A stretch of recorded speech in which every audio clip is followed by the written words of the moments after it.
Right, good morning, everybody. I think we will kick off. I understand there's been some logistics problems nationally this morning with transport, so I think we're a little bit down on our numbers sitting in the room.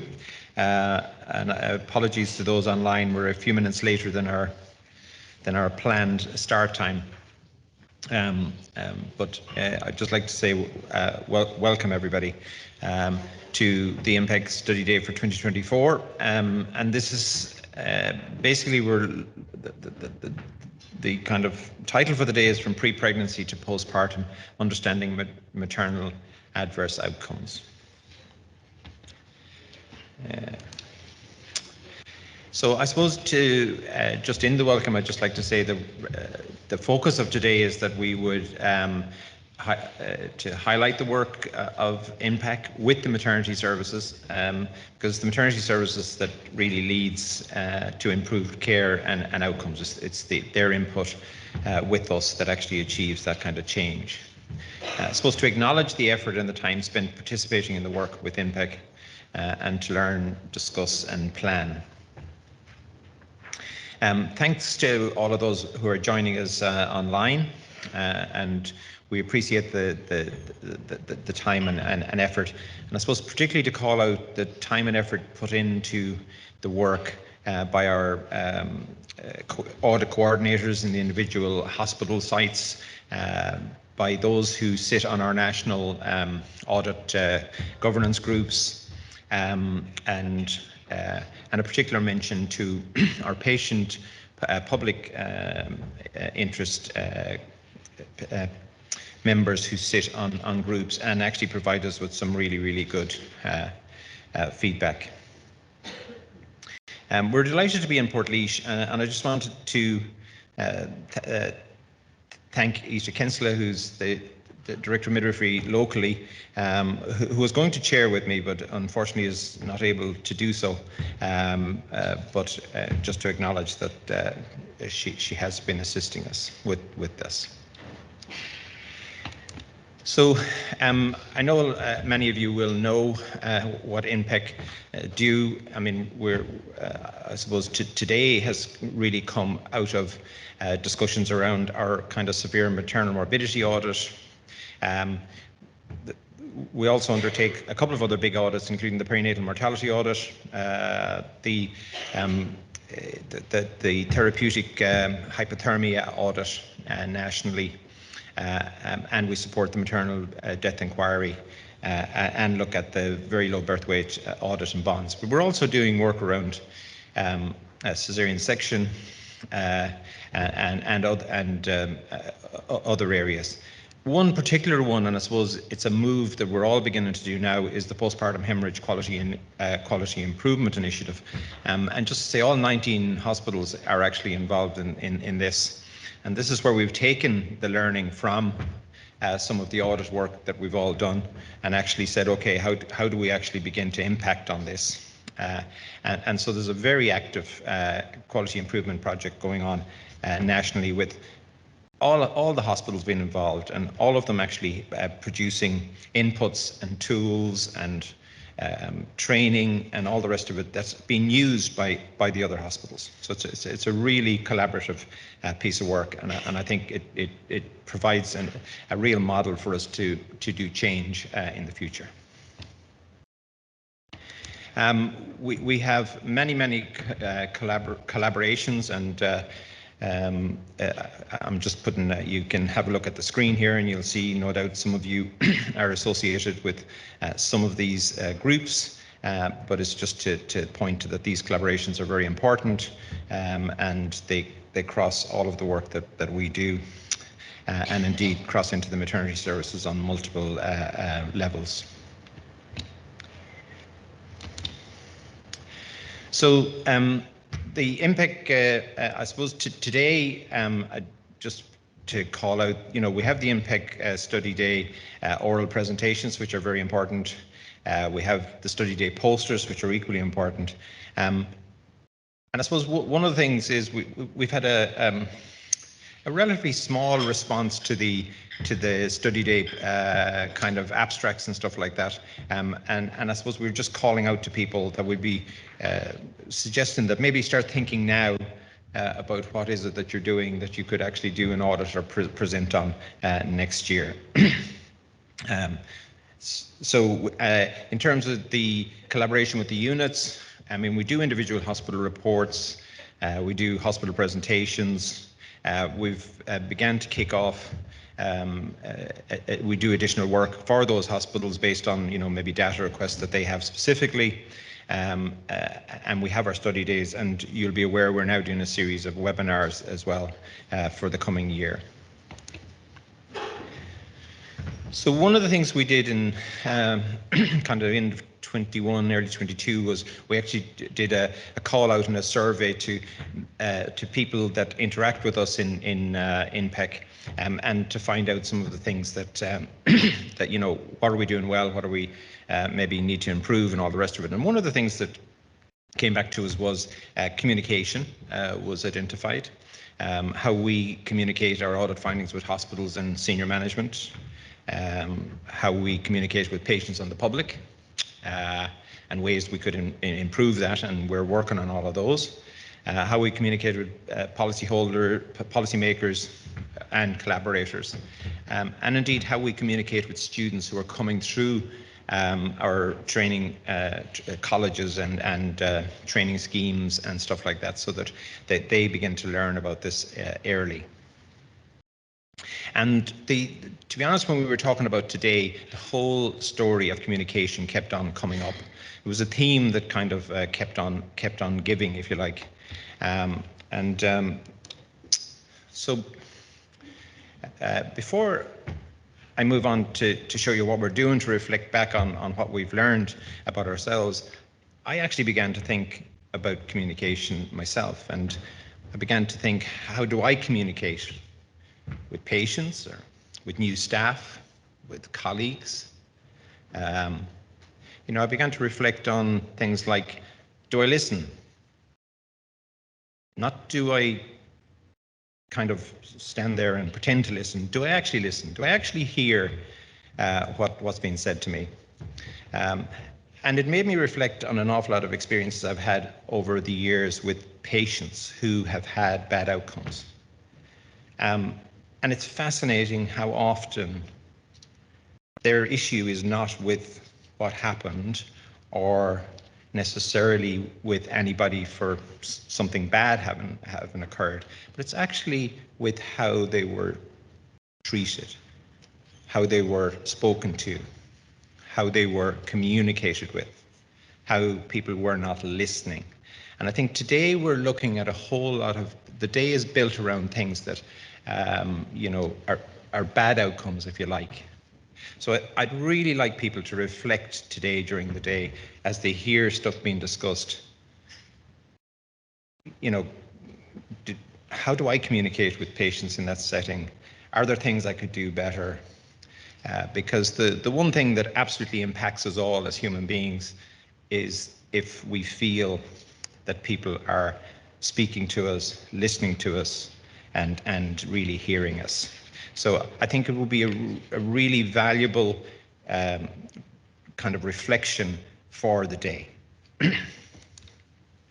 So I suppose in responding to the kind of feedback that we got, and following on from the survey, there's quite a number of things that we're doing. But one of them is, and any of you that have been on it recently will have noticed that we've actually did a huge amount of work on improving our website. And a particular thanks to Laura and Tamara, who work with us, for the amazing work they've done on rebuilding and restructuring the website. We've tried to, we've tried to make it easier to navigate. We've kind of brought our color schemes and kind of audit schemes across through the website. Began to make it easy for people to get into it and understand the audit work that's been done and the outcomes. We provide a range of materials, including infographics, videos, hopefully that are easy to read. We have lay information and pamphlets about the work we do and the outcomes of our audits and all of that kind of stuff. And we're grateful to our public-patient involvement partners for some of the work that actually feeds into that. Just the examples of some of the materials that are there. The report publications are all there, but there's also leaflets, infographics, and things that you can actually use to even provide to patients. On your table, you'll find a little leaflet with multiple links there that you can get onto. We're using Slido for our questions and answers, though I believe we will be taking questions in the room if people prefer to do that. So we'd be grateful if people use Slido, and particularly those online, to put your questions forward, and we'll be asking the speakers on them. And that's just the Slido details. So the code is #NPEC Study Day 2024, no spaces. One question that we would like to ask you, and you can do this on Slido as well, is that we've had some feedback about the timing of this meeting. Used to be in April, moved around to February. It's been in January, the third week in January, for quite some time. But we would really be grateful if people would give us an idea of kind of the timing. Does this work okay? Is there a different timing that you'd prefer, maybe later into the new year? Thank you again for joining us today, and I hope everybody has a good day, and please get involved and interactive with us, and hopefully we'll meet people as the day goes on.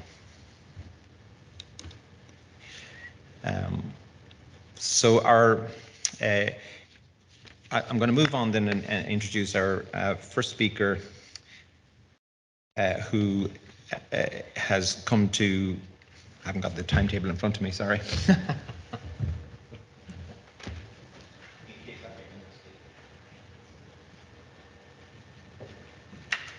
Yeah, obviously I didn't listen this morning either. So our first speaker this morning is Dr. Krishnarajah Nirantharakumar. So he's very happy to be called Krish, and that's easier for me as well. Krish is the Joint Director of the Centre of Health Data Sciences and Professor in Health Data Science and Public Health at the Institute of Applied Health Research in the University of Birmingham. His research interest spans methodology development in epidemiology, clinical research in diabetes, endocrinology, women's health, and multimorbidity. He is a medical doctor by background, but told me that he really wanted to study mathematics when he was in school. He has a unique kind of methodological program where they're looking at developing automated clinical epidemiology studies. They have a whole system, a software system built that's named Dexter, which he will talk to you about, no doubt. And they have significant funding in the order of 20 million of funding, with a team now of about 30, having started with one or two with himself. And they have a particular interest in the whole area of multiple long-term conditions in pregnancy. And to make him really an Irishman today, not only has he come over and to provide talks to us and everything, but he also told me that his son actually plays Gaelic football. So there you go. So Chris.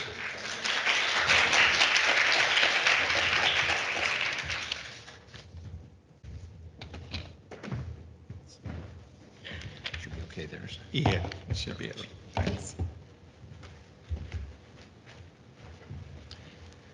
Good morning, everyone. Thank you for welcoming me here in Ireland. Love the place, love Gaelic football more than football or rugby. The most fast-paced sports with limited injuries as opposed to rugby. And I just can't believe how lucky for me to see my son actually becoming a county player for Gaelic football in UK. Now he's back to university. So today I'm going to talk about multiple long-term conditions in pregnancy. But before that, who am I and where I'm coming from? I'm coming from University of Birmingham, also known as the second city in England. Not sure why. It's much greener, just less rats than London. And my job is obviously health data scientist and public health, trained as a consultant in public health. I have nothing to do with obstetrics until 2 years ago, when my colleagues where I come from, Sri Lanka, gave me an endowed professorship in the name of Professor Edel Manning to build the obstetrics department in Colombo in Sri Lanka. So that's how I'm linked to obstetrics as such. But I do many other things around social enterprise, open clinical, but also I'll talk you a little bit about Dexter towards the end, which the University of Birmingham is spinning out as well. The center I work in particularly look at methods. And you can see that there is a whole range of methods we work on. The one, obviously, I'm going to talk through is MumPredict, and that was enabled by this technology called Dexter. But there are other things that we really need to think ahead if we are going to be an important player in data science. Let it be automated clinical epidemiology, but also electronic health record enabled clinical trials. Something called informatics consult. How can we use data to generate research evidence that can be put back into practice? And a whole range of things. And this was possible by working together. When my dean asked me to lead this, I said, I have to have a joint director because we need equally bioinformatics as much as health informatics. And I will come to that towards the end of this presentation.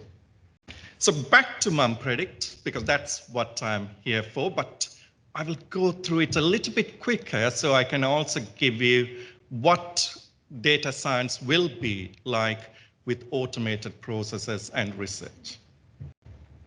So MumPredict is a consortium which involves a number of universities across the 4 devolved nations. And they have come together and produced some really good research in the last 3 years. And the big thank you goes to 2 groups of people. One, our patient and public involvement colleagues, Rachel and Navai. They essentially come up with the questions through their work with the women who have had multiple long-term conditions and pregnancy. The second is our early career researchers, not the professors, okay? The early career researchers have worked without boundaries. They work across universities, and because of that, when the children get together and play with each other, the parents somehow find a way to be friends with the other parents. You know, so despite the number of professors in this consortium, they all work really well as a family. And that's very important. Early career researchers and the women who matter rather than us as the researchers. And I wanted to pay tribute to Professor Dermot O'Reilly. Some of you might have known him from Queen's University, Northern Ireland. Amazing leader, great mentor to me. Unfortunately, we lost him 2 months ago. So he's pioneered a lot of the work we do. So what did we want to look at in multiple long-term conditions? We wanted to describe the epidemiology. And whenever people talk about multiple long-term conditions, you hear this word cluster, which health conditions come together as such, okay? And thirdly, we want to understand what are the determinants? Why are people getting multiple long-term conditions even before they become pregnant? We also want to look at how they accumulate these health conditions from one to another, And what are the key determinants for that transition from one health condition to another? Particularly, the events that happen during pregnancy, do they also make them more likely to get certain health condition? Secondly, it was all about qualitative research, probably the most important piece of work we did, looking at the experience of women who had multiple long-term conditions going through pregnancy and health professionals to understand the current health service provision and how we should change. Thirdly, we were looking at the outcome of women who had multiple long-term conditions. And then we were looking at the medications that are being prescribed to them and what that does to them, beneficial as much as harm. Finally, we know many pregnancy complications tend to let us know that they are more likely to get a health condition in the future. The simple one is, of course, gestational diabetes, then going on to becoming diabetes. But there is much more into it. And can we understand a little bit better how pregnancy complication may predict future health condition? So you can see, starting from preconception right after postnatal, what happens to women and how we can improve care.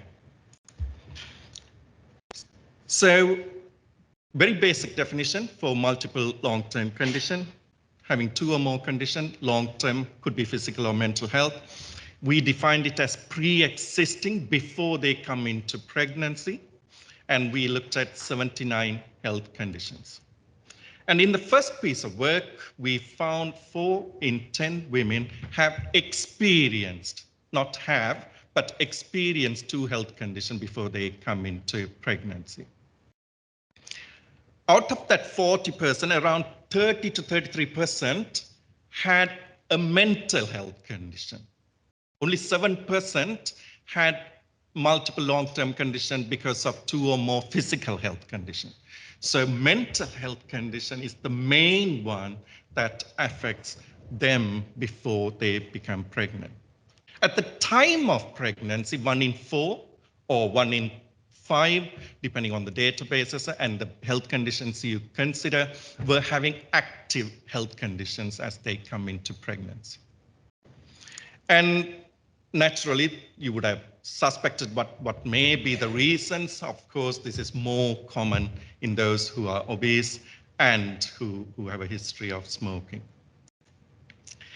The second part is to look at clusters. Now, this is a complex mathematical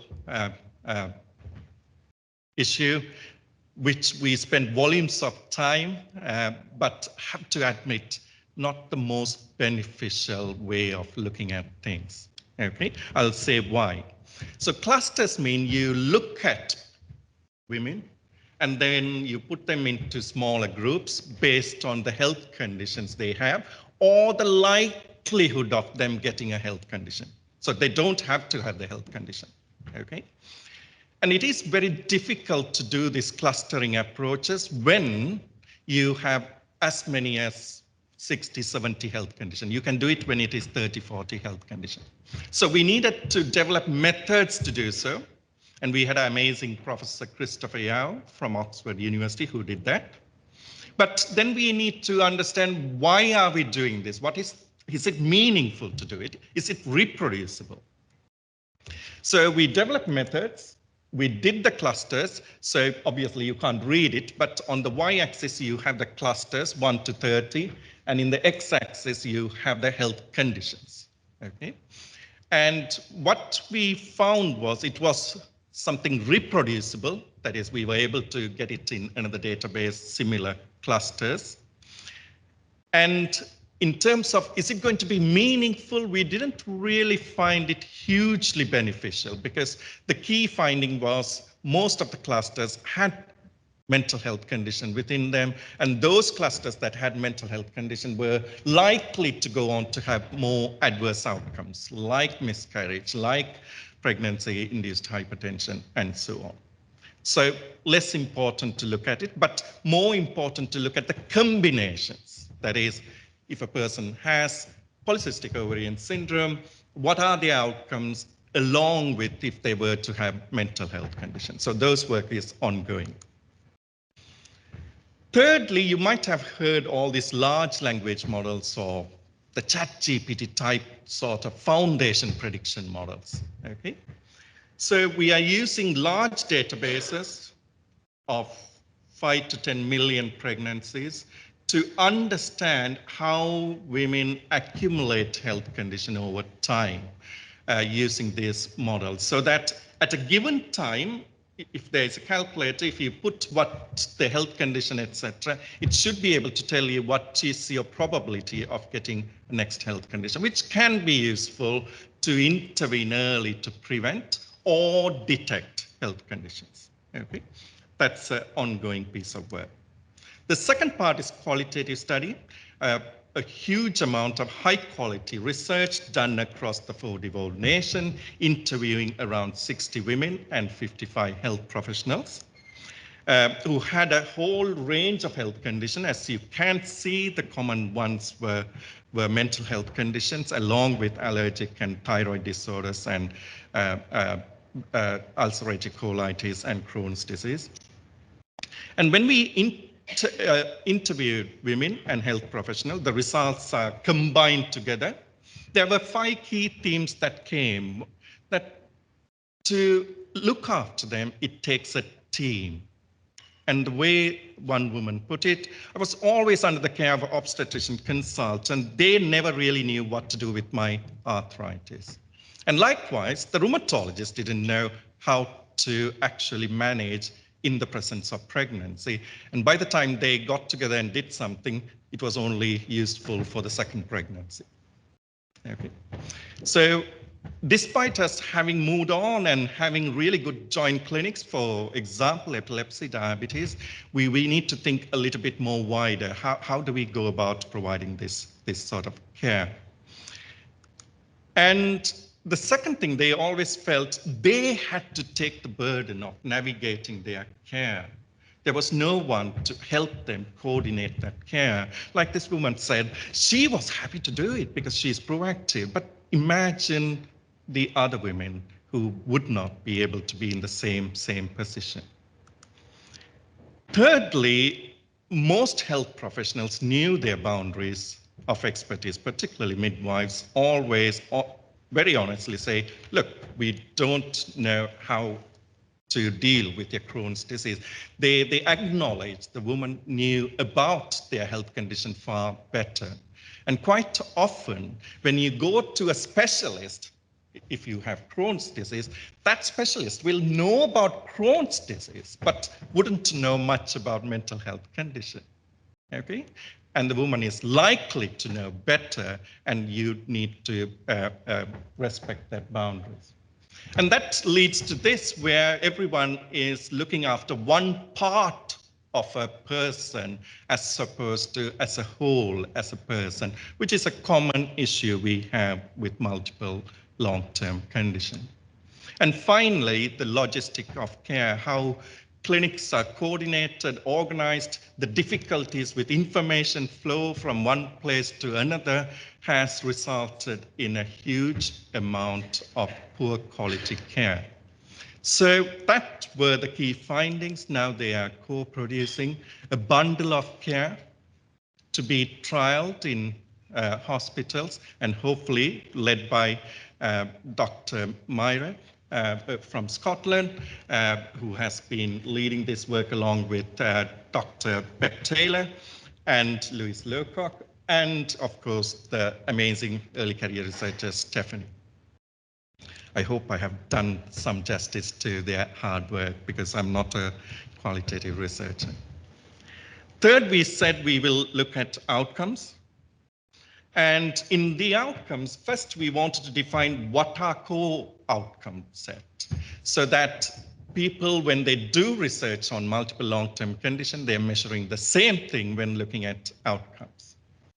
And this involved literature review, lots of qualitative work, and then Delphi and consensus meeting. And that is published, all of it is published, you can go and have a look. So you can see we started with as many as 200 outcomes. A lot of work. Our PhD student, Siang English, she completed it, another early career researcher. And then through the Delphi process, after a lot of work, we ended up still with 52 outcomes. And then we had to actually bring it down through the next consensus meeting to 11. It involved a whole range of people from different backgrounds, and these were the 11 outcomes that were noted. These are the outcomes, but they are not fully defined as such. For example, what does severe maternal morbidity mean? Because it means different things in different places. So further work is needed. Secondly, what we aim to do is actually look at databases. So we are going to look at databases across the 4 devolved nation, and we are probably looking at 5 million pregnancies, and look at a range of outcomes. These are the outcomes we are going to look at, so more than 50 outcomes. Not only how these outcomes differ by the number of health conditions, but also the health condition itself. Is it a combination of polycystic ovarian syndrome with diabetes, or is it to do with depression along with, say, rheumatoid arthritis? So we will try to bring a little bit more detailed information so we know what these outcomes may be as opposed to just having one health condition. And we have made a start. It's going to take some time to do this. And here you can see just a simple multiple long-term condition versus no multiple long-term condition. And most of the outcomes are at a higher level, not surprisingly, obviously. Fourth work package was looking at polypharmacy. And in this one, we were looking at what combinations of medications are being prescribed, how many people are receiving it, and then we want to do what we call a signal detection study. That is, we look at around 500, 600 medications in different combinations and individually, and see if they have some sort of link with certain adverse outcomes, okay? It is signal detection. It doesn't mean it relates to that adverse outcome. Then that results will be taken and discussed among a lot of experts to see, are they spurious results? And if there was reason to believe there may be association, then we will go and do more rigorous pharmacoepidemiology studies for each of those medicines. Okay, so that's the plan. So already we have published a systematic review and this particular one. And what we observed in the first trimester, even if you're not multimorbid, you are getting a lot of medicines. Okay, as many as 30% get, or 25% get 2 or more medicines. If you have multiple long-term conditions, that becomes 50% in first trimester. So there's lots of medicines being prescribed. And we really, when the woman asks, we don't know what it means to them. And quite often we leave the decision with the woman to think, oh, I'm not exactly sure. So there is a lot of medicines that are beneficial and should be taken. So one, there is a problem of discontinuity, but there is also a problem of overprescription. Okay, so how do we tackle this problem? And these were the common combination, mostly to do with mental health conditions or allergic conditions. I won't go through it in detail. These slides will be made available. Here, another PhD student, for example, looking at migraine medicines, which some have been in some way known to have a risk of miscarriage. And you can see that triptan seemed to increase miscarriage by 20%. Amitriptyline 20%, NSAIDs even much, but when they are prescribed together, they become even more large effect size, okay? Again, we need to be careful. Around 15 to 20% have migraine, okay? We need to be careful how we communicate this information. So we are going to do research how to communicate, because this doesn't mean that you shouldn't prescribe, Okay, all it says is if the baseline miscarriage rate is 10%, it becomes 11 or 12%. Okay, so have to be very careful not to scare the person. At the same time, give it in a balanced view, in the right way, and this takes a lot of work and training to be able to communicate that. And it may be due to bias as well. There is a lot of biases that could have occurred. For example, severity of health condition as opposed to the medicine itself. We tried to control for them, but even then there's always residual biases. Finally, what we wanted to do was to see what happens in pregnancy. Can it give us some idea what health conditions they may get in the future? This involved two pieces of work. One, umbrella reviews, which is a systematic reviews of systematic reviews, to identify what is already known, and then take those and create prediction models to predict 6 groups of health conditions: cardiovascular disease, mental health conditions, cancer, and so on. Okay, some amazing work has happened over this. They are being reviewed at the moment. This one published in DMJ was the first one. It actually, we published this ahead of the Mum Predict. You can see how so many pregnancy and reproductive risk factors are linked to cardiovascular disease. This is using data. Earlier one was literature. This is using data. Some new results coming through. This is for chronic kidney disease. You can see how many of them may be linked, or not linked, as in be predictive, help to predict. Okay, association, not causation. And we built a prediction model, cardiovascular disease, as in we updated existing prediction models like Q-risk. What we found was it wasn't really changing how well it was predicting. Okay, so despite us knowing that preeclampsia, gestational diabetes are linked with cardiovascular disease, when you add them and then stratify women, it wasn't adding additional value to existing risk factors that the woman might have. So we need to think differently. You can't stratify and provide care, but rather we need to think differently. How are we going to do it? Because at the moment, gestational diabetes, the guideline says, get them back every year, check for diabetes. That's it. It doesn't talk anything about hypertension or cardiovascular disease. But what they need is a careful review of the whole health conditions. But how do we go about doing it? So again, a separate grant that is being going into. Right. That's nearly 24 minutes. It leaves 11 minutes for me to talk about more what I'm actually hugely passionate. I'm very passionate about Mum Predict, but this is what my rest of my life will be spent on. Okay. How do we, it's nice to look at data, but we need to do something about it. Okay.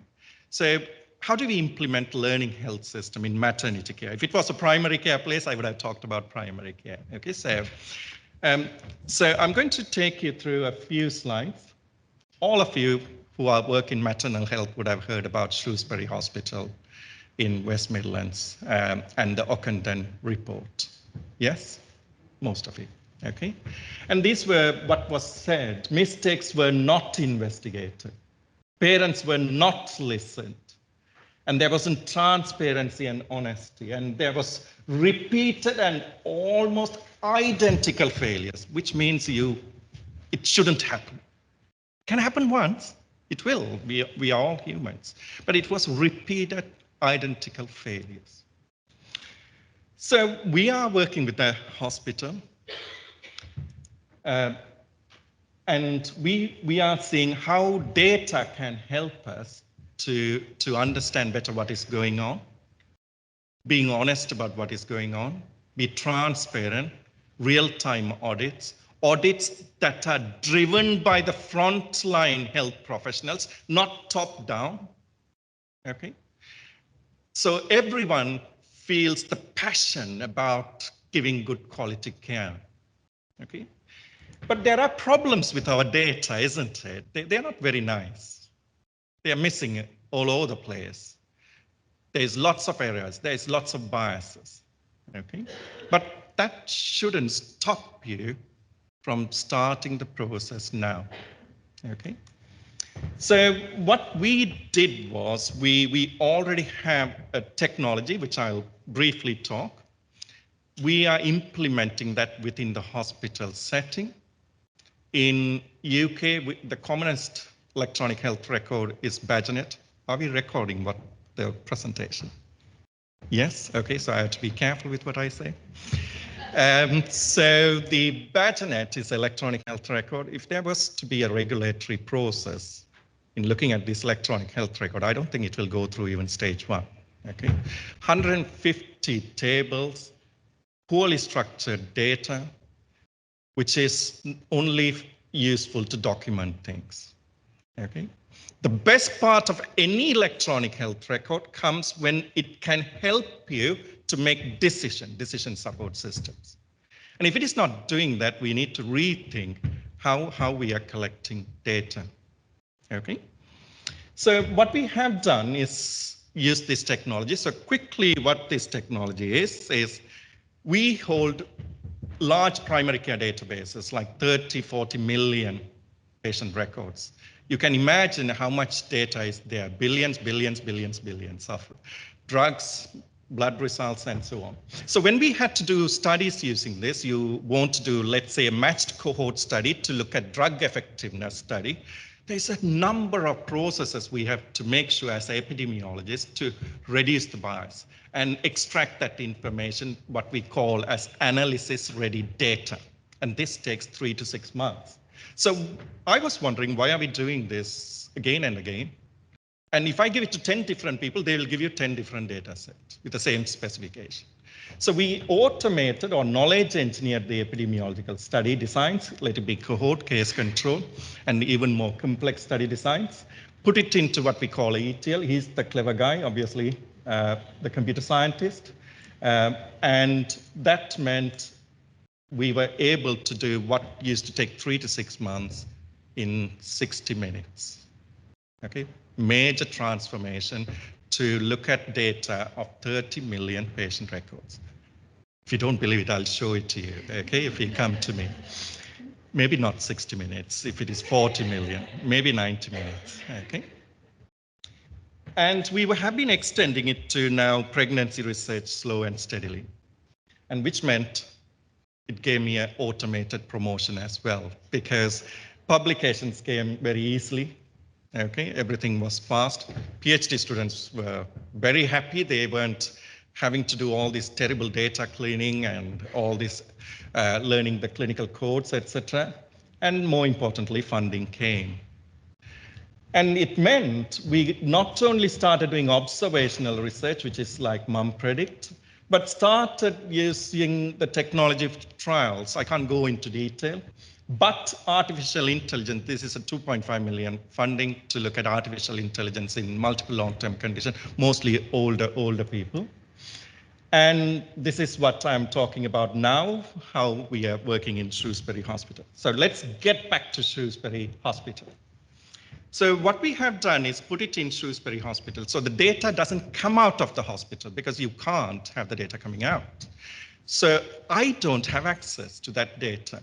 Okay, there's only one person in our team who has essentially got contracts with them who can see the data. Okay, so everything happens within the hospital. Only thing that is outside is a website to actually put the study in. Okay, the data doesn't leave the hospital. This means you can automate audits. This is, for example, gestational diabetes women, what happens to them. So this is just a mock-up. It's not a real one, but in another 3 to 6 months, you will start finding real ones. The hard work is not creating this. It's modeling that 150 tables in Badgenet into a format that is accessible and understandable. Okay. And why I said you don't have to immediately worry about it is when you audit, what we are trying to do is not only audit the clinical practice, but also audit the data quality. Most people don't engage with electronic health record and don't document things because they don't get anything out of it as a feedback. Okay. If you have technologies like this, you are in charge. You ask the question. Your boss doesn't tell you to ask what question you should be doing, what audit you should be doing. And that question, you know, is suitable for your place and important to improve care. And we want to give that back to people so we can democratize health data research for better care. Because I find people in university asking clever questions, but those questions are equally asked by the frontline staff. Okay? It's just that they don't have the time, the technology, and some skills.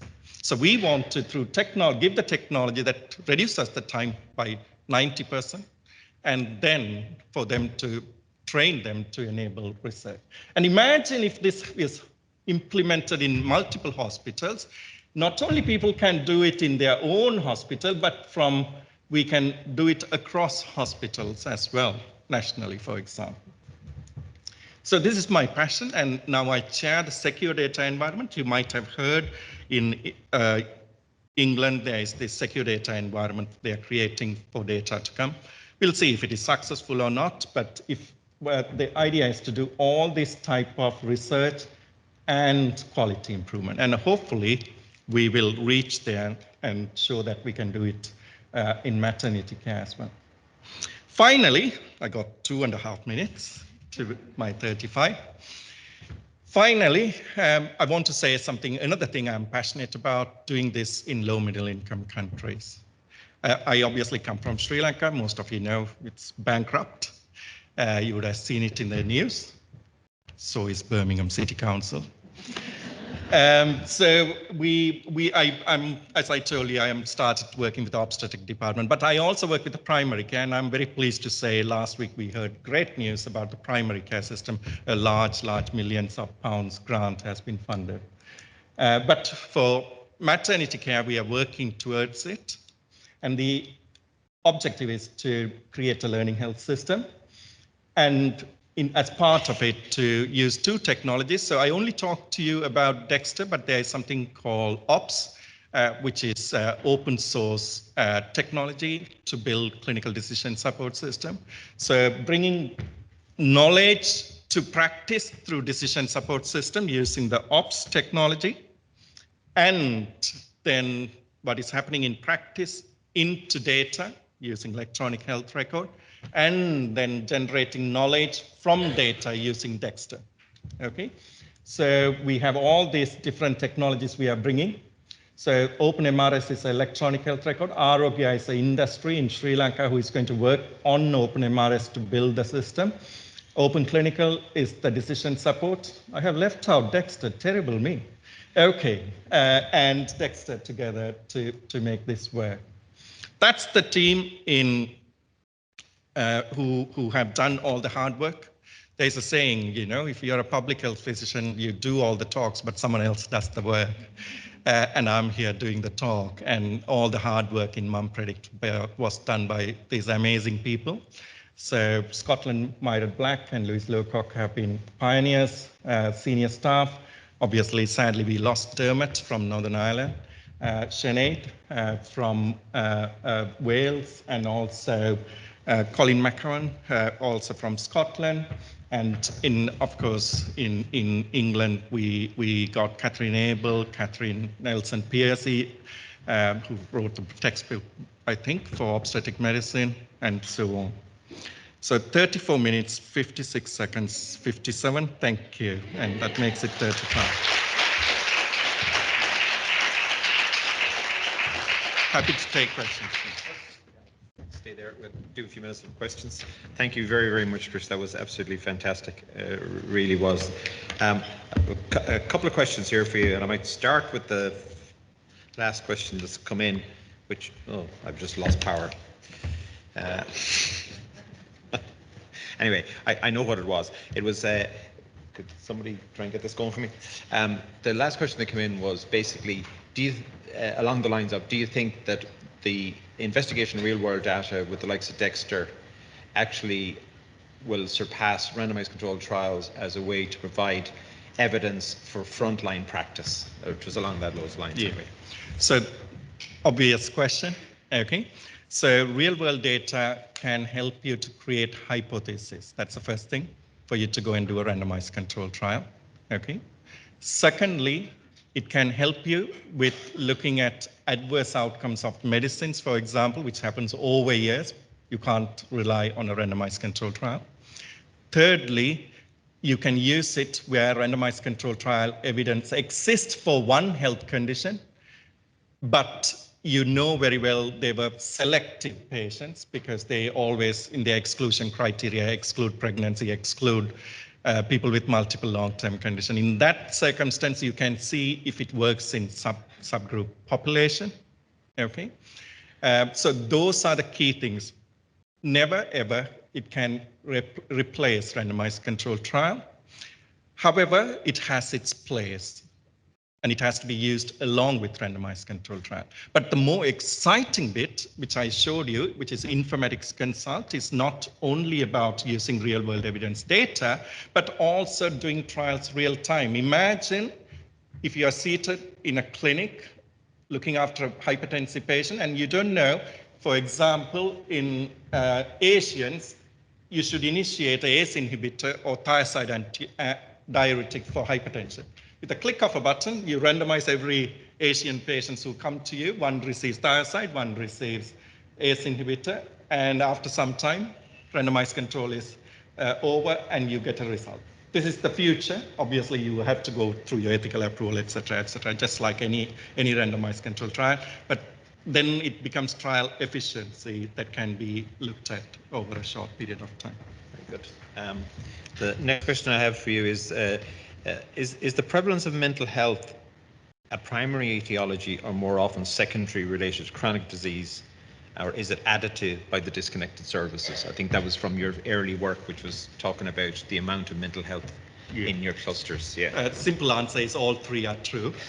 And people are working on it to understand why. For example, I have worked on domestic violence, the number of health conditions that is linked to, and you can easily say, oh, it's just them being not healthy. It's not. It's that stress and inflammation process. It's just no one is putting time to look at it. My lecturer, who is a big expert in domestic violence and child protection issue, is actually working towards that and has also got a global grant to work on that. Perfect. And just last question I have here is, regarding prevention, do you think a preconception health, pre-pregnancy health strategy could mitigate the risk of MM, I presume maternal morbidity in pregnancy? Yeah. Obviously, I'm public health, so I'm going to speak on that regard, but Professor Daly can say better what it should look like. But we were having a conversation yesterday.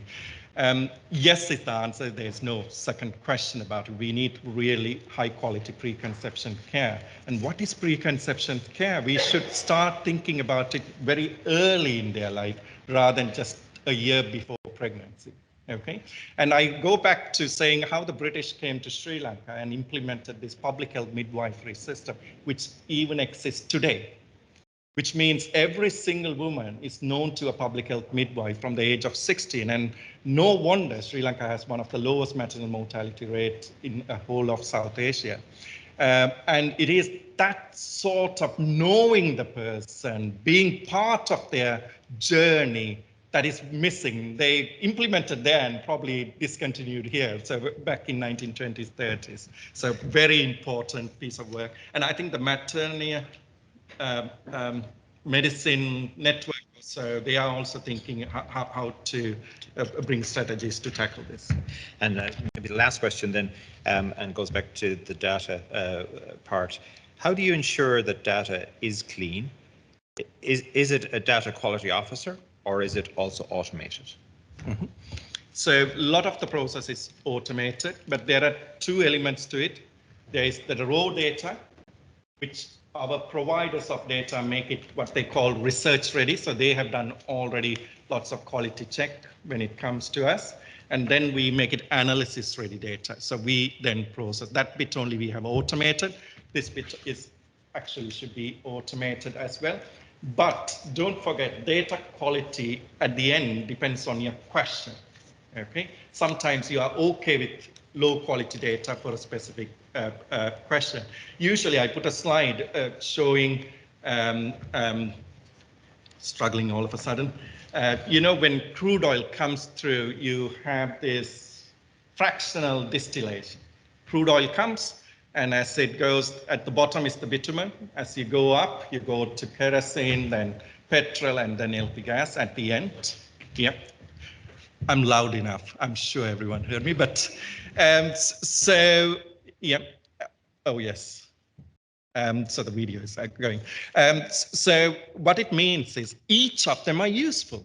Even terrible data like bitumen is used for making roads. Likewise, that can be also useful. So you need to use the data intelligently for the right purpose, and then also be in a position to acknowledge when you know there are biases. There's no easy way out of it.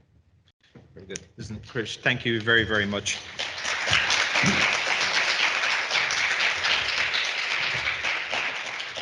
Krish is around all day, and I've no doubt you can go and have a chat with them.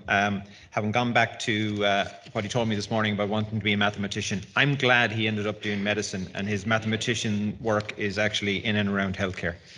And thanks to his timing, he's brought us back in pretty well on time, so that's fantastic. So now I'd like to introduce. I'm going to introduce the two people because they're kind of going to tack into one another. But the first is Professor Deirdre Daly, who many of you know and is a great supporter of NPEC, who is the Professor of Midwifery and Director of the Trinity Centre for Maternity Care Research. And Deirdre, I suppose, is best known for the MAMI study as the principal investigator for the maternal health and maternal morbidity in Ireland. I'd say most of us know MAMI so well that we would not be able to say exactly what it was other than that. Deirdre also leads and co-leads a number of related studies on maternal health, and together with other MAMI study members has published multiple papers. She's a member of our National Severe Maternal Morbidity group, and also the Maternal Death Inquiry in Ireland group, and is the National Women and Infants Programme academic partner on the planned evaluation of the pilot postnatal hubs. And with her is Dr. Susie Hannon, who has recently completed her PhD and is currently working in maternal health research and resource development with the maternal health and maternal morbidity in Ireland at Trinity College. Susan's research and published work focuses on women's mental health and resilience in the perinatal period and early motherhood, and on a positive postpartum well-being and recovery. So welcome both of them. Thank you.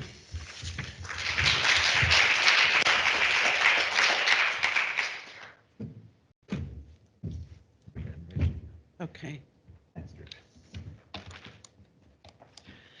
Good morning, everybody, and good morning. Lovely to see so many of you here in the room, and a huge welcome to all those at home as well. Some of you have heard this story before, but I'm delighted to have been able to accept the offer from NPEC to present and to do something differently this morning, because it's with Susie and it's a joint presentation, so we're going to do something a little different. And something we don't normally do is split the physical and the mental health data, but we're going to do it because of the beauty and the vastness and the richness of Susie's data, and she's linking it to both the mental health, depression, anxiety and stress, linking it with some of the physical health issues, but also what women says works for them.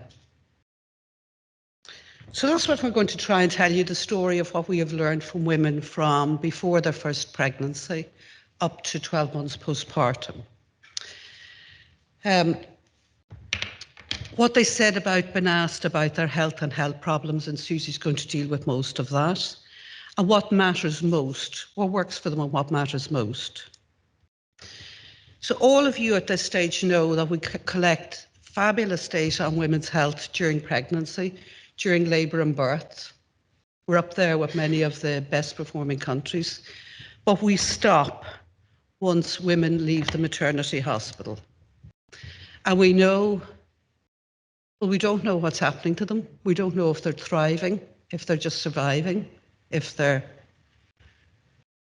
having worse and worsening health.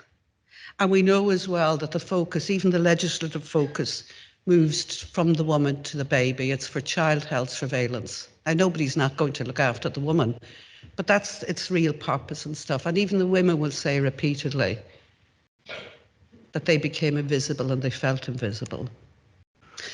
So I set up the MAMI study back in 2011.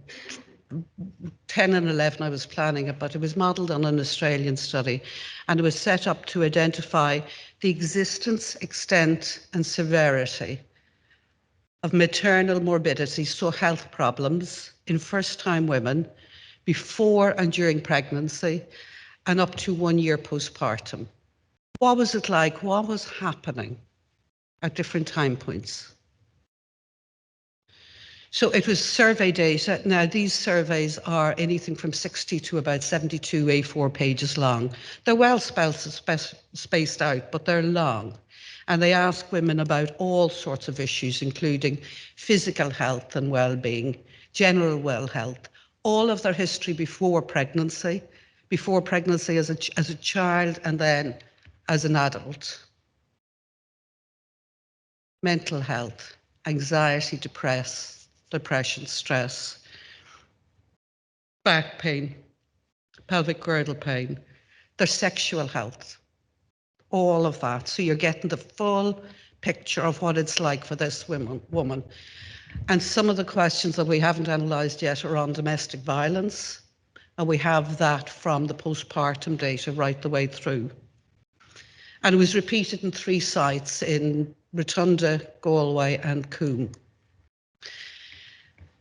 And this is what happened. So we don't know how many surveys were given out, but we estimate the number of surveys we produced and the number that were given out, it was about 38% were offered. So lots of women wouldn't have been eligible. But look at the retention at 3 months postpartum. Now it ranged from about 82 on one side to 93 in another. These are 3 months, first-time mothers, 3 months after their first baby. And in one site, the retention rate was 93%. They want to be asked, how are you? They want to tell their story. And many of them wrote lovely things on it, and including things like, this is the first time anyone asked me, how are you? We know that almost 3/4 of the women were Irish. 2/3 of them, over 2/3 of them, were between that 30 to 40 age group. Most of them, over 2/3, were educated to degree or master's degree or PhD level. So these are predominantly white, highly educated women. We know that, and we know that other cohorts and other groups of women are not represented. And 9 out of 10 of them were employed. So what did we learn from them? We learned that 1 in 3 of them leaked urine before their first pregnancy. Before their first pregnancy. If you looked at leaking urine once a month or more frequently, that was 1 in 12.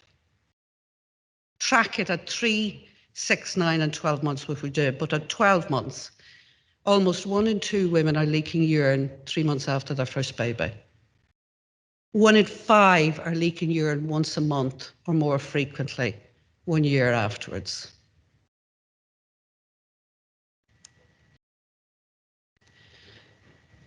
One in 20 women leaked some amount of faeces before the first pregnancy. Now, if you look at if you look at monthly or more frequently, that declines quite a bit. But that must be shocking for a woman. Track it through pregnancy. Postpartum, 1 in 20 women are leaking faeces 3 months postpartum. And still, it's not quite 1%, but it's there. There's devastating consequences for a woman and her life and her mental and physical well-being. 2/3 of women almost had some sexual health problem before their first baby, before their first pregnancy. And these are the health problems that we, if you go back in the literature, attributed in many instances postpartum to mode of birth or instrumental birth. It's not, it's there beforehand. We just need to listen to the women and ask the women. And it still persists 12 months postpartum.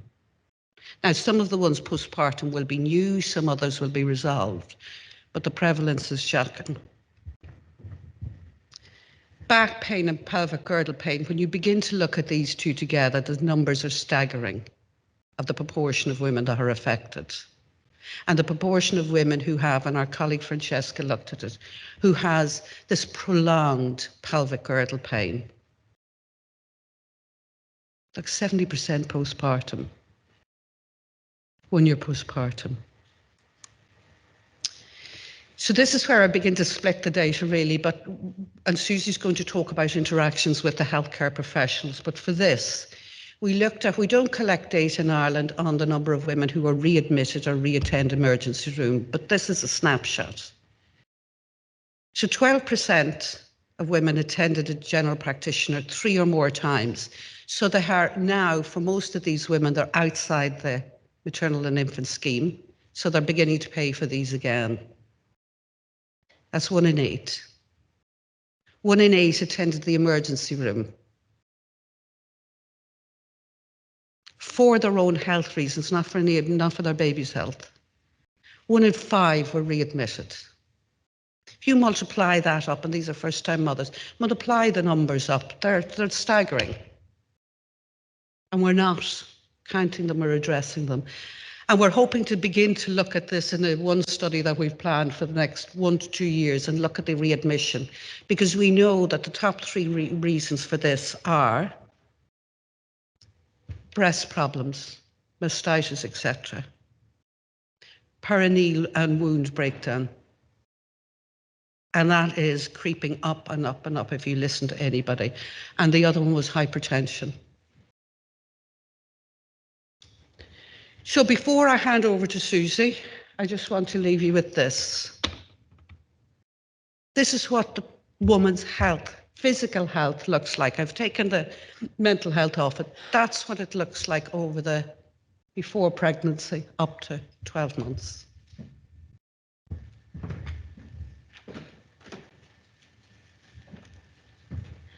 Thank you, Deirdre. My name is Susie, and I'm going to be presenting a little bit on the MAMI study maternal mental health portion of the MAMI study. I'm going to look at some of the physical and mental health interactions that we found from the data.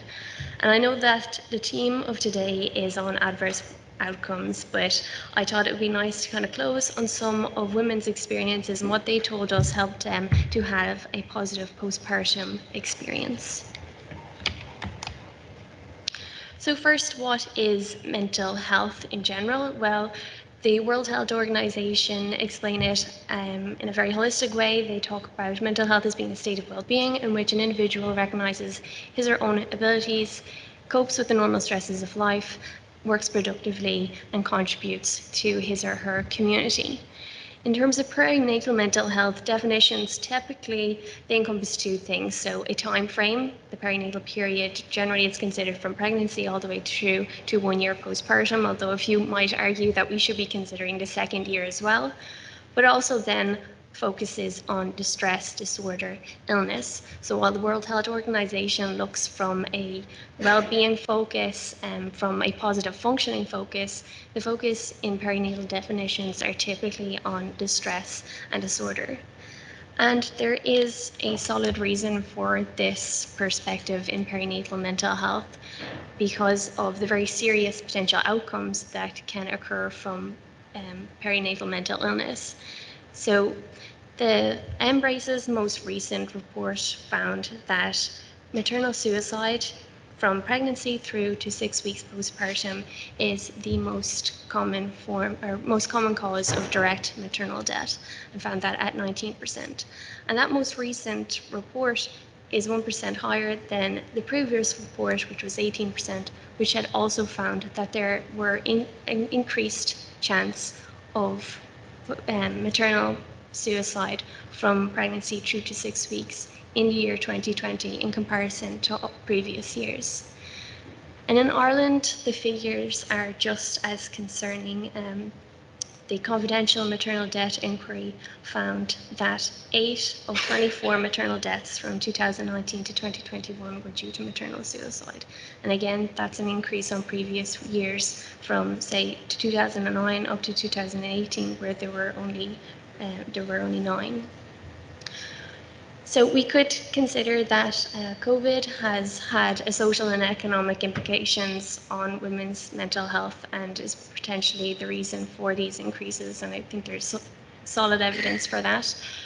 But we might also consider the fact that the Embrace reports were tracking increases in this trend before the advent of COVID.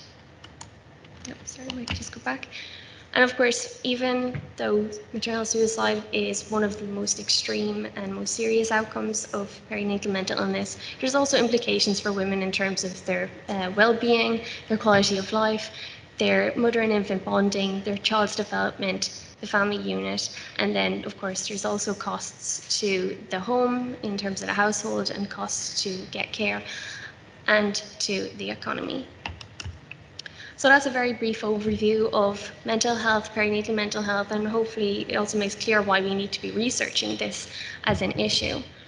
So I might jump into how the MAMI study is measuring and researching mental health. So like Deirdre said, the MAMI study is a longitudinal study of over 3,000 first-time mothers giving birth in Ireland, and there's data collection points occurring during pregnancy, then at 3, 6, 9 and 12 months postpartum. And in each one of those surveys, there's a mental health section.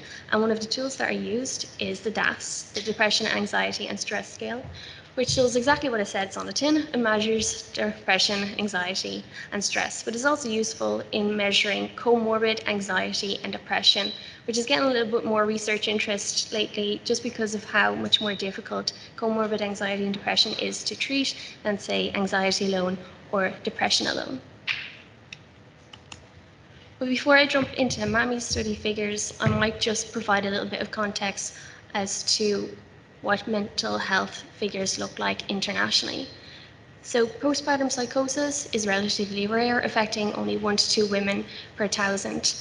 The MAMI study doesn't collect information on postpartum psychosis, but women are able to leave comments within the surveys about their mental health experiences. And from the many thousands of comments that women have left, we've only found one woman who volunteered that information that she said she had experienced postpartum psychosis. Depression and anxiety, they're the most commonly researched and the most commonly occurring mental health issues in the perinatal period, ranging between 8% and 20%, and comorbid anxiety and depression from around 4 to about 10%. And of course, those figures vary depending on whether or not they're collected in a low or middle income country or a high income country. And then, of course, again, depending on the social and economic resources that might be available to women within that sample. In Ireland, the figures are, or rather the picture is a little bit more fuzzy. As you know, there isn't this data being collected on a national level, so we have to build a tapestry to figure out what's going on in an Irish context. And very usefully, Hutch et al. In 2020 conducted a systematic review on all Irish perinatal mental health data.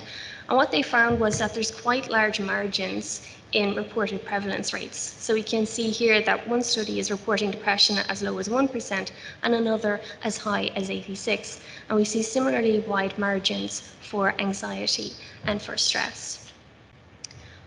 For the MAMI study, our rates are roughly comparable with other high-income countries, with stress at 19%, depression at 14%, and anxiety at 9%. Our figures for comorbid and anxiety, though, they are somewhat lower in comparison to international estimates on high-income countries, though. We are also able to track the differences and the change across time using the MAMI study data. And what we can see here is that there's similar patterns for anxiety, depression, and stress, especially in the postpartum period. And what's also notable here is that each of these constructs are also higher at, say, 6 and at 12 months postpartum than they even are at 3 months postpartum. And that's something to keep in mind in light of the fact that for most women, their final postpartum check is going to be at around 6 weeks postpartum. We also looked at some risk and protective factors as well as predictors for poor postpartum maternal mental health. So very commonly, what we find is that first-time mother at a younger age is a risk factor for experiencing depression, anxiety, and stress, as well as other socioeconomic indicators that perhaps a woman is less resourced. So not being born in Ireland or an EU country, being unemployed during pregnancy, not living with a partner, or not having a postgraduate education. We also find that a previous history of mental health issues is a strong predictor of experiencing postpartum illness, and that's true within the international research, and it's fairly well established, as is having a poor partner relationship in the year prior to pregnancy. We also looked at physical health, and for women who said that their physical health was poor or very poor in the year prior to pregnancy, they were at a nearly twofold increased chance of experiencing anxiety, depression, or stress. And there's something to be said for taking a holistic approach to women's mental health and their overall well-being in the perinatal period. We often consider that mental health and physical health, they're separate concerns, but we do know that physical health issues increase the risk for women experiencing mental health issues and vice versa. So what we did was we looked at 12 common physical health issues that are common to pregnancy and the postpartum period, and we wanted to look at the degree of burden that women are experiencing throughout pregnancy through to the first year. And for the most part, some of these issues are actually quite high, with the highest being extreme tiredness and exhaustion, as well as back pain. Thankfully, for most women, these issues do show a pattern of resolving. Some of these issues, they do show a pattern of resolving, with the exception of, say, coughs, colds, and headaches or migraines, which actually start to increase around 6 to 9 months postpartum. And that's potentially because women are starting to go back to work, their child is starting in childcare, and that just increases the risk that they're going to be exposed to viral loads and infections, just like we've learned from COVID. These issues are more common to the experiences after childbirth. So we see the most common issues after childbirth are around perineum and cesarean wound and infection and pain. And they do start off quite high, but again, we do see this resolving pattern. But some of you might be particularly interested in issues around breast health issues. So we can see that women at 3 months postpartum are reporting that they're experiencing infection, pain, mastitis, 42% at 3 months postpartum. And then this drops to about 10% at 6 months. So I might just link this a little bit to the qualitative comments that women leave in the surveys, and also some qualitative research that we've done with women. So women in the surveys are saying they want to breastfeed, but then they're experiencing all these physical health issues that are an impediment to breastfeeding. They go to try and find some help, maybe lactation consultants, but there's barriers there in the lack of availability of these consultants, and perhaps they have to pay out of pocket. So in the absence of being able to source this professional support and to deal with these issues, they often feel left with the only solution being that they have to stop breastfeeding if they want to stop experiencing the pain. And then from our qualitative research, women explain what kind of impact that trajectory has on them, especially in regards to their mental health. It makes them feel less of a woman, less of a mother. It really impacts on their self-image and their ideas of what they're supposed to be able to do as a woman and a mother and providing for their child. And this absence of support in the postpartum period, because breastfeeding is kind of nearly marketed to women. They feel that they want to breastfeed. It's positioned to them as the best option for their baby in the antenatal period. But then when they have issues and they can't source the support they need to give their baby this best start in life, they feel that this absence of support kind of speaks to this idea that women are going to be faced with all of these expectations of what they're supposed to achieve as a woman and especially as a mother, but are supposed to make all these achievements in the absence of tools and support and resources that would actually be beneficial to them to achieve it and be beneficial to their child. So we can see, even though we have this pattern which appears to be resolving, when we look at the qualitative data, it's perhaps not quite the good news story that it first appears to be. So this slide just collates the data from the previous two slides, and I just included here to show that even at 12 months postpartum, 7 of these 12 physical health issues are still being reported at 10% or more of women. So even though we might have this perception that health issues resolve over time, there's still a substantial number of women who are experiencing a considerable burden of physical health issues. We also took the frequency and the severity of all these physical health issues, and we looked at their association to mental health issues that women are experiencing to see if there was an association or any patterns forming, and we found that there were. So we found that women who were reporting no symptoms of, say, anxiety, depression, and stress, they were experiencing far fewer physical health issues than women who were reporting symptoms. Women who were experiencing depression alone or anxiety alone, they were experiencing comparable number of physical health issues, so we put those together. And we also looked at women who are experiencing comorbid anxiety and depression. And we see there's actually a difference between women who are experiencing CAD and women who are experiencing depression alone or anxiety alone. And that difference becomes even more pronounced around 6, 9, and 12 months postpartum. So you know that quite a few women are experiencing physical and mental health issues in the postpartum period, but are they speaking to healthcare professionals? Are they reaching out? Are they trying to get support? Are they trying to get themselves onto care pathways?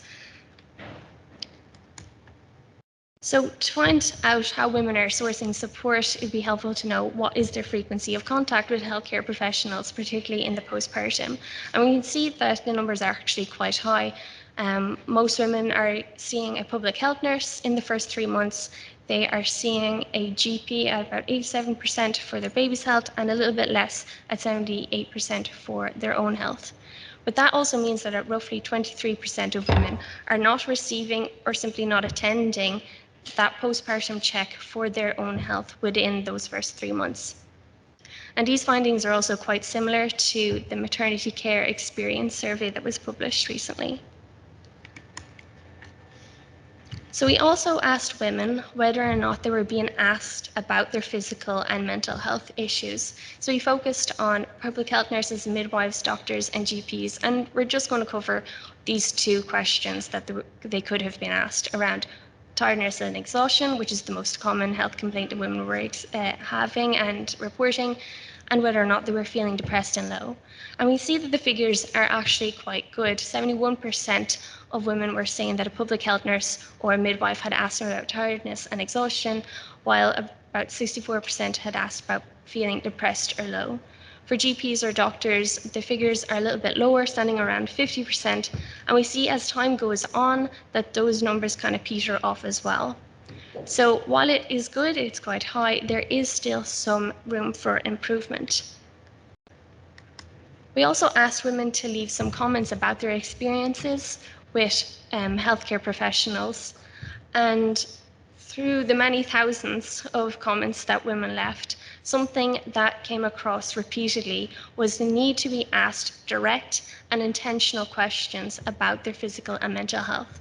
As you can see from one woman here, she said, having someone who asks direct questions is very useful, but it's rarely the case. Conversations tend to be general and fleeting. Lots of people ask, how are you? When you are generally well, it's easy to just brush off the question. Nobody, not even healthcare workers, ask specifics, for example, headaches or how's your back. Unless something is very wrong at the time of question, other small things are hard to discuss, and over time, they build up. So We also decided to ask women whether or not they agreed with a number of different statements in relation to their comfort with disclosing issues of physical or mental health to a healthcare professional, and also to do with maybe their attitudes or thoughts of what might happen following a disclosure. And we found that women who had anxiety or depression symptoms were less likely to endorse statements that indicated that they were comfortable with talking to a healthcare professional. And we also found that they were more likely to endorse statements that indicated that they were fearful of what would happen if they made a disclosure. They were worried about a sense of judgment from healthcare professionals.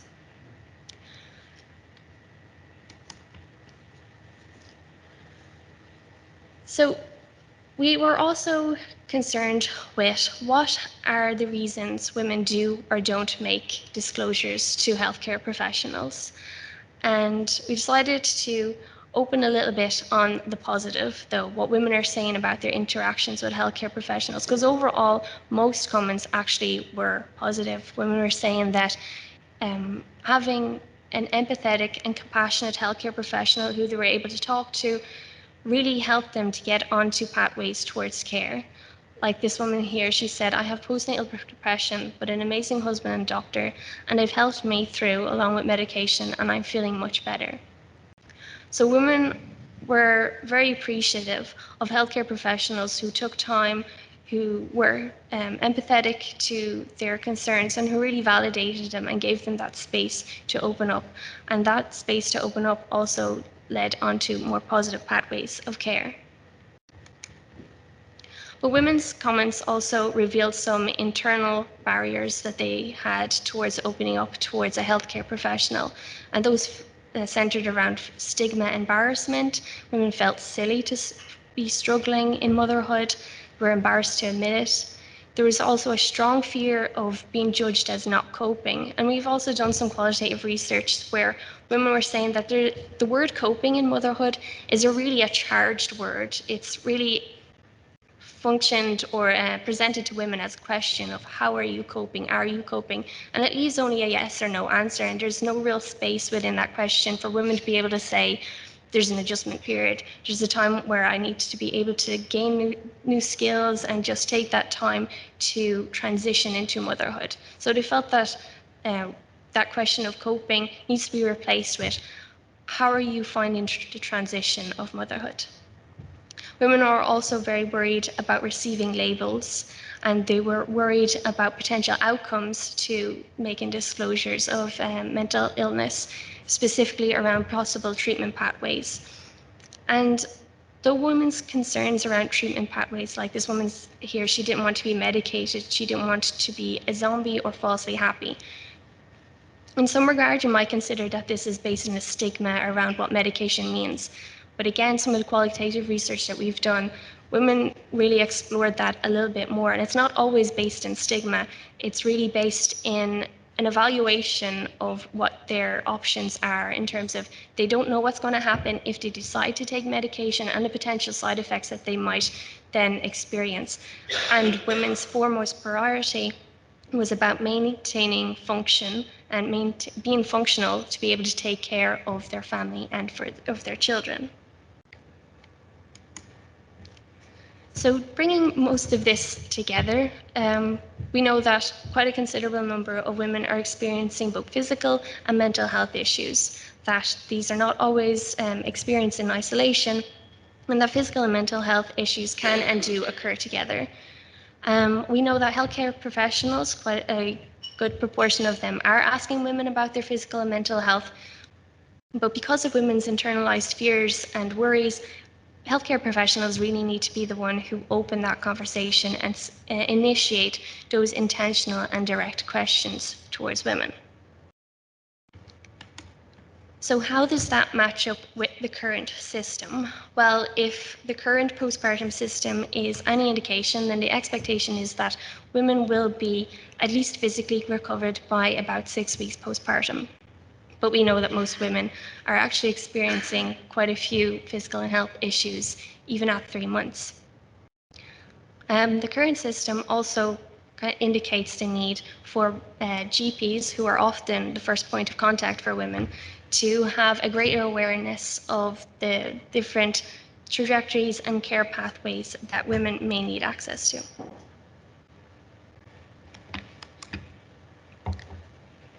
So all of this kind of gives strength to some of the many recommendations that have emerged on the basis of MAMI study data. And the first of those is that postpartum care really does need to be extended for women in the postpartum period. They often don't have a time to recognize what is or what isn't normal at about 6 weeks. And they have frequently told us, both within the surveys, within focus groups, and within other qualitative research, that often they haven't had time to take stock and really reflect on what they need until around 6 and even 9 months postpartum. And it also gives an indication that healthcare professionals need to be knowledgeable of the interactions that occur between physical and mental health, and also have that knowledge base for how to signpost women towards the care pathways that are most appropriate and beneficial to them. So, all of this talk of illness and symptoms and unfortunate outcomes for women in the postpartum period can be a little bit depressing. So we thought it would be nice to close on some qualitative research that we've done that women were involved with and co-authored with us on what can soothe or allay women's fears, worries, and concerns and anxiety in transition to motherhood. And so the focus of this was really about what do women say have they experienced in their lives and in their postpartum experience that allowed them to experience the transition to motherhood in a meaningful and positive way.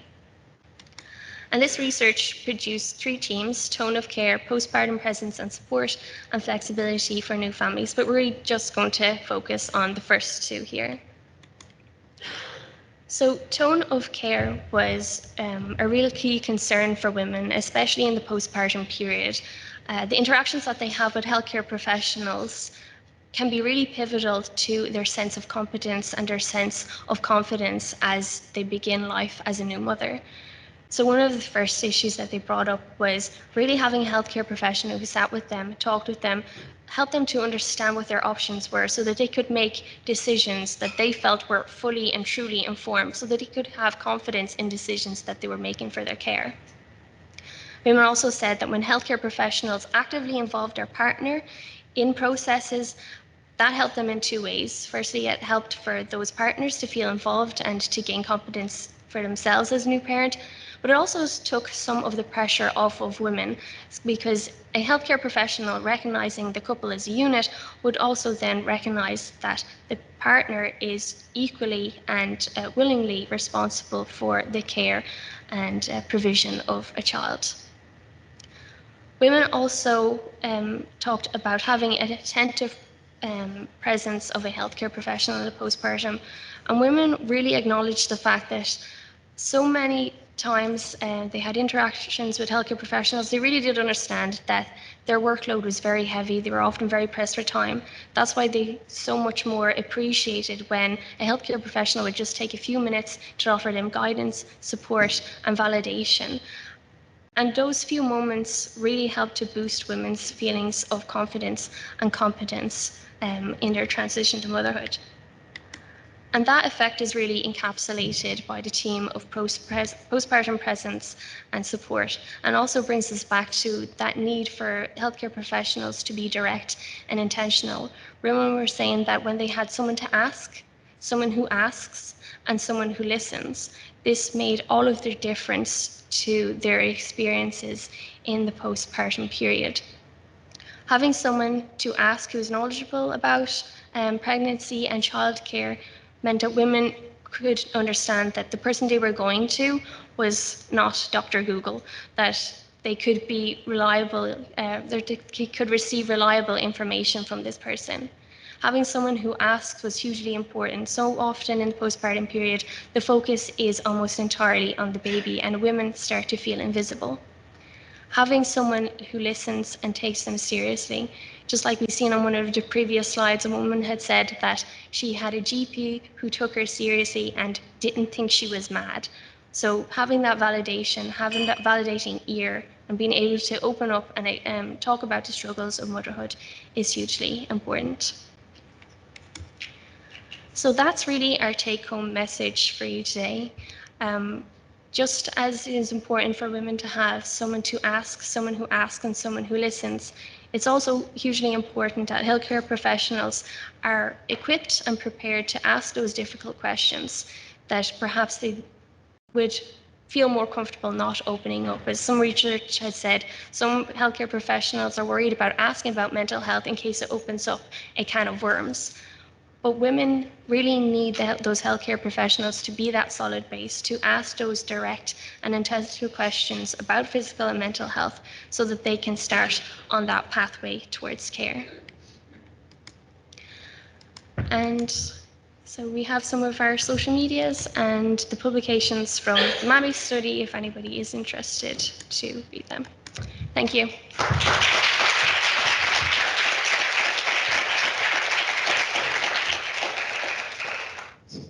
So I think, thanks for that. I'm sorry for calling you forward a little bit. Some people are finding it hard to hear you. So,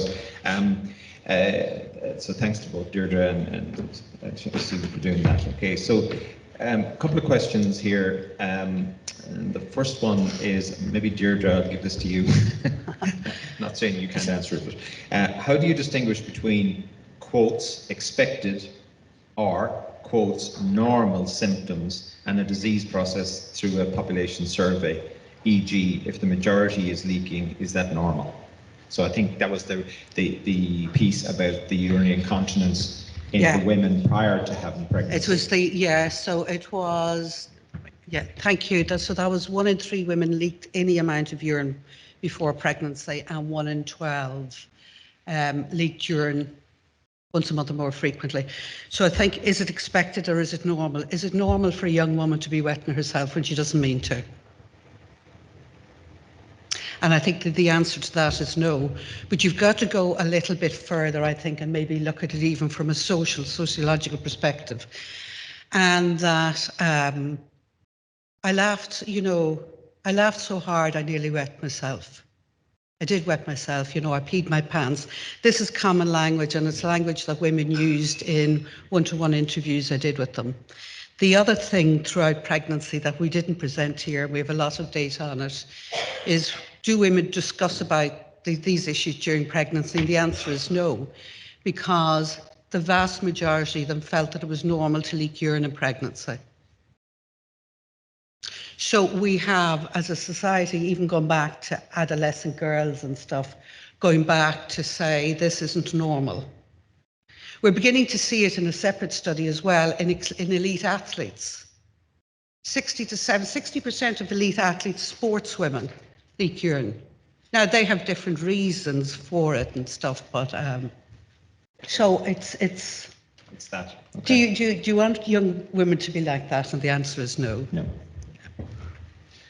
And it's interesting in young sports women, it's probably related to actually excessive muscle strength, which is really interesting. It's a very different methodology. Yes, it's a combination, and it's a combination of the movements and the lunges, of whether it's jumping and catching and lunging. Yeah. Okay, thanks a million for that. Question for you then: why are Irish rates of CAD lower? I'll use that mic and you can bring it up to your own mic. So unfortunately, we can't really say definitively at this time as to why they are lower. We do know that the sample within the MAMI study tend to be a little bit more socioeconomically resourced than perhaps other first-time mothers in Ireland. We tend to have women who are slightly older, tend to be more educated within partnerships, and are also employed. So it's also possible that women, very often CAD starts out as anxiety and then develops into comorbid anxiety and depression. So it's possible that these women who are starting out with anxiety, they have access to, or rather have the means to access mental health care to then treat that anxiety before it develops into comorbid anxiety and depression. Perfect. Just say that we have a second mic if some of you in the on the floor don't particularly want to do that. There's a hand up over there if somebody brings a mic over. And I have a question here. Do you think there's a need to extend the duration of midwifery care in the postnatal period? Some countries, women receive postnatal care for up to 6 weeks or more. Technically, we have it up to 6 weeks in the legislation, but it's generally to the GP, isn't it? So I'll give that to the two of you. So I think Deirdre's probably... Okay, I'll go to the mic, and just a short answer is yes. You know, there seems to be something happening, and something that Susie didn't do, but she also did as part of her gorgeous thesis, was begin to look at the 5-year data, and their health outcomes for women are worse at 5 years than even 1 year. So we're doing something, or we're missing something.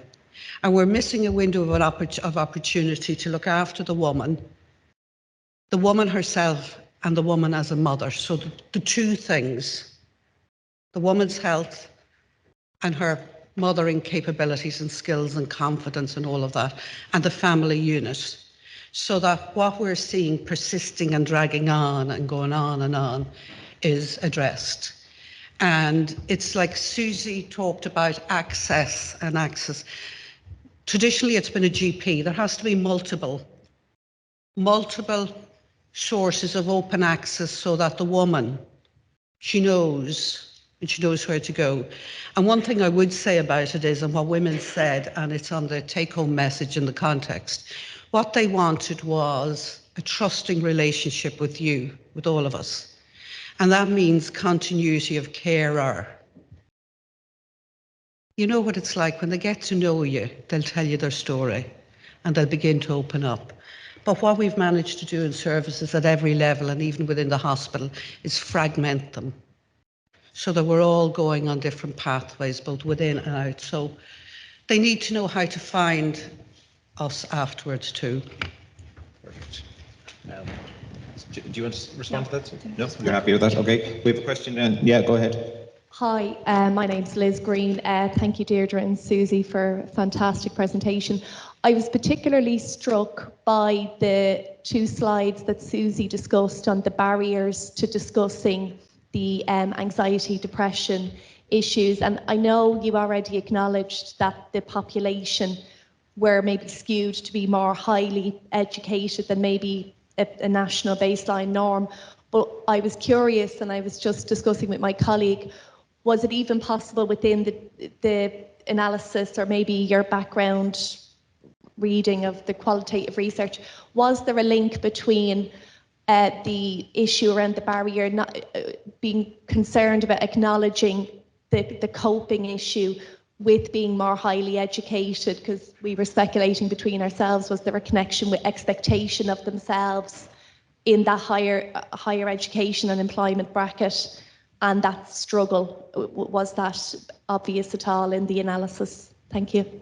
So the thing around coping, the really large piece from that came from a PPI piece that I did with women around resilience, and the different kind of language that was used there. And that was a kind of a surprising result, because I was just putting forward to them that these are the different words that are used around resilience.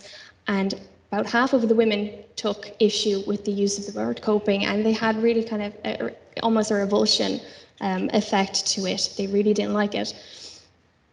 And the difference there wasn't so much around education, it wasn't so much around socioeconomic status either, because we had a range of women from very, very diverse backgrounds who were saying, yeah, I hate that question, I hate that word, because again, it can only be a yes or no issue. I can't actually open up, I can't talk about the struggle, about how difficult it is to be a mom and to be dealing with all these different challenges. The issue, or the differentiation between women who were totally fine with the word coping or the question of coping, tend to be women who are, and this is a subjective interpretation, women who were fine with it were right in the midst of really difficult challenges at the time that I was interviewing them. So I felt like when I was asking them, how do you feel about the word coping? They weren't so much answering the question, how you feel about the word coping. It was nearly that something had switched in their head and they thought I was asking, are you coping? And something happened there. They were going, yeah, and that's fine. Even though they might have just explained really, really difficult life circumstances that they were going through right at that moment. But I wasn't about to go say, well, actually. But then the women who had gone through very difficult life circumstances, had found a conclusion to them, or who were actively seeking help and were receiving help, they were the women who were able to reflect on that word and reflect on that question and say, actually, I don't like it because it's so limiting. It's a yes or no, on or off sort of response. I can't open up. So those were women who were able to reflect on their experience and say, that as a question actually limited my ability to start to say, actually, I might need help here. I think that answers your question. Thanks, Susie. I'll go with this as the last question then, just to keep time running. Is the DAS-21 scale commonly used in community mental health care? I think it's starting to be increasingly used, but again, within mental health, there's so very many different tools that you can use that I wouldn't really know exactly what percentage that it is. But the MAMI study itself, it doesn't only use the DAS, it also uses the EPDS, and that's included throughout the perinatal data collection and again at 5 years. So. Fantastic. Okay. Great. So thank you both very much indeed for that presentation and the questions. Yeah, thank you. I was listening to a discussion on the radio, I think it was the evening before yesterday, and they were actually reviewing different nappies. It was a kind of a consumer piece on nappies. And there was a very interesting piece about the advertising for nappies and you know, who you're advertising for, because you can't be advertising for the baby because they won't be able to respond to it. And it was adults. And just when that question was asked a few moments ago, you know, it is interesting when you look at advertising around babies. The mums, it's nearly always mums, it is occasionally dads, but they're always smiling, they're full of life, they're absolutely coping in the sense of that word. So maybe we're building, advertising is also building enormous expectations on parents. So now I'd like to just move on then, and we're now going to have a video presentation. And this is coming from Dr. Holly Keating. Holly is a second-year BST trainee in obstetrics and gynecology. She has a specialist interest in quality improvement in healthcare and patient safety. Wonderful to see in our young doctors that they're thinking this way. Holly's presentation is around the diagnosis and management of nausea and vomiting in pregnancy at a tertiary care centre. So we'll just play that video. Thanks. Hi everyone. I hope you're all enjoying study day. My name is Holly Keating. I'm a Year 2 Obstetrics and Gynecology SHO, and today I'll be presenting the findings of our clinical audit on the diagnosis and management of nausea and vomiting in pregnancy in the National Maternity Hospital. As we all know, nausea and vomiting in pregnancy is very common. It's a huge problem. At least 70% of women are affected at some point during their pregnancy. This is likely an underestimation. And it's a spectrum of illness. It can have varying effects on individual women. Some experience very mild symptoms, but for some it's got a very severe impact on their physical, mental and social well-being. At the more severe end of the spectrum, we have hyperemesis gravidarum, which affects between 0.3 to 3.6% of women. And this is diagnosed when there's protracted nausea and vomiting in pregnancy with a triad of more than 5% pre-pregnancy weight loss, dehydration and electrolyte imbalance. So nausea and vomiting in pregnancy is a condition of early pregnancy, and it should only be diagnosed when other causes have been excluded. So the onset is usually in the first trimester, peaks around week 9. If the initial onset's after 11 weeks, you need to exclude other causes, and it resolves by the 20th week in about 90% of women. It's important to be aware of other medical conditions that can present with nausea and vomiting and also worsen nausea and vomiting in pregnancy as they are managed differently. So this includes GI conditions, endocrine disorders, neurological diseases, ENT pathology, and certain drugs like opioids and iron. And as we know then, it can have a profound impact on the woman. So there's the obvious consequences such as dehydration and malnutrition, electrolyte disturbances, vitamin and mineral deficiencies. And this can range from mild to severe. Some women can present very sick with profound hypochloremic alkalosis, electrolyte disturbances, risk of anemia from iron deficiency, and Wernicke's encephalopathy from thiamine deficiency. This is why we supplement with Probinex. This can lead to permanent neurological impairment. Thyroid dysfunction also occur, such as thyrotoxicosis. And this is where high HCG levels suppress TSH with a result in high free thyroxine. Renal dysfunction and hepatic dysfunction can occur due to dehydration, malnutrition, and catabolic changes. Some women may present with hematemesis due to ulcerative esophagitis and Mallory Weiss tears. And then the psychological impact is huge, and this is something we often underestimate. Many women are affected by profound anxiety, depression, and post-traumatic stress disorder following their experiences with nausea and vomiting in pregnancy and hyperemesis. And it can even be lethal in some cases. So Charlotte Bronte, who wrote Jane Eyre, she was 4 months pregnant when she died. Her cause of death is disputed, but many biographers believe she died from complications of hyperemesis gravidarum, with a friend and writer, Elizabeth Gaskell, reporting she was afflicted with sensations of perpetual nausea and recurring faintness in the weeks before she died. So moving on then, how do we manage nausea and vomiting in pregnancy? Well, fortunately, we have a guideline for that, which forms the basis of this audit.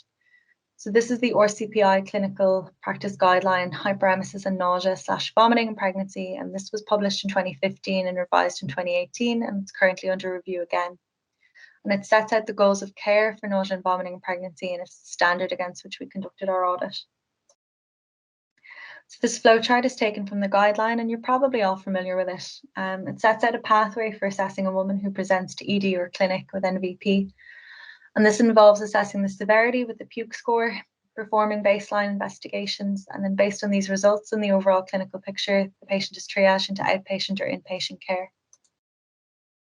This is the PUC score here, or Pregnancy Unique Quantification of Emesis score, and this is an objective and validated index of nausea and vomiting. And both the RCPI and RCOG guidelines recommend the use of this tool to help quantify the severity of nausea and vomiting in pregnancy. This is the treatment algorithm, which shows in stepwise fashion the first-line antiemetics recommended and additional therapies. The idea is that if one medication is not working, you add in another according to the flowchart. So the objective of this audit was to compare our clinical practice to our national guideline.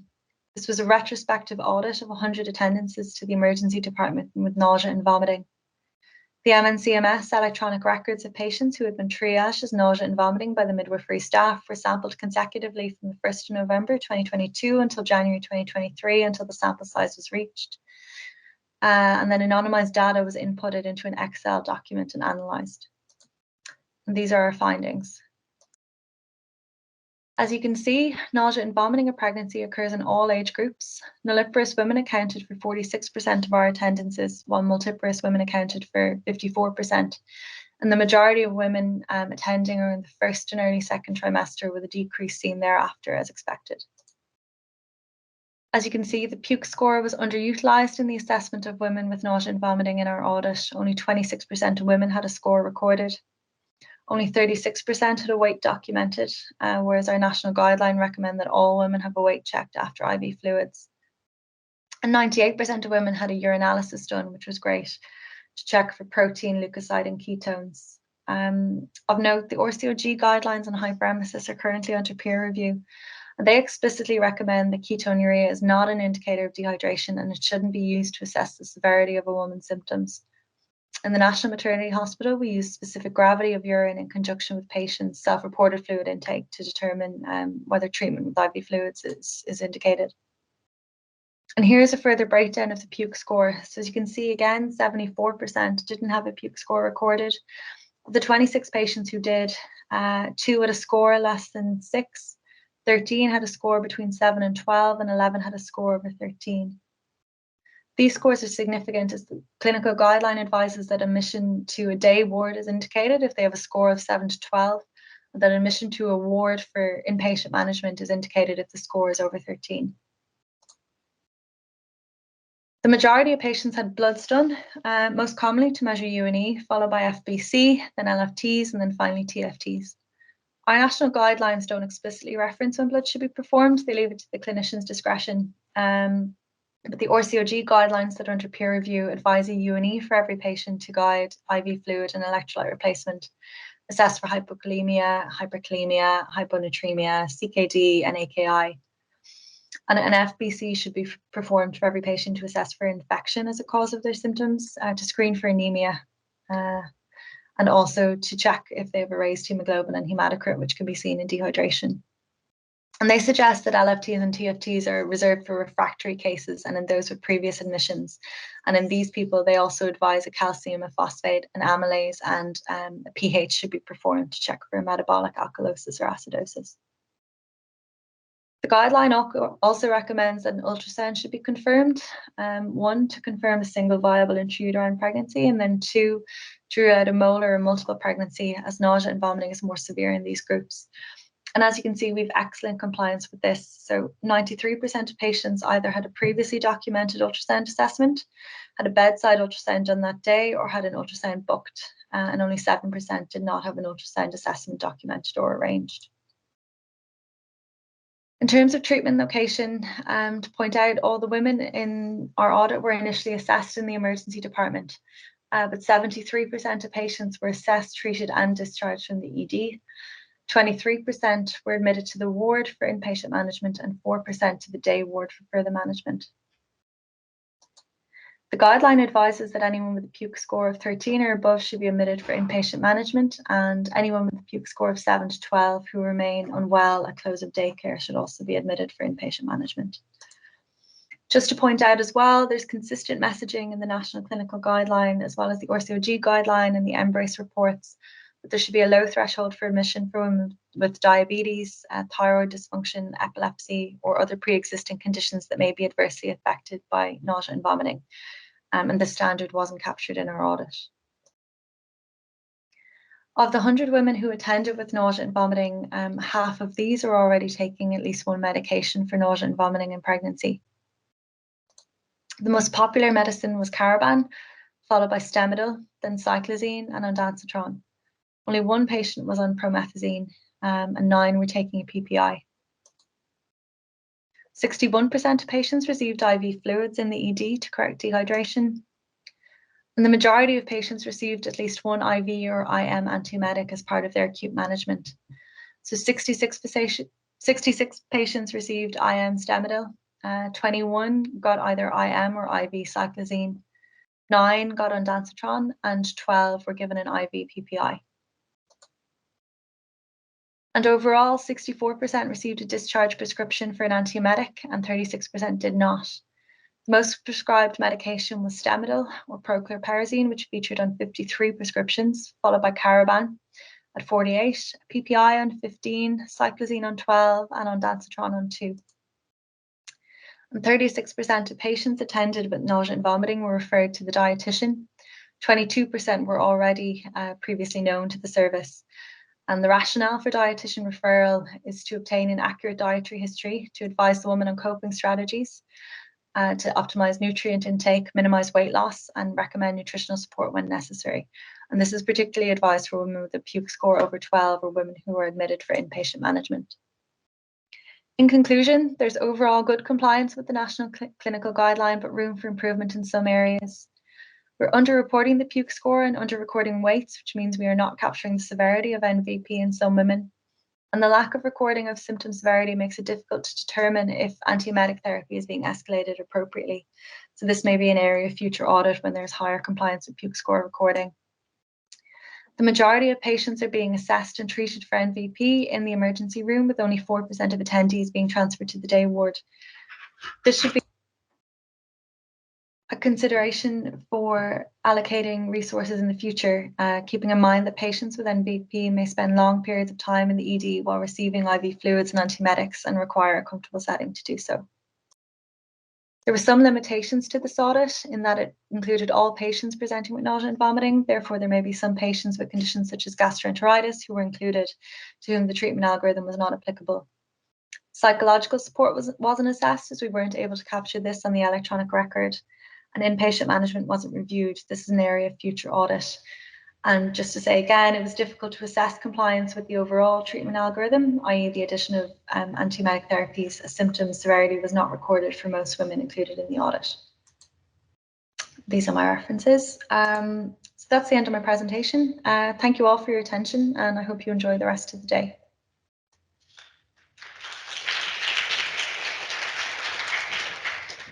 It's really lovely piece of work, that, and it just shows how we can actually assess our work against our national guidelines. So there's any amount of opportunities for trainees, midwifery students or whoever to actually really look at, are we actually doing what we write down and say we should do? So thanks very much to Holly, who couldn't be with us, but that was a very nice presentation. So now I'm going to introduce Dr. Mas Mahady Mohamad. Dr. Mohamad is a consultant psychiatrist in the University of Limerick with a special interest in perinatal mental health.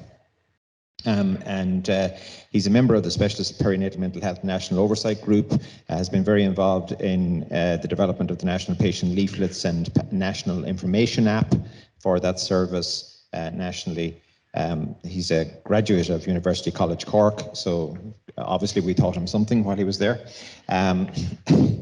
He did recognize me this morning as somebody who was one of his teachers, so it's good to know at least one student knew me. He's passionate about promoting the importance of perinatal and mental health, and he's interested in the use of creative arts and music to manage perinatal mental health presentations. So Mas, please come up, and thank you very much for doing the talk.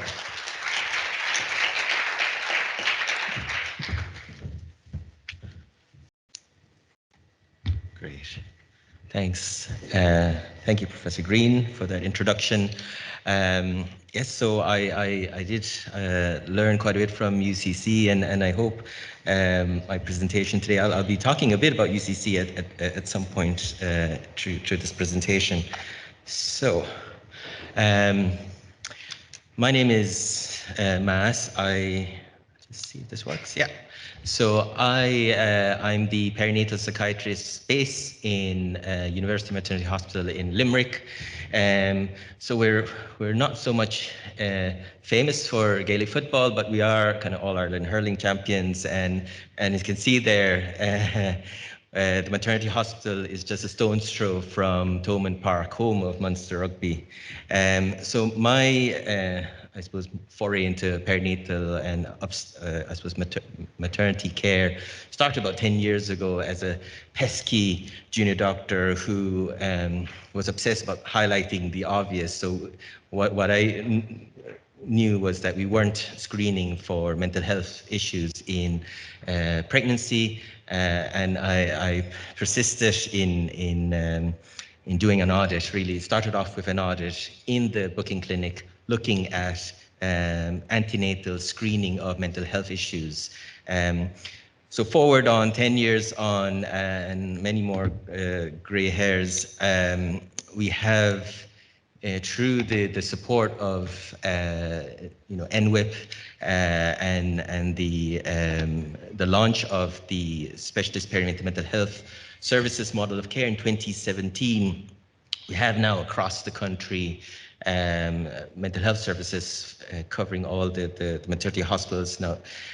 Some receiving services more than others. In Limerick, we are a hub team alongside 3 of the hub teams in Dublin, and 1 in Galway and 1 in Cork University Hospital.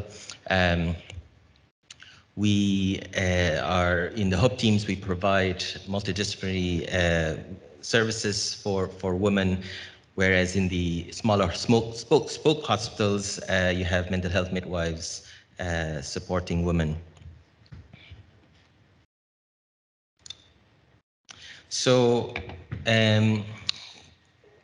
what I hope to talk about today, we'll be focusing more on the clinical examples and clinical aspect of mental health presentations in pregnancy, and they cover a range, and it's one of the reasons why it's such a rewarding profession. We see not just depression, anxiety, all the way to dissociative disorders and organic presentations as well. And just talking about, just listening about nausea, we also see kind of very unusual presentations related to nausea, things like cannabinoid hyperemesis, which is a rare condition linked to high use of cannabis, which presents like hyperemesis gravidarum, but is in fact a drug-related condition. And we also have seen patients with akathisia, which is an extrapyramidal side effect of prochlorperazine, which actually shares similarities with antipsychotic medications. So I could spend the whole day talking about this, the range of presentations, but for the purpose of today's talk, I'm going to focus on, again, on the topic that I picked, patients who come to us, and this is a common thing that they describe, they feel that they don't feel themselves, and they identify that they're not usually like this. And obviously this takes, a lot of insight. Not all women recognize this. Sometimes it takes them a second pregnancy, or it takes them to the point where their initial illness is treated before they are able to look back and say, oh, actually, I wasn't doing, I wasn't myself, and now I feel more like myself. So I'd like to talk initially about perinatal depression, and as you can see, that we've moved away from just talking about postnatal depression, because we are aware, and from lots of studies in the last 10, 15 years, that perinatal or postpartum depression, a lot of it starts antenatally, and in some cases even pre-existing depression that was maybe not necessarily picked up or identified before the pregnancy. We know that from a TCD study, actually, by Childbirth-related and Veronica O'Keefe a couple of years ago, looking at the prevalence of antenatal depression in maternity hospitals across Ireland, that the rates of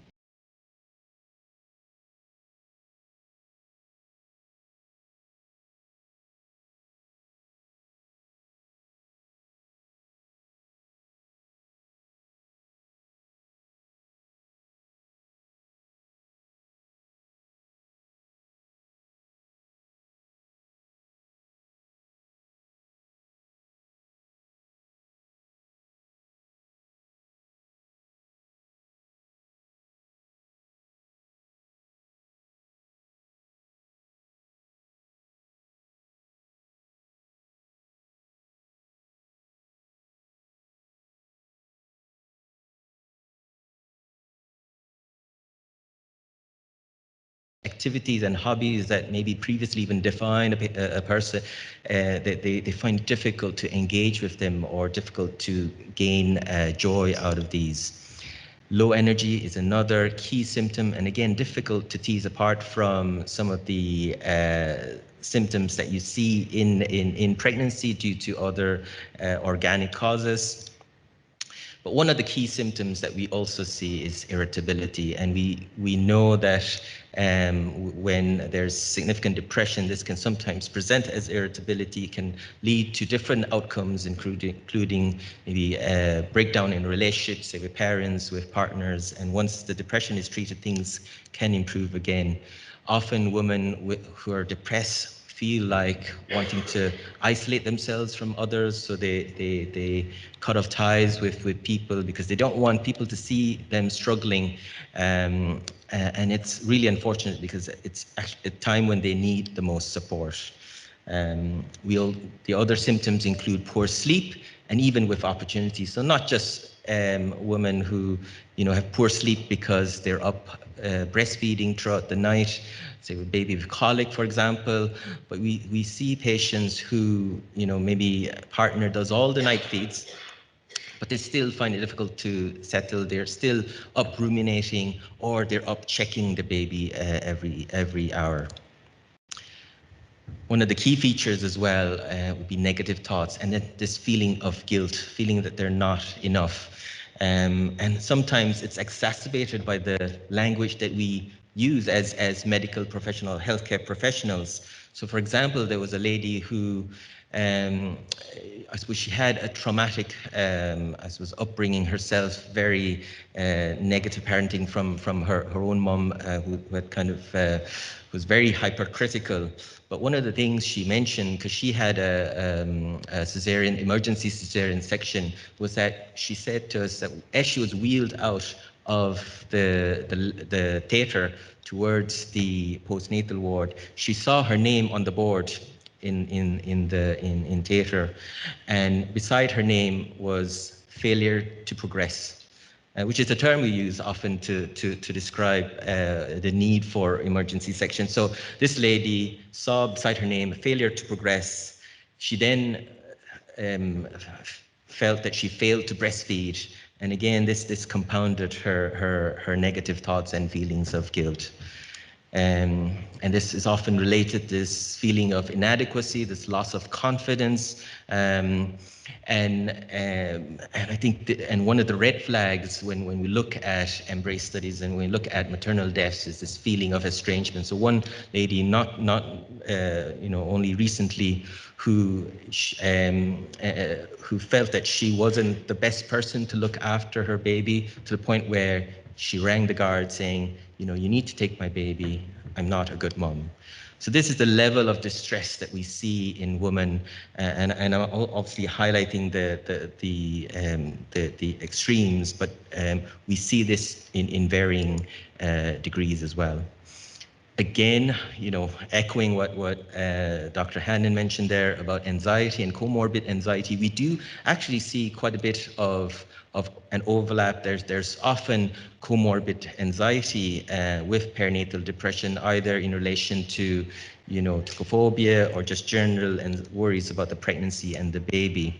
So when we talk about perinatal anxiety, this can be worrying about having a miscarriage, particularly for women with recurrent miscarriage, worrying about the state of the pregnancy. These are women who may, would prefer, if they could, getting an ultrasound scan just to reassure them every second day, for example. Fear of childbirth, and I know Ursula is talking after this. She might kind of talk a bit more about tocophobia and birth trauma. But many women, again, because of possibly their own upbringing, may have concerns about how they will cope postnatally, even in the antenatal period. So they're worrying, okay, how will I cope, when baby is here? They may have had, adverse negative parenting when they were growing up, so they know that they didn't get the best examples or saw the best examples, so they're worrying about how they will be themselves as moms in the postnatal period, worrying that they will repeat the same mistakes as their own parents. In the postnatal period, many women have this, may have, with perinatal anxiety, may have this irrational fear that something bad is going to happen. And as a result, they then have difficulty letting anyone else look after baby. And this compounds the situation because they become even more exhausted, even more tired, and it can be a vicious cycle and then presenting in a crisis point. We have then women as well with the severity of the anxiety, waking up multiple times to check on baby. And in some cases, it can be also associated with things like agoraphobia, this difficulty in leaving the house. Initially, it may be, oh, it's hard to get everything organized to leave the house, but it gets to a point where they're isolating themselves from others. One lady I was speaking to in the last couple of weeks said that she, since the last pregnancy, she became so anxious about leaving her town that anytime she and her husband would be on the motorway, she would have to ask him to turn back. She was getting panic attacks. She couldn't leave the town. She's well able to drive around her town, but now it's become an issue because she's pregnant again. And so the maternity hospital is in a different city, and she's struggling, and she's not making her antenatal clinic appointments. She's not making her anomaly scan, and we need to help her before time comes for her to come in to deliver her baby. But one of the things I wanted to specifically talk about today is perinatal OCD, because it often doesn't get enough attention. We know that OCD rates or prevalence rates in the general population is about 1 in 100. In the perinatal period, that increases about 2 to 3 in 100. And by definition, perinatal OCD involves both obsessions and compulsions. Obsessions can often be around contamination. So one lady, for example, had this fear of her food being contaminated, that she would get some kind of an illness that would pass on to the baby. So she was very vigilant about foods that were prepared by herself or the partner. And if she doubted the safety of the food, she would throw the food away. She would throw the whole dish away. And that continued on in the postpartum period then, where she was worried about bottles and contamination in the making of bottles. Often the obsession can be also about harm to the baby. So things like accidentally spilling a hot beverage on the baby, or falling down the stairs when carrying baby. But on occasion, we also see women who have obsessions about themselves, intentionally harming the baby. And this can be, again, things like suffocating the baby, again, dropping the baby intentionally, and in many cases, things like sexually interfering with baby. I think the key thing to say about perinatal OCD is that by definition, these thoughts, these obsessions are what we call ego dystonic. And by that, I mean that the woman, they don't recognize, or they don't want these things to happen, but the thought still comes into their head. They find it so difficult to push them away. It keeps coming into their head, and it fills them with extreme distress and fear, because number one, they're wondering, where is this coming from? And number two, they don't want to tell anyone about it. In some cases, they don't even tell their partners about these thoughts, because they're terrified that the partner will take the baby away, will leave them, will report them to Ursula, for example. And so perinatal OCD is probably one of the more distressing presentations that we see in the perinatal period. In terms of compulsions, this can be rituals, so they might have a particular ritual in terms of making bottles or preparing food or cleaning to ensure cleanliness. There can be checking behaviors, like getting up multiple times to check on the baby, reassurance seeking that things are okay, and then correcting behaviors then as well. So these can include very irrational things, like, for example, there was a lady who had these thoughts of sexually interfering with her baby, and the way that she the compulsion that was associated with it was that she had to kind of click her head to the right or to the left, I can't remember, in order to almost like erase that thought, and it became like almost like a tic. So another lady then, she had this obsession that anytime she heard about, say, a cancer diagnosis in a family member or a friend, and she wished them well, in her head, by wishing that person well, it meant that she was wishing kind of harm to her child. And automatically then the compulsion would be that she would pray excessively in order to compensate for that. So as you can imagine, these symptoms are extremely distressing and are often kind of endured in silence, because they find it very difficult to tell anyone about them. And finally, the most common is avoidance. So, for example, women with, say, obsessional thoughts of sexually interfering with their children might avoid things like nappy changes, and that's, in general, it's managed by maybe the partner, but at times it can lead to secondary neglect of the child. And as I say, we know that women with perinatal OCD generally they're good moms. They don't mean any harm to the children, but at times it can be secondary harm due to avoidance, for example, with nappy changes. But in a more severe case, it was a lady who I saw a good while back now, but she, again, because of having these thoughts of sexually interfering with her child, whenever she drove with the child in the car seat on her own, she stopped buckling the child in because of where the seatbelt goes in the crotch region. So again, it then was a more serious issue, but thankfully we were able to identify and help her with that. So I'd like to maybe talk a bit about postpartum psychosis, the most severe form of illness in the perinatal period. Thankfully, it's only 1 to 2 in 1,000. It is a psychiatric emergency, but the onset is sudden. Patients present with agitation, and that can escalate very quickly to aggression. I remember one lady that I saw actually in Cork, in the maternity hospital in Cork, who initially presented with a lot of agitation around breastfeeding and her concerns around, mastitis. We saw her. We said, she was anxious, she was agitated, but she wasn't psychotic at the time. We prescribed some medication. Said we'll come back in about, half an hour to review her again. 15 minutes later, we get a call from the midwife saying that she's aggressive, she's trying to jump out the window. So again, it kind of highlights how quickly things can escalate with postpartum psychosis.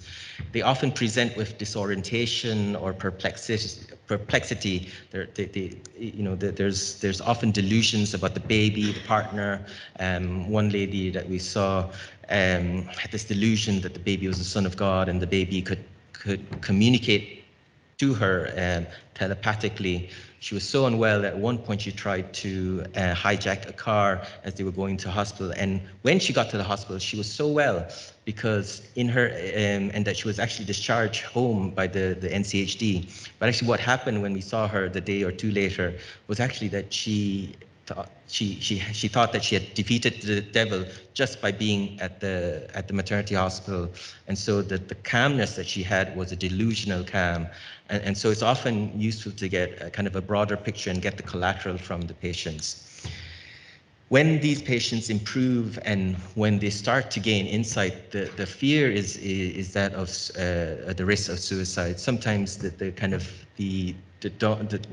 realization that something that severe has happened to them can cause them to feel extremely depressed, and this is when we need to watch for maternal suicide. And I'm not going to go too much detail, but maternal suicide is a leading cause of maternal deaths. This is again from the 2023 Embrace report. And if you look at the hatched bars there, you can see that maternal suicide is the second leading cause, next just to thrombosis and thromboembolism, even higher than sepsis and hemorrhage. And if you look at late maternal deaths, so deaths occurring from 6 weeks onwards up to the end of the first postpartum year, psychiatric causes amount to about 40% of maternal deaths. A huge percentage, 18% suicide, and then the rest drug and alcohol related issues. And again, something that we unfortunately have seen in the Midwest with our higher rates of social deprivation. But the cost of untreated illness, it's not just in terms of maternal suicides, but it is broad in terms of how it affects the pregnancy. So with lower birth weights, and earlier deliveries, poor health behaviors, substances. It's linked to paternal depression as well, but the bulk of the cost, and this is from the London School of Economics study in 2014, looking at the cost of untreated perinatal mental illness, is about £8.1 billion for the UK for every year of untreated illness, amounting to about £10,000 for every birth. And unfortunately, the bulk of these costs relate to the child, so 72%. So these are longer term implications to the development of the child, things like ADHD, internalizing, externalizing behaviors in the child going forward. And I won't go into too much detail, but we know that the perinatal period is an ideal time to intervene in this setting. So I'm going to tell you a story about what I've learned in UCC. So this is actually one of the few things I remember still from my time in college, and it was actually a story that we were taught by Professor Ivan Perry, who was professor of epidemiology in UCC. So he gave us an example of, say, if you're walking down the River Lee, he said, and you see someone in the river, you might jump in and pull him out of the river. If you see the second person, you might jump in again and pull him out of the river. But then if you see a third or a fourth or a fifth person, would you keep jumping in? I definitely wouldn't, mainly because I don't swim. But his point was that if that happens, you probably kind of go upstream and see what's causing these people to be, struggling or drowning in the river. I later found out that it's actually also a quote by Desmond Tutu, but in my head, it's always associated with Professor Ivan Perry. So I suppose what I want to highlight is that it's, the perinatal period is a key period for secondary and tertiary prevention. And it's rolled out now across the country with the national model of universal screening in the antenatal booking clinic. I know we can do a lot more, we can do a lot better in terms of extending that to other points in the antenatal period, and also having some formal program for the postpartum period. But what we also do in most, and this happens in not just in Limerick, but in all the other hubs, is active management of women with pre-existing mental illness, especially those with bipolar affective disorder or severe depression, say with previous suicidal ideation. What we do is that we have these preconception planning clinics even before these women become pregnant, to discuss, their medications, discuss, a healthy pregnancy, coming off, stopping smoking, reducing their, other kind of unhealthy behaviors. Planning, looking at polypharmacy around their medications and seeing, okay, so which ones are safer, maybe potentially, which ones they really need, which ones they should continue, in order to ensure that they remain well during the pregnancy. And then during the pregnancy, the other thing that most of the hubs, again, across the country are doing are pre-birth planning meetings. So meeting the woman around 32 and 34 weeks, meeting them with the multidisciplinary team, so the obstetricians, with public health nurse, sometimes with their GPs, with the community mental health teams, in order to plan the rest of the pregnancy, the delivery period, and also the follow-up in the postpartum period, with the hope that we will, not just have an impact on the health of the woman, but hopefully, potentially, prevent, looking at primary prevention in terms of future generation health. So just a last note, just to say that most of the patients that we see, they do get better. Towards the end, they do say that they feel more like themselves again. They feel that they're getting back to themselves. So in summary, mental health presentations are common. They can cause significant distress and impact on functioning, and they have widespread consequences. But we also know that it's an ideal opportunity for prevention.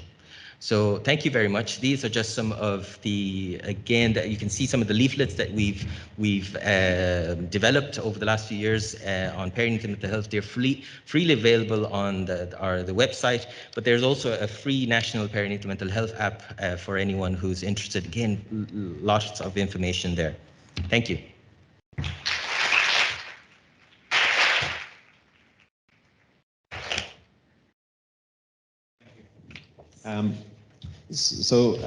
Thanks, William, for that. That was very good. You've created quite a bit of discussion anyway about communication and language, which has been a theme that's been coming through this morning. So first of all, we have a comment. So interesting that our language has such an effect on women we meet in maternity services. Failure to progress. Are you coping? And then there's kind of two questions that are slightly allied, which is on that lines is, should education around communication in healthcare be a required course in health sciences, as communication issues is a recurring theme in the talks today? And similarly, or along the same lines, the term failure to progress is used openly during handover to emergency situations such as a transfer for cesarean section. Should the term be assessed and changed? Well, definitely, to me, I think that is what we would recommend, and that's what we see as well on a regular basis, because we often get patients referred to us following a complaint, and often it's around communication.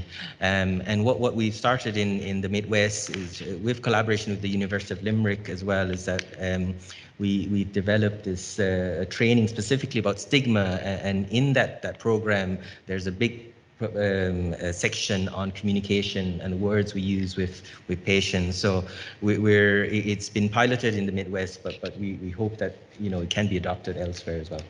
Yeah, great, thank you. And kind of more specific questions to your area then. Have you found an increased rate of premature births in the women you see antenatally in your caseload?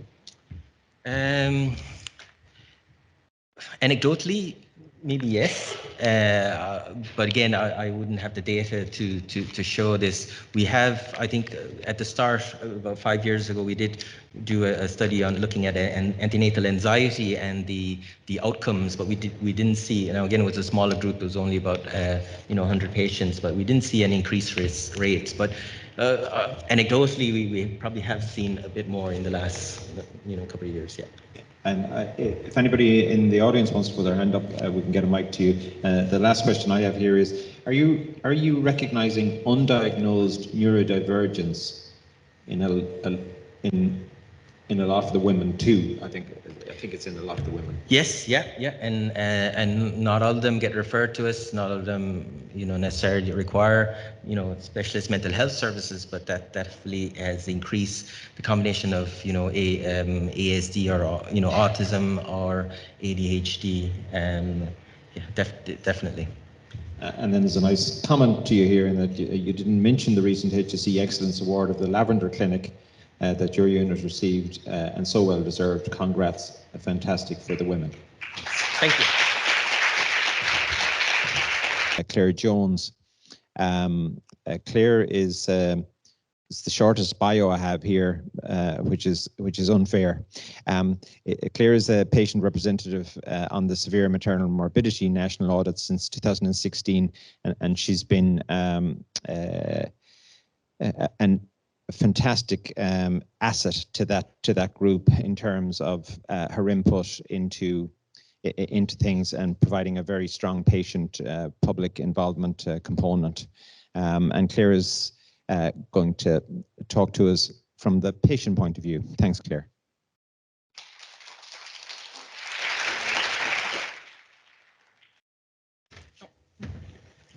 I might get a glass of water.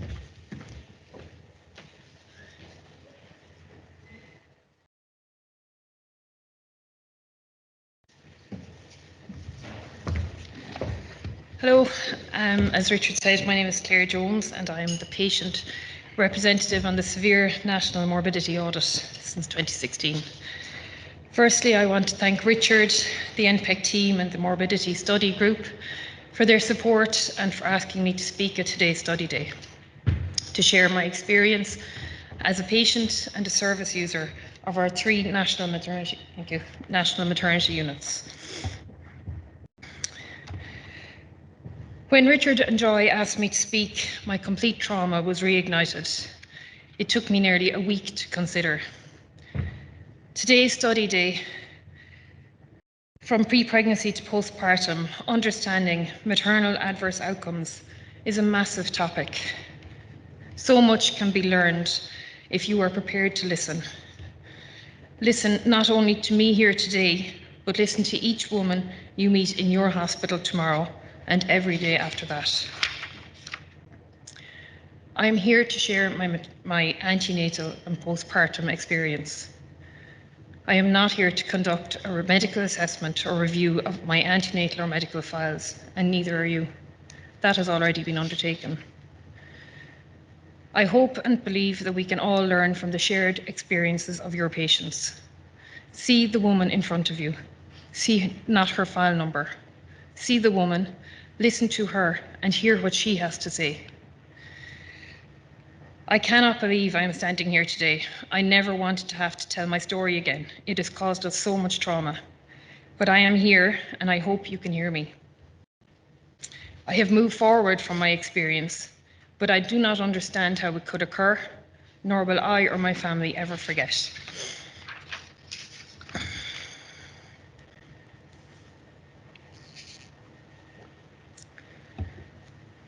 As a woman needing obstetric care, I don't expect you, nor do I need you to be my friend, but I do expect you to care for me and for my unborn child. Care for us in a way that offers me clear communication and respect. I am the service user, but you are the service provider. If you cannot or do not provide the service you are engaged to do, then you should expect to be held accountable. To that extent, you are no different to any other service provider.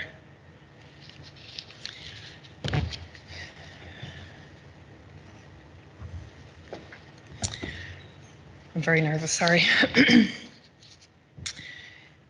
My husband and I were 9 years waiting to see those lines indicating I was pregnant. Our GP was hugely supportive, and he referred me to our local hospital. At my first antenatal appointment, I registered at reception, I met the nurse, and did all the usual stuff. I was then directed to a waiting area to be seen by the doctor. When my name was called, I duly went in and we exchanged pleasantries as he frantically turned page after page on my file. After some time, I asked, was everything okay? He looked up at me and he started to cry. He told me it was his first day. I responded it was mine too, and I looked to see a different doctor. Perhaps it was an omen, if you believe in that sort of thing, and with hindsight, I should have left the hospital that day and never returned. But I didn't because of geography. I lived less than a mile from the hospital at that time. My pregnancy progressed, and unfortunately I suffered with hyperemesis throughout, which resulted in multiple admissions to hospital. During another antenatal appointment, I was told I was getting too fat and to stop eating sweets. I had in fact lost weight throughout my pregnancy. Even today, for me to justify my weight at that time is unnecessary and wrong. But I feel compelled to do so all the same.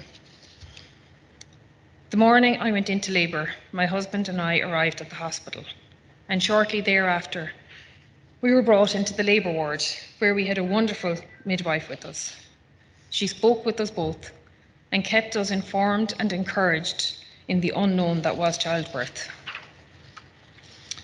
However, after a number of hours, progress slowed and our baby began to show signs of distress, and the consultant was called. Immediately, the whole environment changed. The consultant barked at the midwife. I was vomiting profoundly, and my husband asked for extra containers, which the consultant flung at us from across the room. At no point did the consultant introduce, speak with, or acknowledge me in any capacity. The consultant left the room shouting, "If this baby's not here in the next 10 minutes, I'll be back with a forceps." That was her only communication with us throughout our encounter. Our baby was eventually born with forceps, and the consultant left. Another junior doctor arrived as I required stitches. Again, no communication as to what she was doing or why. She spent what felt like an eternity, but was approximately 45 minutes doing what she needed to do. My husband asked, was everything all right? And she just said I had lost a large amount of blood. That was the only time she spoke with us. My husband asked, could the consultant come back in to review? She didn't reply, and the consultant didn't come. We got through that process and were returned to the safe, knowledgeable, supportive care of the midwives. We went home a couple of days later. Unfortunately, 4 or 5 days post-discharge, I fell unconscious at home and was brought back to hospital. I was seen by the same consultant and put on a course of IV antibiotics and discharged 5 days later with a prescription for additional antibiotic. Written all over my file is my allergy to penicillin. Yet I was discharged with a penicillin antibiotic. I queried the prescription with the nurse before we left the ward, who told me to go find the doctor and have it changed. After I finished the antibiotic, I knew something wasn't right, and I spoke with our public health nurse. She referred me for women's health physio, which I attended weekly for about 2 years in total. For anyone here that has shared that experience, it is horrendous, but I was very fortunate. My physio was an exceptional lady. However, she very quickly referred me back to my GP and to the maternity clinic. My husband and I attended the maternity clinic, where I met a different consultant. He had a nurse and another person in the room at the time. He initially dismissed my symptoms as probably bowel related and proceeded to conduct an internal examination. My husband and nurse were asked to step outside the curtain. The doctor examined me while this random other person stood at the end of the bed looking up through me. This consultant told me I had chronic infection and that antibiotics were no good at this point, that I was gone beyond that. He said I required surgery. My husband asked when the surgery could be done. He laughed at us and said he had a 6-month+ waiting list. I asked what I was supposed to do in the meantime, given that I couldn't walk, sit, drive, or lift my baby. He told me to go home and take a warm bath with almond oil.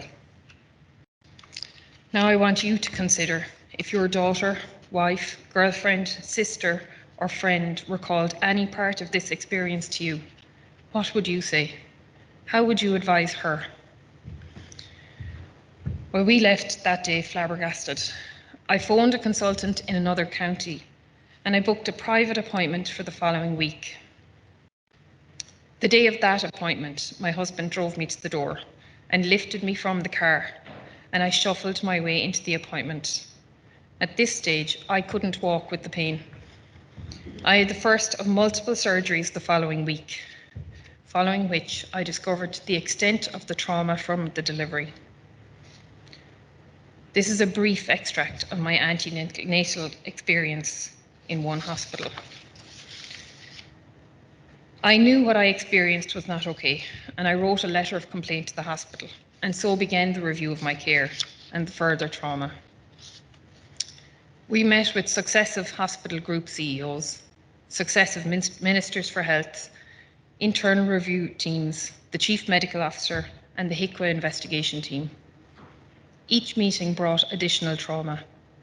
Doctors from other hospitals telling me this would never happen in their hospital. A member of the investigation team crying as I recounted my experience. And ministers telling me this is not acceptable. And talking about accountability, but there was none. So much happened, so much was said, but I reached a point where I was broken by the system. I couldn't face any more meetings, litigation, medical reports, or any more trauma. I had to walk away. We had our little boy, and at that stage, I had given so much of myself to surviving my maternity experience. I now needed time to recover from it. My reality and the real life effect of my maternity journey is that once my baby was born, I couldn't care for him independently. My husband had to leave his job to care for us, and I was out of my job for 20 months. In the real world, that brings trauma and huge financial pressure. The ripple effect was great. My experience is shocking, and it has had a lasting effect on me. I will never forget. My trauma is as real today, and I am reminded every time I sit down. I have had 4 pregnancies, and thankfully we have three children today, each pregnancy with its own complications. My maternity experience is across 3 different maternity hospitals. The first time within the public system, and privately for subsequent surgeries and pregnancies. The care I received as a private patient was entirely different to the care I received as a public patient. I was assured, I was spoken with, and I was informed. Ultimately, I was seen and heard. You are here today because you are a cog in the wheel in one of the 19 maternity hospitals in Ireland. You are the service provider, the caregiver. You made a choice, whatever number of years ago, filling out your CAO form. You chose this profession. Remember why you chose it. The bureaucracy and stress of every job will always be there, but the woman you have in front of you at your clinic tomorrow, you might never again see her. And how you speak with her, how you treat her, if you hear her, will last forever. My experience has changed me forever. Today, I am a different version of myself. I have my voice. I do not trust the medical profession. I question everything. I challenge each of you to read the National Healthcare Charter and ask yourself, do you know the 8 principles of the Charter?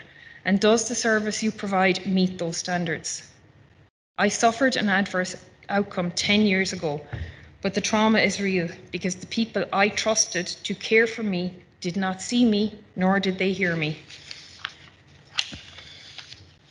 I felt that same trauma with each subsequent pregnancy, the intense fear throughout my pregnancies and the complete lack of trust in the very profession I had to entrust the care of my unborn child to.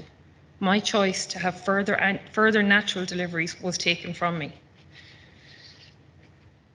There are 2 points in our lives when we are at our most vulnerable: at birth and death. Maternity care deals with life, death, and everything in between. Midwifery and obstetrics must be driven by excellence in care, continued learning, compassion, and empathy. However, this can only be delivered by clear, honest communication. See the woman, listen to her, and hear her. If you cannot see the woman in front of you tomorrow, or if you are coming to work without compassion or empathy for her, you need to look at your role and ask, is this the job for me? Despite my horrendous experience, I will always acknowledge and am grateful for the exceptional people we met on our journey: the nurses and midwives, the physiotherapists, the advocacy staff, and the doctors in my subsequent pregnancies. They carried us on our journey.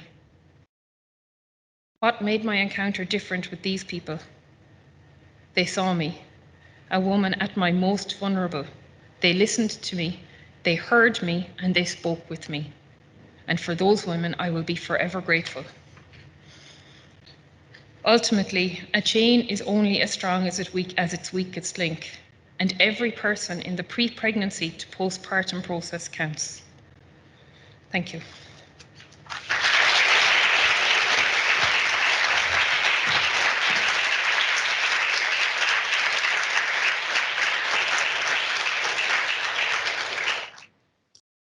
Thank you, Claire. That was, I'm just grateful that you were able to give us that talk and let us hear the very, very significant impacts we have negatively, but the great potential we have to impact positively.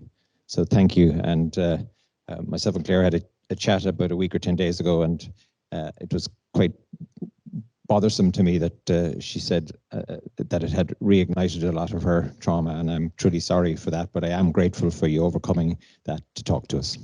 Thank you very much.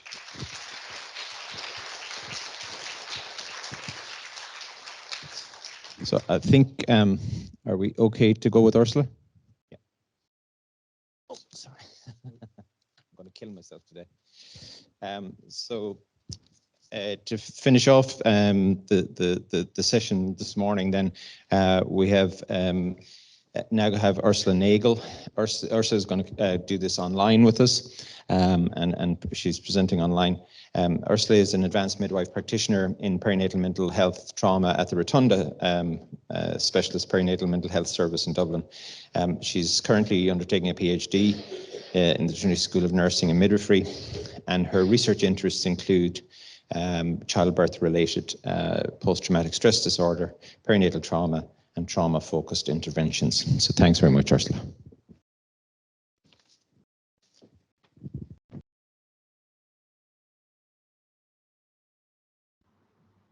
Hi everyone, apologies. There was connection difficulties there. I hope you can hear me okay.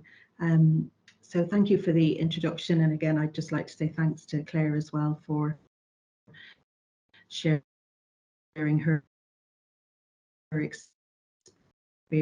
So today I'm going to talk about where we are in terms of childbirth-related trauma in Ireland, and there's a lot of work going on at the moment in terms of studies and services which have been developed to support women who experience a traumatic birth. If you could just move the slide on there, please, that'd be great.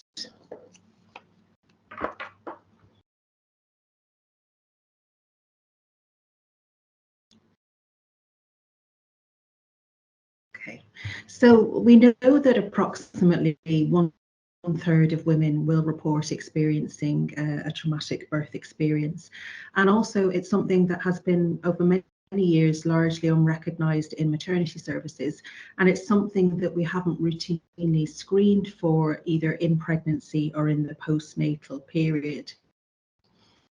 Approximately 4% of women might go on to develop what we call childbirth-related post-traumatic stress disorder, and studies that have been done in high-income countries, in fact a very recent meta-analysis said that childbirth-related PTSD affects between 3% and 6% of mothers and 1.2% of fathers. Until recently, we had no Irish data in terms of the numbers of women who were presenting with traumatic birth. And next slide there, please.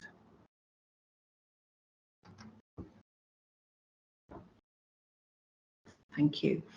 So first of all, I just wanted to tell you about Intersex study, and this is an international study of childbirth-related trauma. So currently there are 44 countries involved in this large international study from all over the world, and a mixture of low, middle and high income countries.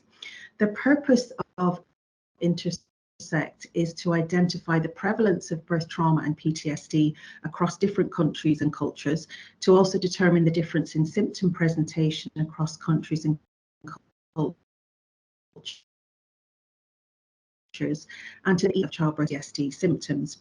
In the rotunda here, we have been collecting data for Intersect for about 18 months now, and recently CUMH has become the second site in Ireland to sign up to Intersect study. Essentially, it's the cross survey, which contains a number of measures for women to complete when their baby is between 6 and 12 weeks old. And the measures included in the study screen for birth satisfaction, previous post-traumatic stress disorder, birth-related PTSD, depression, anxiety, and a number of other variables as well. Part of the I suppose, requirements of signing up to Intersect data is going to be pooled so that we'll have an international data set, and as I said, we can recognise the differences in symptom presentation between different countries. So every country that this study has to transfer a minimum of 250 of their data set to the larger Intersect study. If you could just move the slide on there, please. So we transferred some data in the middle of last year, and these are just very preliminary findings, and they're not the finalised figures. To give you Ireland's from 6.6, the prevalence of depression was 14.3, and the mean birth satisfaction score was 26. So currently our data set is at 451. We have ethical approval to keep recruiting until June this year, so we will. And what will happen at that stage then is we'll do a full analysis on the data, which will give us a very detailed prevalence of birth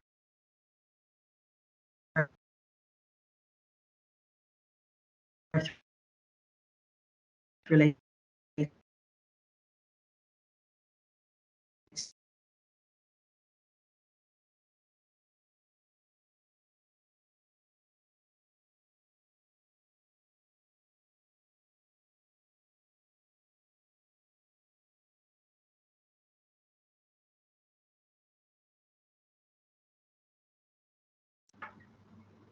Can you move it on to the next slide? Thank you. Okay, so this study was published in 2022, and this was a study which came about, as I said, we didn't have any figures previously on the rates of birth-related trauma in Ireland. I've been very fortunate to be a part of COSTA Action 211, which is a pan-European network on perinatal mental health and birth-related trauma, which has been led by Professor Joan Lawler from Trinity College. And so this is a scientific network that consists of service users, academics, researchers, clinicians and policymakers, all tasked with the hope of reducing birth trauma and moving forward looking to see if we can prevent birth trauma. So I was very fortunate to receive some funding to undertake a short-term scientific mission to work with academics from 3 different countries to put this paper together. And if you just go on to the next slide there, I can tell you a little bit about it.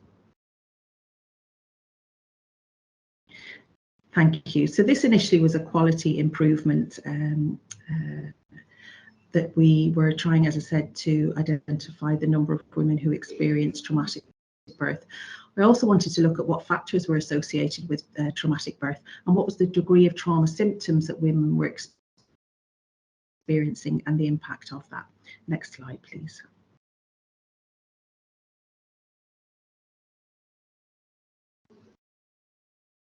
So this was a survey methodology, and in the Rotunda Hospital, all women on the day of discharge complete the Edinburgh Postnatal Depression Scale.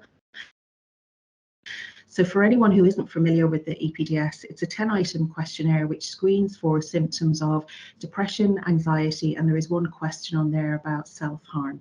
This is a practice that's been in place in the Rotunda for well over 20 years.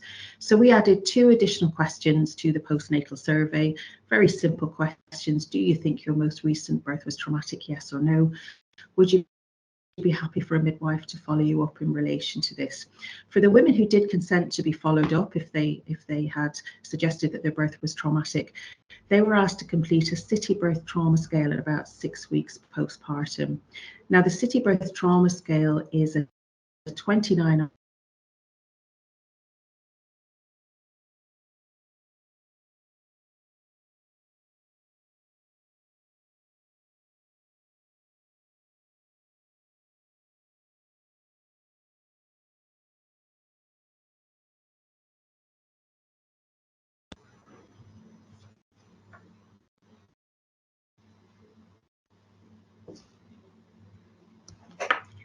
Next slide there, if you can.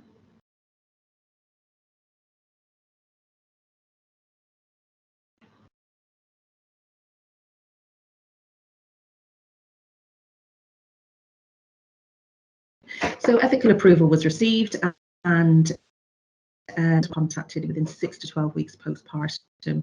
At this stage, information about the following and women who reported distress at any stage were automatically referred to the specialist perinatal mental health service. Next slide, please.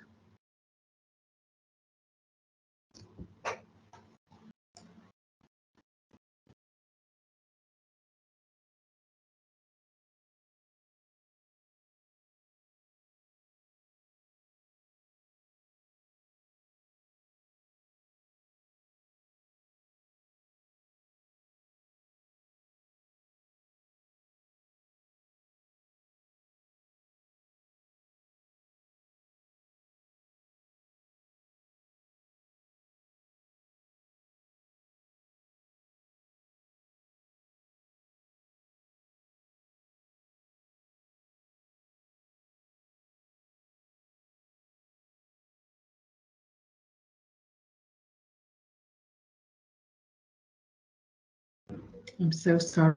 There's a lot of difficulties with connection here this morning.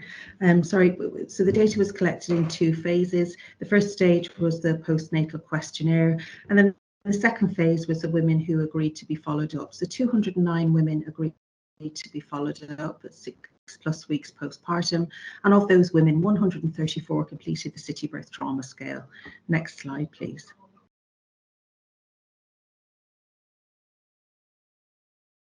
The data was analysed in SPSS version 27, and we used logistic regression to estimate the associates between demographic and obstetric variables and birth trauma.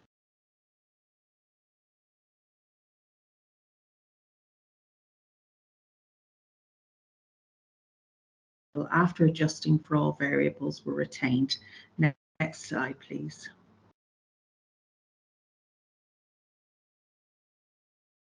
So just to give you an idea of the sample characteristics of the women, the overall data set, so the mean age of women was 32, 40% were primate, so women who'd had their first babies, and 60% were multiparous. Almost 60% of the population were Irish, followed by a sizable amount from Eastern Europe and then African and Asian Irish. The most common mode of birth was a spontaneous vaginal delivery, followed by elective section, emergency section, and then instrumental birth. 8% of women had postpartum hemorrhages, and most babies were born well at term with good APGARs of 9 at 1 and 10 at 5. Next slide, please.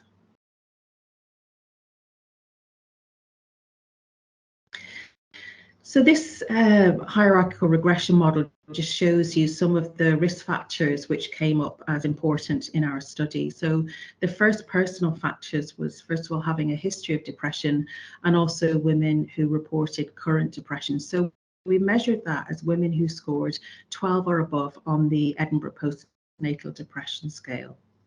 In terms of the birth-related factors, induced labour was another risk factor, instrumental birth was another risk factor, and also postpartum hemorrhage. Next slide, please. So our findings showed that 18% of women reported that their birth was traumatic. In the follow-up sample, there was some comorbidity for women with birth and birth-related trauma, and of the follow-up sample, 4% of women met the diagnostic criteria for birth-related PTSD. Next slide, please. Now, if you look at the PTSD criteria which was met on the City Birth Trauma Scale, over a third of women reported re-experiencing symptoms, over 20% of women reported negative cognition and mood symptoms, over a third of women reported hyperarousal symptoms, and again over a third of women had symptoms that are lasting longer than 4 weeks. And this is something that we see quite regularly with childbirth related trauma, in that most women may not meet the diagnostic criteria for PTSD, but can still be incredibly distressed and are significantly functionally impaired, even with what might seem to be subclinical symptoms. Next slide, please. So the key findings, as discussed, 18% of women reported their birth as traumatic. Personal factors included current and a past history of depression. I'd like to just talk about developing a perinatal trauma service. And this was a service that was developed, I suppose, in response to the fact that I was meeting lots of women who'd experienced traumatic birth over the years and have really nowhere to signpost these women. If you could just move it on to the next slide, please. This clinic was developed as part of advanced practice. So when I was developing my ANP role, it was something that I was really passionate about starting, and I got funding from the Nursing and Midwifery Planning and Development Unit to get it up and running. So over the years, I had done extra training in trauma-focused interventions such as cognitive behavioural therapy and eye movement desensitization and reprocessing. And these are the two trauma-focused therapies that are currently recommended according to the NICE PTSD guidelines. We developed our own guideline and established a pathway. It's a very trauma-informed service, and it's also a collaborative service with psychiatry, with psychology, and with midwifery. And trauma is complex, so it's important to have that kind of interagency working when it comes to trauma. We've also undertaken a number of research studies in relation to the clinic since it started. Next slide, please.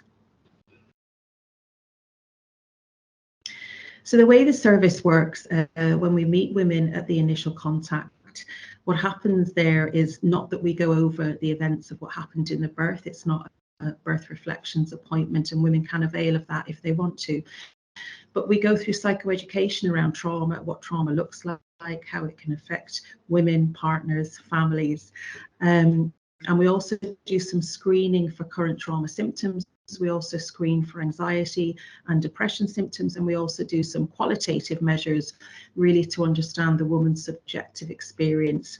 Based on the initial consultation, women who we feel might need further follow-up, either because they score perhaps very high on the initial screening or because women are significantly distressed or impaired, we would bring those women back for a detailed trauma and assessment and formulation with a view to then offering women one-to-one trauma-focused interventions. And as I said, we're fortunate now that more team members have been trained up in EMDR.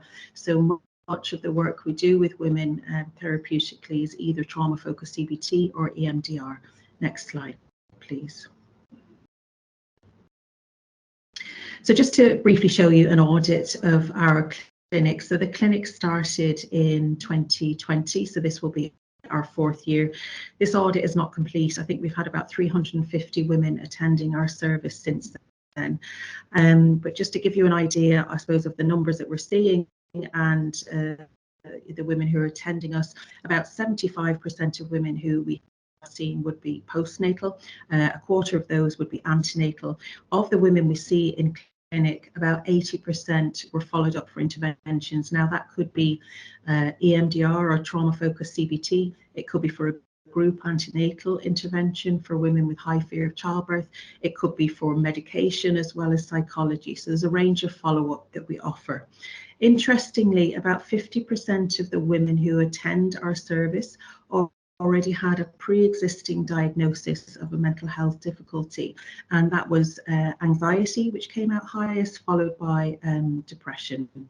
Also, of the women that we're seeing in the clinic, about 50% met the diagnostic criteria for birth-related PTSD. Next slide, please. So I'd just like to draw your attention to these very recent hot off the press publications. These publications have come together through the cost action that I was telling you about previously. And the consensus and recommendations for practice, policy and research are there for maternity services, for policymakers, for health services to see, and really recommend that as services, we must move towards becoming a trauma-informed service. And that's something that is quite easy to say, but in practice, it's a lot of work and it's a long road. But it's important that we take the steps to move our services to becoming more trauma-informed, and so that going forward, we can prevent birth trauma or minimize birth trauma going forward. Next slide, please. Okay, just some references there, and thank you for your time.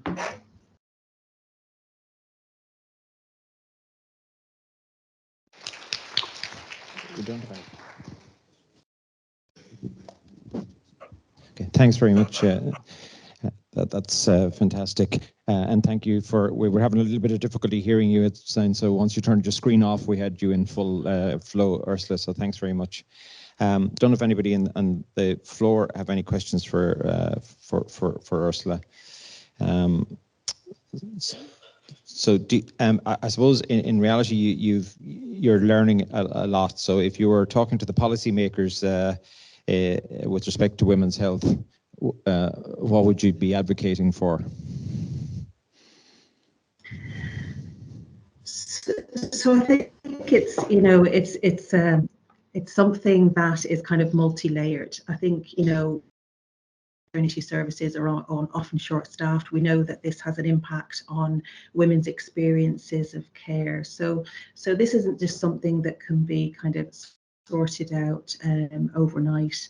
About 2 years ago, myself and a colleague who works in the trauma clinic here with me presented to the Women's Health Task Force, really to recommend the services that we're offering here in the Rotunda should be available nationally, because unfortunately some women won't have access to these services, which is a real shame. And this is something that traumatic birth doesn't just affect a woman on one birth or one pregnancy. She may delay the interval between a subsequent pregnancy. She may decide not to have any more children. The couple might be completely traumatized and never want to go through it again. It affects women's bonding with their babies. It can affect breastfeeding journeys. So, as I said, moving towards becoming trauma informed, it's about creating awareness.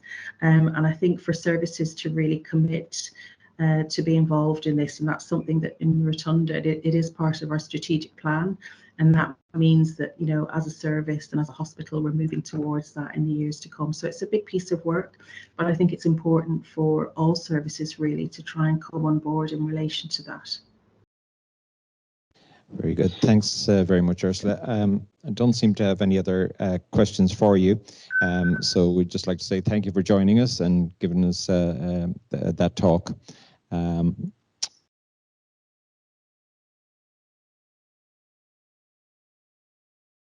The data presented here is research completed in the National Maternity Hospital on the implementation of rotational thromboelastometry, or ROTEM, a point-of-care hemostasis analyzer in the management of obstetric hemorrhage. An audit into severe maternal morbidity in the Irish population in 2021, completed by the National Perinatal Epidemiology Centre, identified a rate of severe maternal morbidity of 6.34 per 1,000 maternities. Major obstetric hemorrhage, defined as a blood loss of greater than 2.5 litres, was the predominant contributor to severe maternal morbidity cases reported, representing 53.2% of all cases. Pregnancy induces significant changes in hemostasis, resulting in a hypercoagulable antifibrinolytic state, thought to be a protective mechanism to prevent excessive hemorrhage during childbirth. Despite this defensive mechanism, uterine blood flow in late pregnancy represents 15% of cardiac output, thus the onset of bleeding can rapidly progress to a life-threatening event. The basis of PPH management centres on the identification and correction of the underlying bleeding etiology, often classified in terms of the 4 T's: tone, tissue, trauma, and thrombin. Thrombin refers to a coagulation defect, either congenital or acquired, which can aggravate a postpartum hemorrhage and result in progression to severe blood loss. The rapid identification of a coagulopathy allows for the prompt initiation of hemostatic therapy, with recognition of adequate hemostasis status equally as valuable, allowing clinicians to focus on other causes of bleedings and execute alternative interventions to arrest bleeding. Widely recommended standard laboratory assessments of hemostasis include a coagulation screen measuring prothrombin time, PT, activated partial thromboplastin time, APTT, and plasma fibrinogen concentration, in addition to a full blood count providing quantitation of the platelet count. Recently, the utility of standard lab tests in the management of bleeding, particularly within the obstetric setting, has been questioned. Emerging research indicates near-patient analyzers employing rotational thromboelastometry, or ROTEM, may offer a potential improvement on the limitations of standard lab tests in the management of obstetric hemorrhage. To assess the validity of ROTEM analysis in the management of obstetric hemorrhage, results of ROTEM analysis and routine lab tests were analysed in a healthy control and obstetric hemorrhage patient population in the National Maternity Hospital. The relationship between the ROTEM parameters and standard lab tests was established by the calculation of Pearson's correlation coefficient. ROTEM analysis was found to be reflective of the standard lab assessment of hemostasis in normal pregnancy, in addition to providing an accurate evaluation of hemostatic condition in actively bleeding obstetric patients. ROTEM analysis can provide an indication of hemostatic status within 5 minutes, and these earlier reported ROTEM parameters are reflective of the final report. So earlier reported ROTEM parameters can be implemented into a treatment algorithm to guide rapid clinical decision making during obstetric hemorrhage.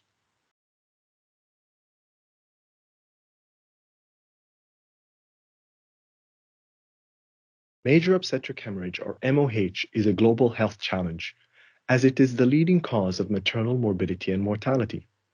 Similar to worldwide trends, the incidence of MOH continues to increase in Ireland.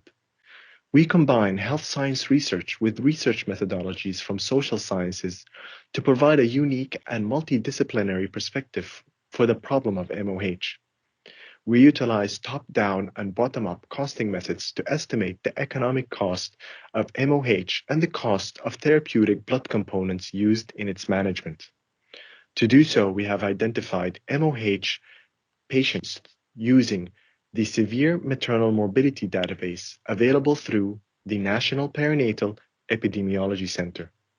We've limited our search to the years 2011 to 2013.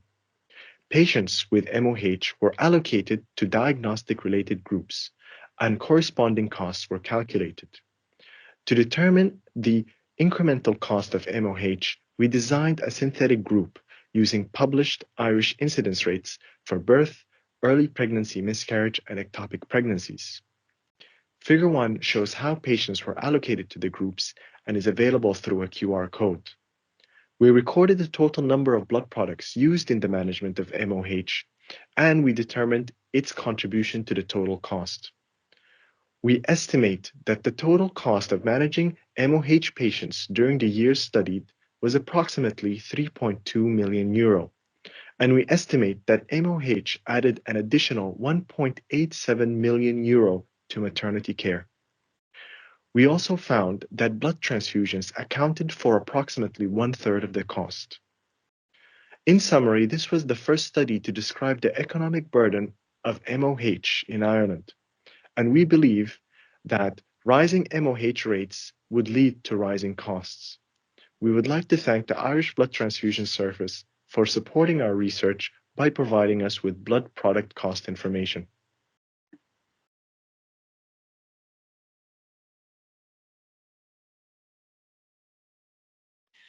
Welcome to a short presentation on hyponatremia in labour, which is an old story, but is this a new problem? This is Margaret Hanaho.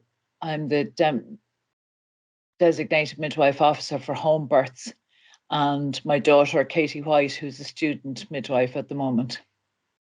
So hyponatremia has been defined as serum sodium concentration lower than 125. This is quite a well-known problem in labour for many, many years. In fact, as a young staff midwife, we did a study on dextrose 5 versus normal saline for IV solutions. And I think hyponatremia was recognised with the use of IV fluids. But a new problem seems to have appeared. And there's 3 or 4 cases in Dublin in 2022 that I'm aware of women who had severe effects from hyponatremia, including collapse, seizures, and even requiring ventilation. So having looked at this then, there's very little research. There's a lot of case studies, but not much research in relation to hyponatremia. But 26% of women that have hyponatremia, for women that would have over 2.5 litres of oral fluid. So now we're looking at oral fluid. These women who have had severe reactions are women who are straightforward, ordinary, normal, low-risk women who have come into labour. And in fact, a lot of them were using birthing pools. So the question initially was, is the birthing pool that's causing hyponatremia? But as it turned out, when we investigated it, these women would have drank maybe 3, 4, 5, up to 6 litres of fluid, of ordinary water. And therefore they flushed out their sodium, creating a situation where their sodium was low. So women, this also seems to have some effect on dystocia in labour.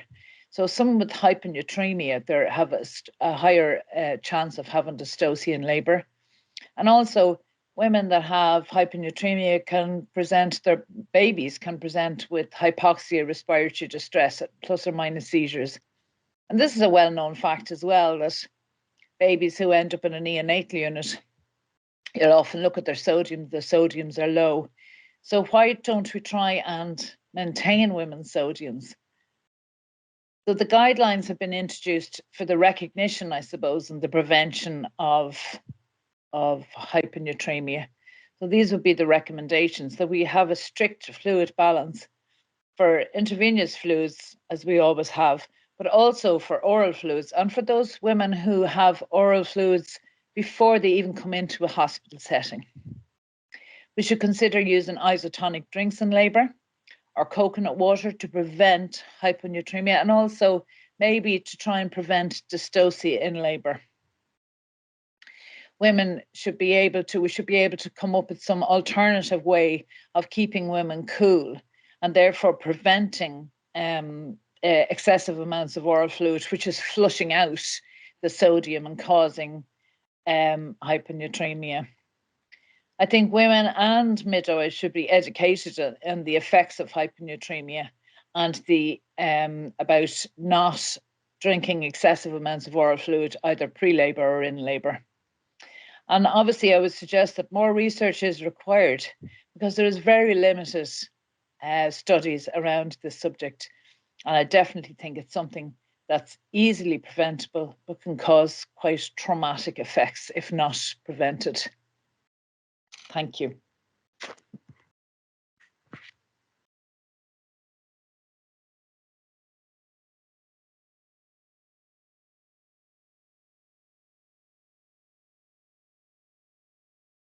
Action research to improve the quality of newborn feeding documentation in an electronic health record.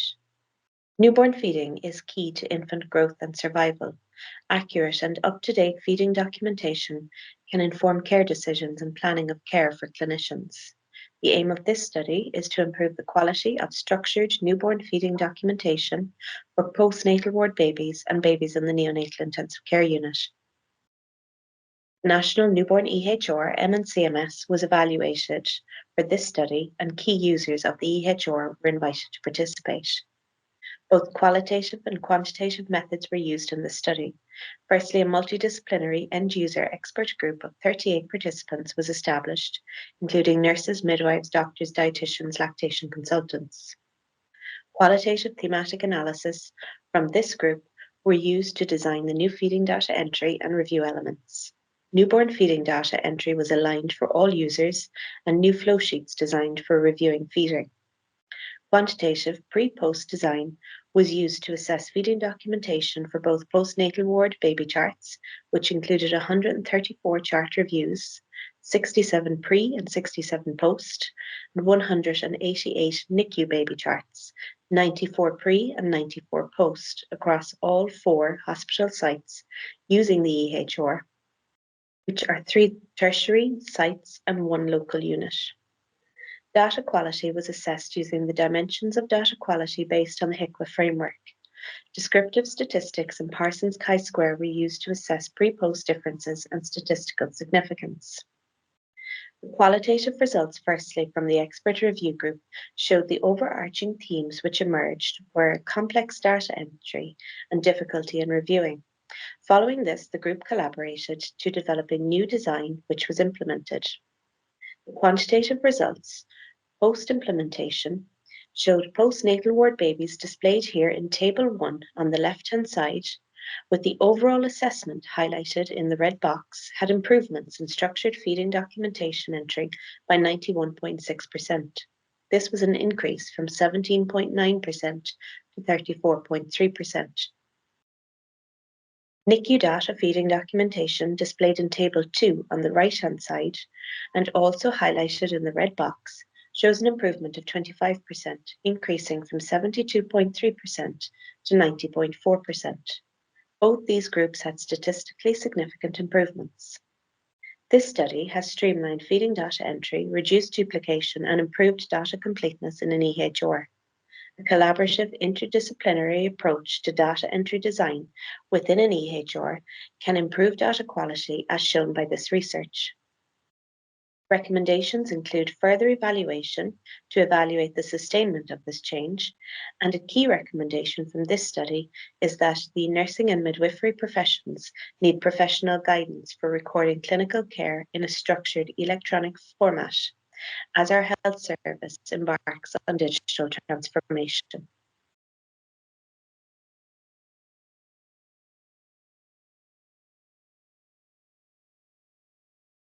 Good afternoon. I'm presenting our work eliminating preventable hypoxic ischemic encephalopathy in UL Hospital's University Maternity Hospital in Limerick. UMHL is a standalone maternity hospital with approximately 4,000 births per year. Eliminating preventable HIE was set out as our strategic priority in 2018. In 2016, a number of staff had attended CTG masterclass in NUIG with Dr. Shanahan.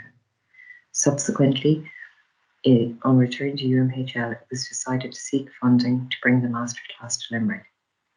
Over the next number of years, developments ensued to implement physiological CTG interpretation in the hospital to help reduce CTG misinterpretation that leads to HIE. HIE refers to any condition that results in reduced blood and oxygen supply to the brain. Some cases of HIE are preventable. Accurate CTG interpretation can identify hypoxia in the intrapartum period, and if appropriate decisions are made in labour, safe and timely birth of the baby can reduce preventable HIE. Therapeutic hypothermia refers to the treatment for HIE. Our measure of improvement was to reduce the number of cases being transferred to CUMH for therapeutic hypothermia. Quality improvement methodology formed the basis of this project. To implement CTG fetal physiology interpretation, our drivers were identified. The model for improvement was used with the PDSA cycles to develop new resources to support CTG interpretation. What we are doing differently now in practice includes more of a focus on how each individual baby is responding to labour. We discontinued fetal blood sampling in 2018. We have increased use of terbutaline to reduce contractions if necessary. We have stopped or reduced the dose of oxytocin when a woman is progressing in labour. We have implemented a CTG guideline with FIGO 2015 and CTG physiology in 2019. We had our CTG central monitoring system installed in 2022, and we changed to physiological CTG training as our online training, and human factor training was also implemented in 2021. Our data indicates that we have or had a reduction in the number of babies being transferred for therapeutic hypothermia. Case numbers are small, however, each case is very significant for the families and for the staff. Building a culture of open learning and discussion and clinical questioning has helped to reduce the number of babies requiring therapeutic hypothermia. Work is continuing to sustain the implementation of this project. Thank you.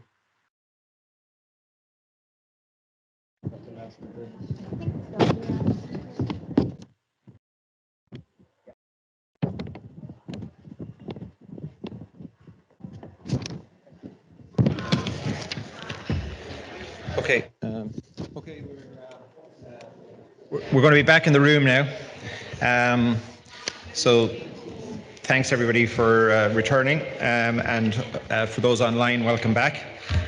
So this afternoon we're going to be having a number of presentations from staff in NPEC, but we're going to start with an interesting piece. One of the people working with us is Dr. Laura Cronin, recently finished her PhD. And Laura is a PhD graduate from UCC, with a special interest in the whole area of the history of medicine. And her research basically charts the models of causation, physiology, epidemiology of postpartum health conditions. And to do this, us medics think, and probably us midwives think we really learn an awful lot of stuff. But to do this, she had to actually go and learn how to read Latin to be able to study it. And she did.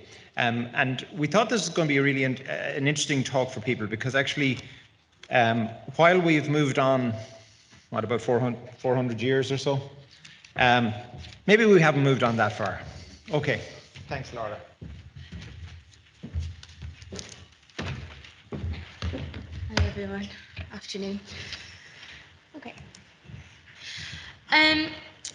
My talk today is focused on my research into medical knowledge of postpartum ailments during the 16th century, and particularly I'm going to be talking to you about encounters with cases that resemble postpartum depression.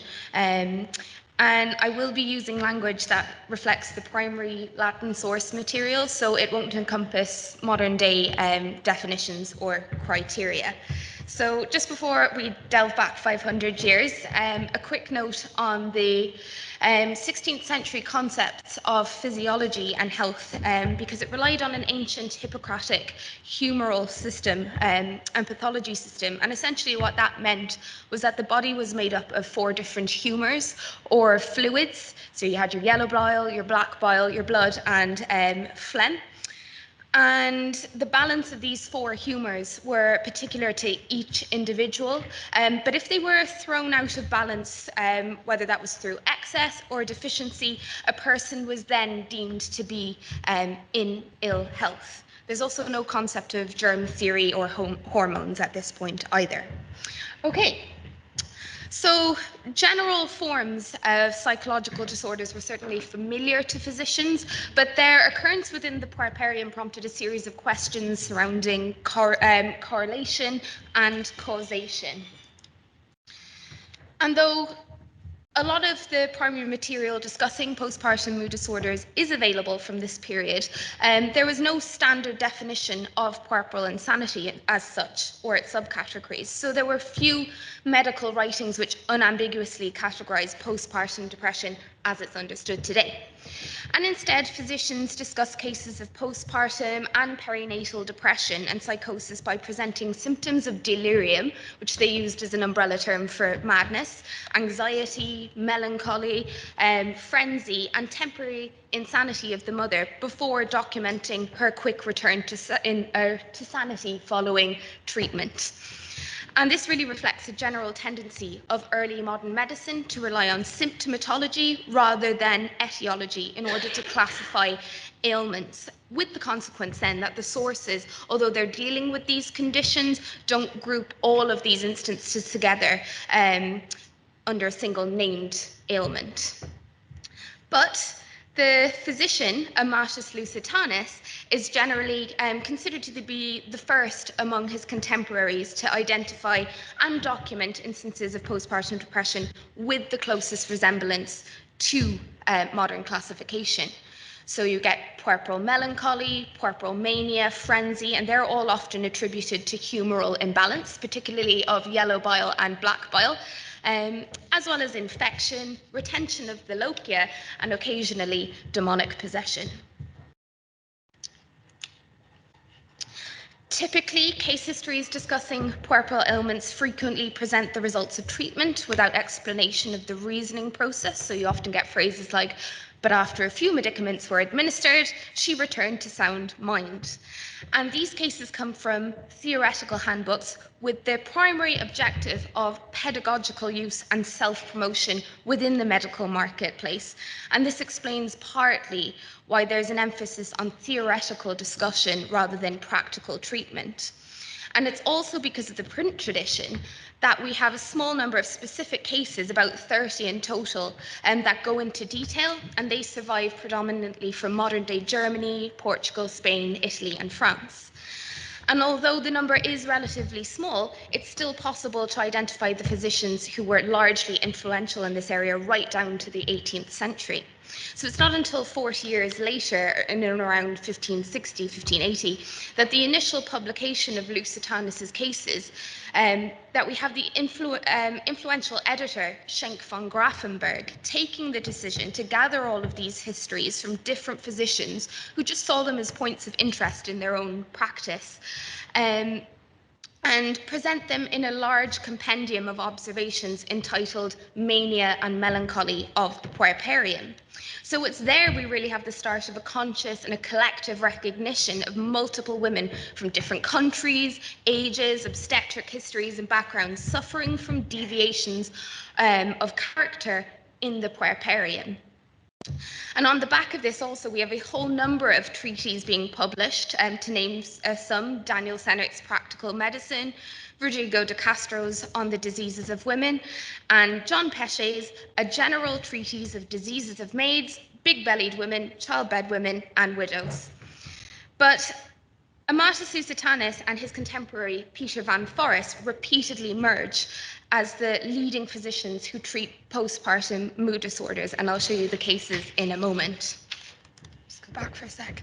So where do we find the cases? Well, continental case notes and texts relating to mental illness are organized in medical works that had sections designated to on the puerperium, to on melancholy, mania, delirium, and epilepsy of the puerperium. And these medical categorizations can be regarded as really recognition of the physical impact of childbirth, but also the psychological changes which were anticipated at this point in time. But this was highly subjective, and the categorization of disorders varied with each physician. And so while Amatus Lusitanis positions his cases of puerperal mania and melancholy within just a general chapter on mania and melancholy, Peter van Forest situates his cases within a section on diseases of the brain, and there we get puerperal frenzy being found. And on the other hand, we have Sennert, who situates these disorders on the care of postpartum women, and there he cites the mood disorder cases of Lusitanis and lesser-known town physicians in the subcategory on sleeplessness, various insanities, and epilepsy of the puerperium. But regardless of this, their inclusion within these broader chapters suggests that these ailments were not regarded as atypical. And so the location of puerperal melancholy, mania, and frenzy within the medical texts not only reveals that the classification of each disease really varied depending on the interests and the interpretations of each physician. So sometimes they're in specific chapters, sometimes it's integrated into a more general text on from head to toe medicine, but also it shows that they were not restricted always to female-specific chapters. So unless the physician identified the mood disorder as gendered, diagnosis and treatment may have been determined by the knowledge of each disorder's non-puerperal counterpart or equivalent. So due to the postpartum occurrence of these disorders and their inherent association with the particular physical conditions of puerperi, as they were referred to, these ailments were interpreted and treated in ways which really reflect the, I suppose, the limitations imposed by the societal and the cultural norms and by the existing physiological knowledge of the female body. And because there's no standard Latin medical terminology given to puerperal depression and its subcategories, the terms given by the doctors sometimes overlapped or sometimes they contradict, and this complicates the perception really of the ailments significantly. And in some instances, the physicians make no reference to the fact that the postpartum woman is suffering from a female-specific form of melancholy, but instead they choose to treat her according to a standard blanket classification, just melancholy in general. And in other cases then, her condition is blamed entirely on the retention of the lochia.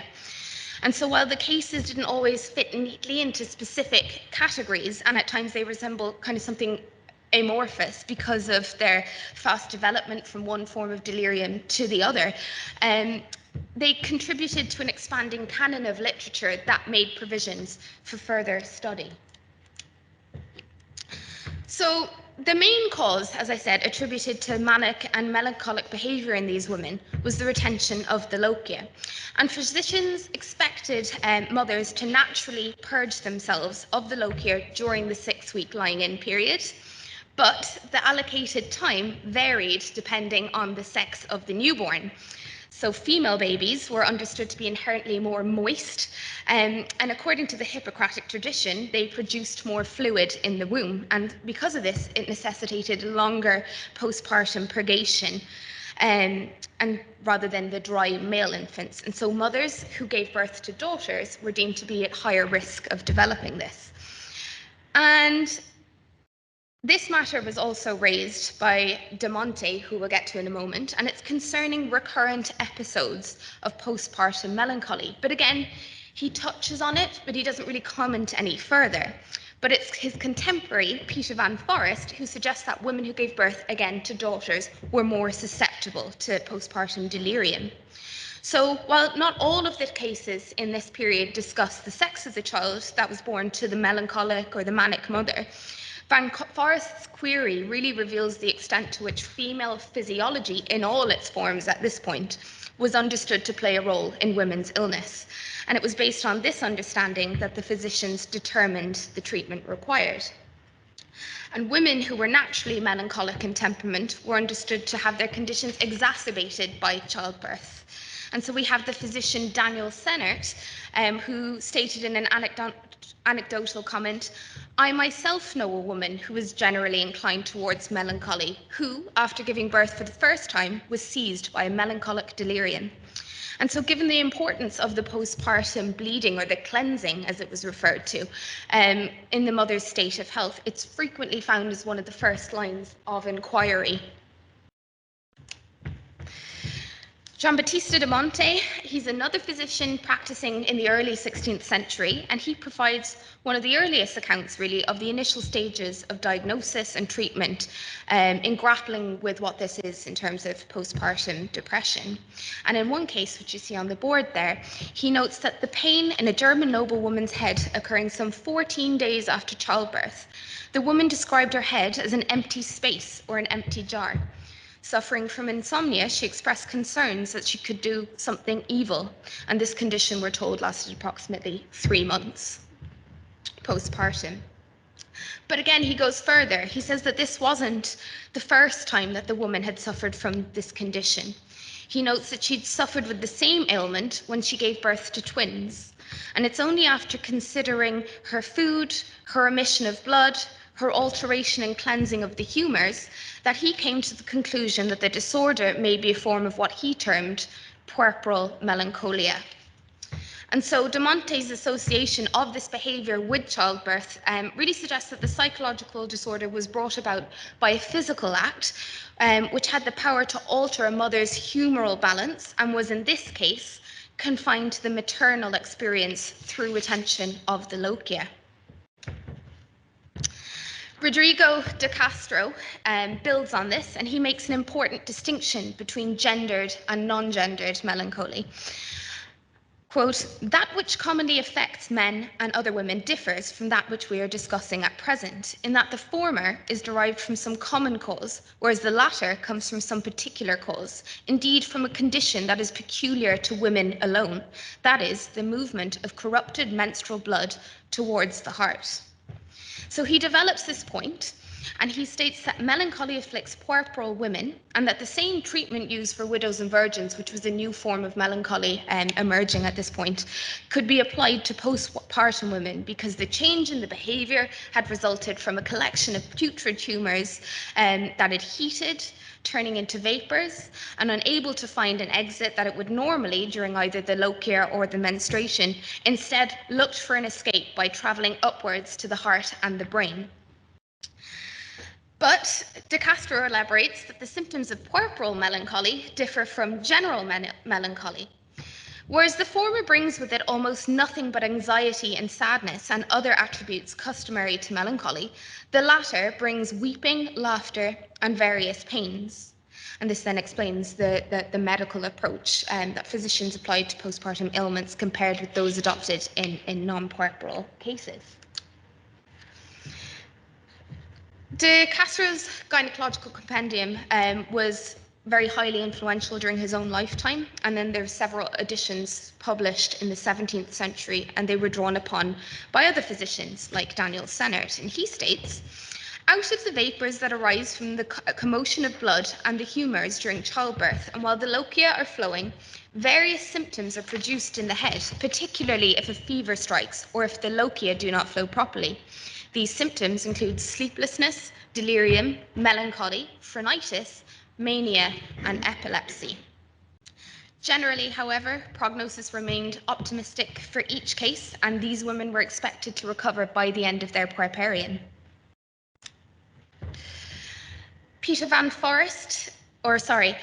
Retention of the lochia and the sex of the child, as I said, were not the only causes attributed to postpartum depression. And so we have the likes of Peter van Forest, and he recalls an encounter during his career as a town physician in Delft. And he says, with a very beautiful woman who was fertile and who was afflicted by delirium and then crazed furor in every puerperium. The woman sometimes stood naked in her bed for 24 hours without break and climbed furniture like a cat to hide from others. He continues, as others attending her would enter the room and upon failing to find her become greatly concerned, she would eventually cry out that she had hidden herself in the basket to which she had miraculously ascended. So her behaviour was ultimately attributed to an open wound on the top of her head. And while Van Forest doesn't really indicate the time at which the wound was inflicted, he concluded, quote, that since her brain was weakened, this was the reason for her abnormal behaviour during every puerperium. So he's establishing a link between the physical injury and susceptibility to postpartum mood disorders.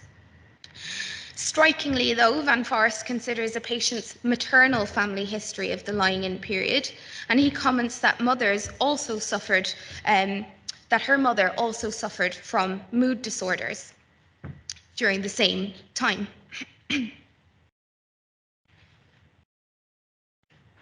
Excuse me. But the woman's mother, when she was alive, as I was then told, had been accustomed to suffer endless delirium during her lying in, and I noted that this ailment was hereditary and therefore all the more difficult to cure. So it's this consideration of whether the woman had melancholic tendencies before childbirth reveals the process by which physicians deduce the etiology of the disorder in question, and that is whether it was confined to or exacerbated or coincidental with childbirth. And then finally, I'll leave you with this case. In some cases, and it is actually somewhat unusual, Van Forest describes in detail the treatment that he prescribed for this patient. 14 days after giving birth, the puerpera became afflicted with violent illness and had a raging fever, at which point Van Forest was summoned to see her. And once it was concluded that the natural purgation was adequate, then herbal remedies and ointments, sleep inducement, bloodletting, enemas, glass cups to the thighs and leg massages, in addition to hot baths, were administered to disperse the humours around the body and redirect the corrupted blood and encourage the lochia.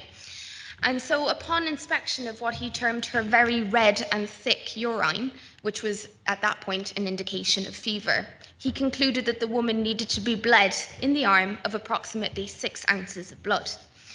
And asserting that the cure to the whole ailment was to get her to sleep, he applied an ointment called oxyrodenum to her head. And this was an ancient concoction of vinegar, rose water, and rose oil. And it was used as a method of drawing the corrupted vapors away from her head.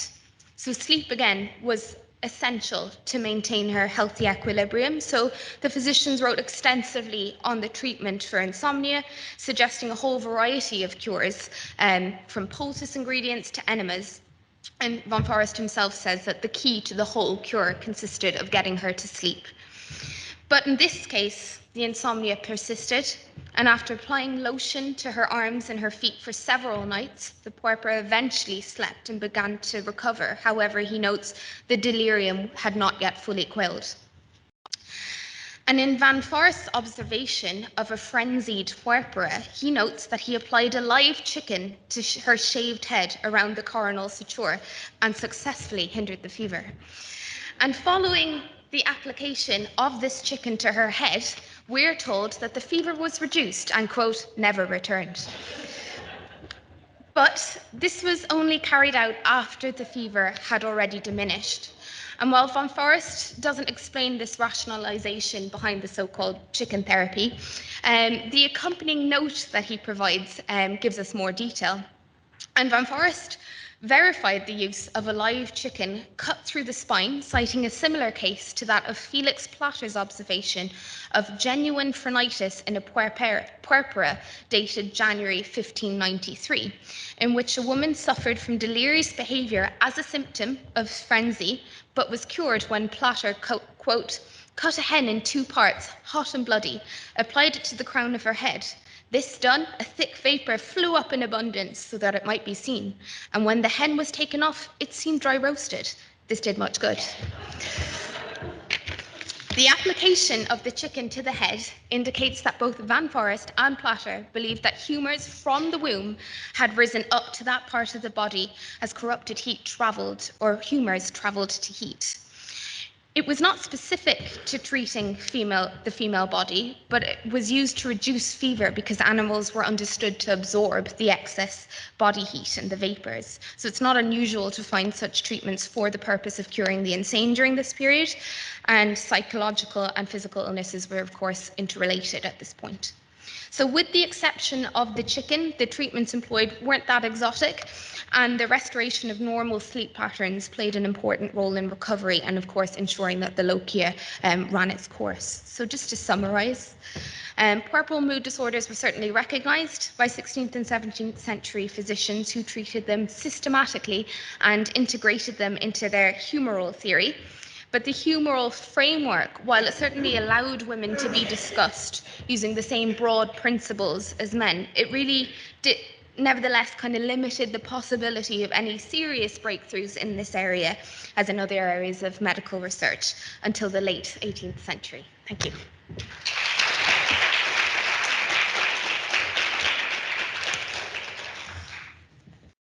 you very much, Laura.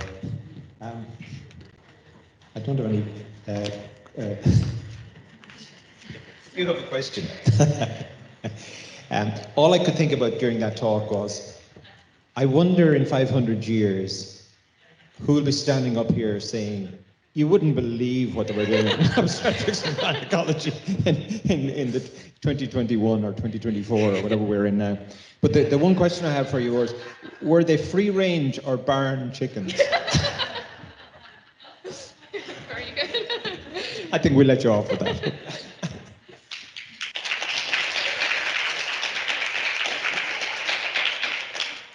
Anyway, it's nice to reflect on something a little bit off kilter, and we thought that might be a bit of fun, so it was. And thank you very much, Laura, for doing that.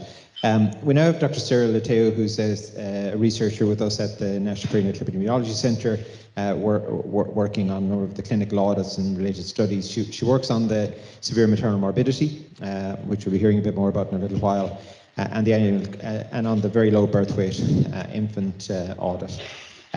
Sarah's portfolio includes both qualitative and quantitative research, and she's involved in such topics as psychosocial well-being, quality of care, and parents' experiences in maternity services. And she's going to talk to us now about developing a picture of us. Thanks, Sarah. Thank you. Thank you, Richard. And thank you, everybody. I'm delighted to be here today to share with you the work we have done on this project. It is a project I'm very passionate about, so I'll try to stay within the time limit I have.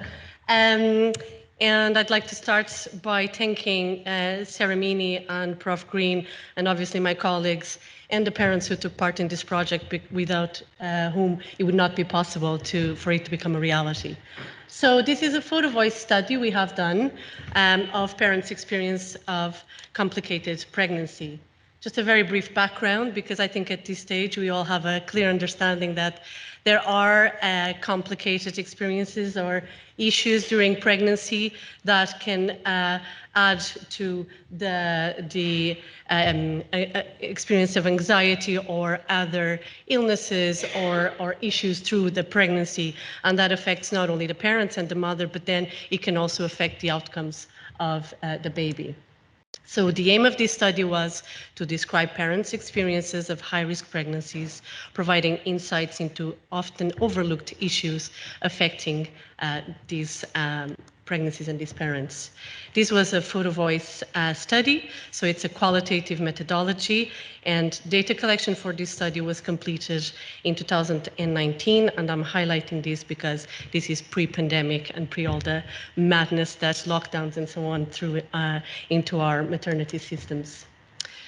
So Photovoice, what is Photovoice? In a very brief manner, Photovoice is a method that focuses on participatory action, which documents people's realities through photography.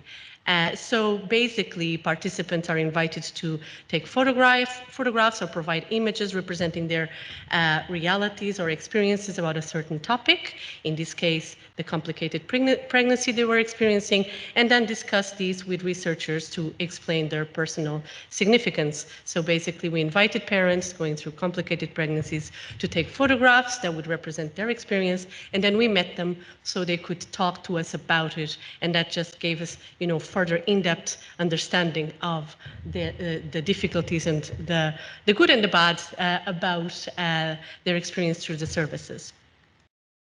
So in terms of the findings, we had 9 families who took part in this study, 2 couples and 7 mothers.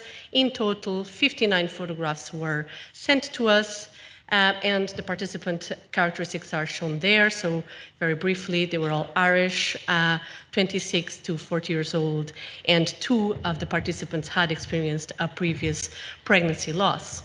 At this stage, I wanted to really take a minute to give a heartfelt thanks to all the parents who took part in this study, because as you will see, there was a level of braveness to really open their doors and open their lives to us, the researchers, and obviously to you now and everybody who is able to look at these photographs by sharing their views and their lives in such a vulnerable and raw moment sometimes. So after the interviews and the discussions, we did a thematic analysis of the data, and there were 3 themes identified, and those are the ones now that I will be sharing with you. through the photographs again. So the first theme related to spending time in hospital. Mostly, one of the things that came up quite a lot was the lack of comfort and the impersonal environment in the hospital. So we got lots of photos of curtains and just cubicles sometimes where parents or mothers would spend a lot of time, and the theme of lack of privacy or, again, impersonal environment was very common. Often as well, there were situations where the parents did not have an environment for, with privacy, where they could deal with sometimes challenging or very difficult news that they were receiving, or, the uncertainty on the results of some exams. So that came up quite a lot.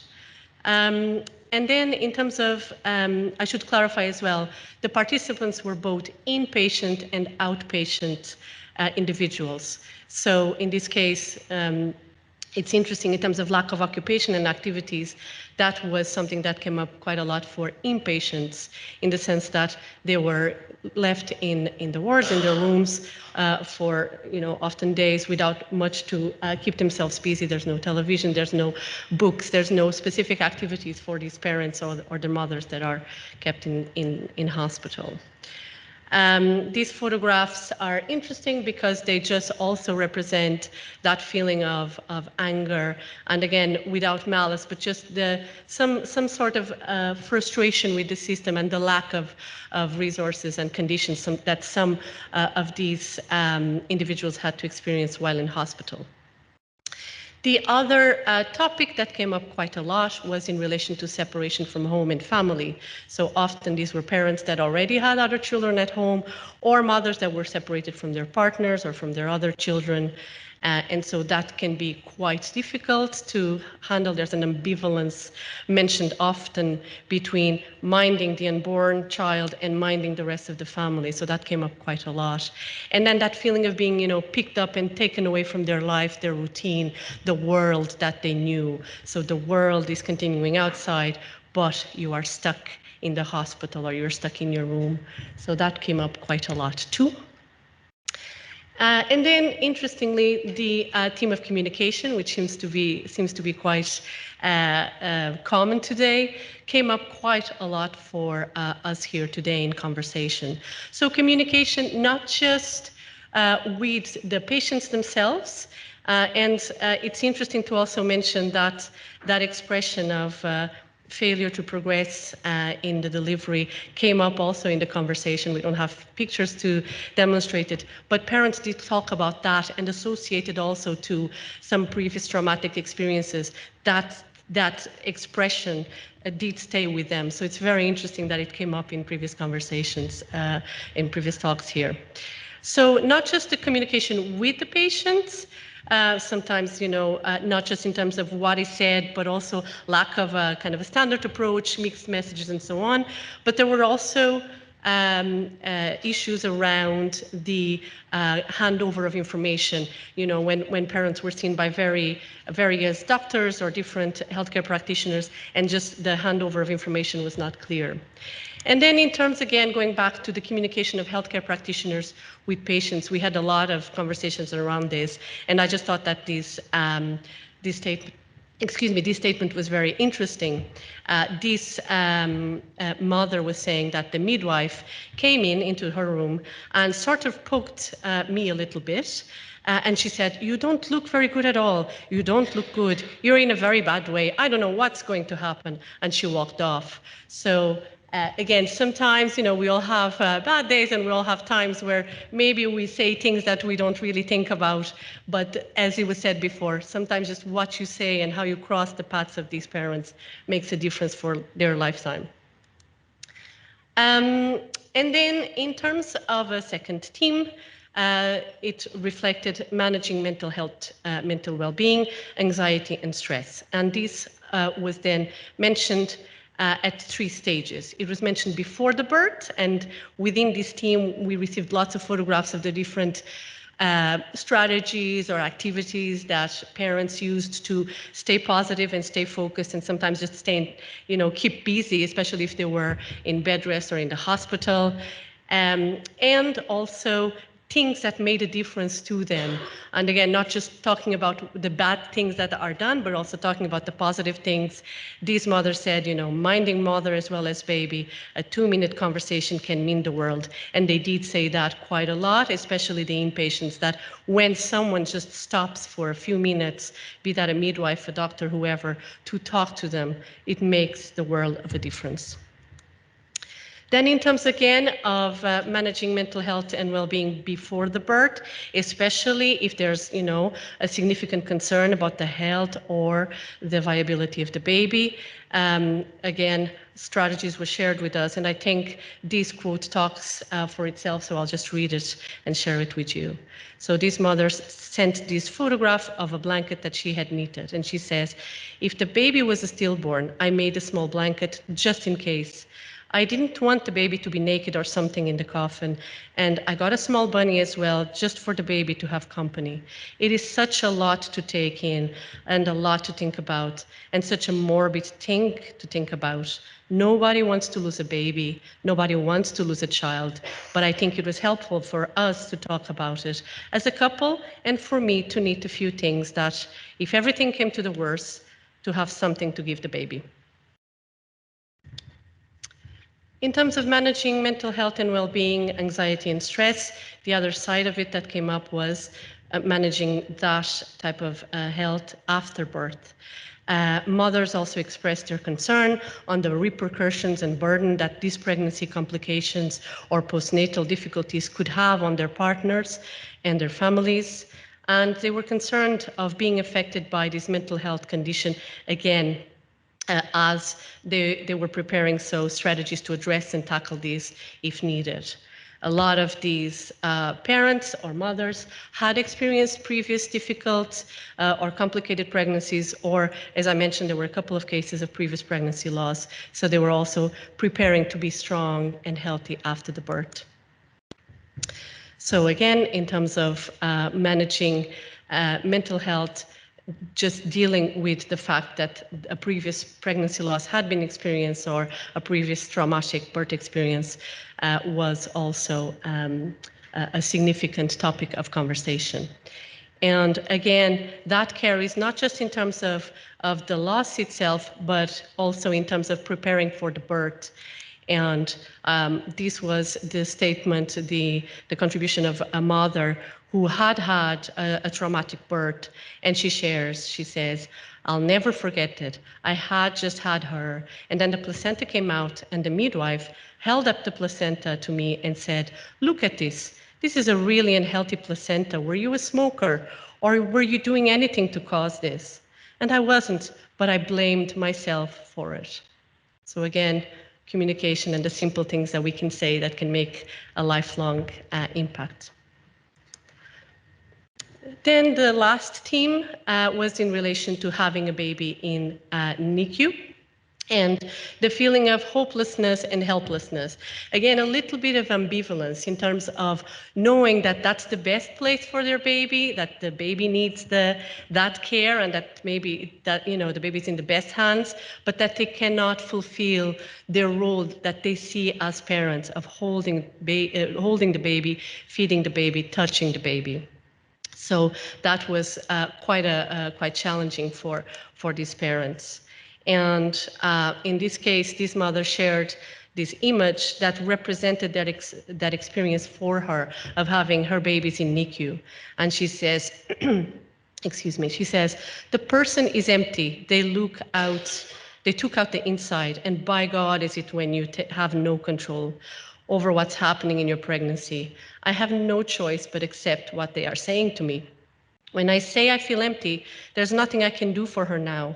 When you are sitting there watching a doctor change a nappy or giving her food, you think, that is my job. You just feel like something is missing." However, in terms of themes and conversations and discussions that we had, it was not all bad per se, as I said. And actually, in terms of the NICU, let me just go back to this theme of having babies in NICU, there was something that was pointed out by a couple of couples in relation to how the baby, simple things that the nurses and the doctors sometimes would do, how they tucked in the baby sometimes without the equipment being on show, and that was huge for them. So just something as simple as that, they could visit and see their baby without, the tubes and everything being so visible to them. So that was something very positive that they also shared with us. And staying on the positive note, marking milestones was another thing they also said was very important in this journey. So some sent us their first family photo, first time they held their baby, as an image of the baby's first feed, or something that meant that symbolized a good day where the baby's breathing was getting better.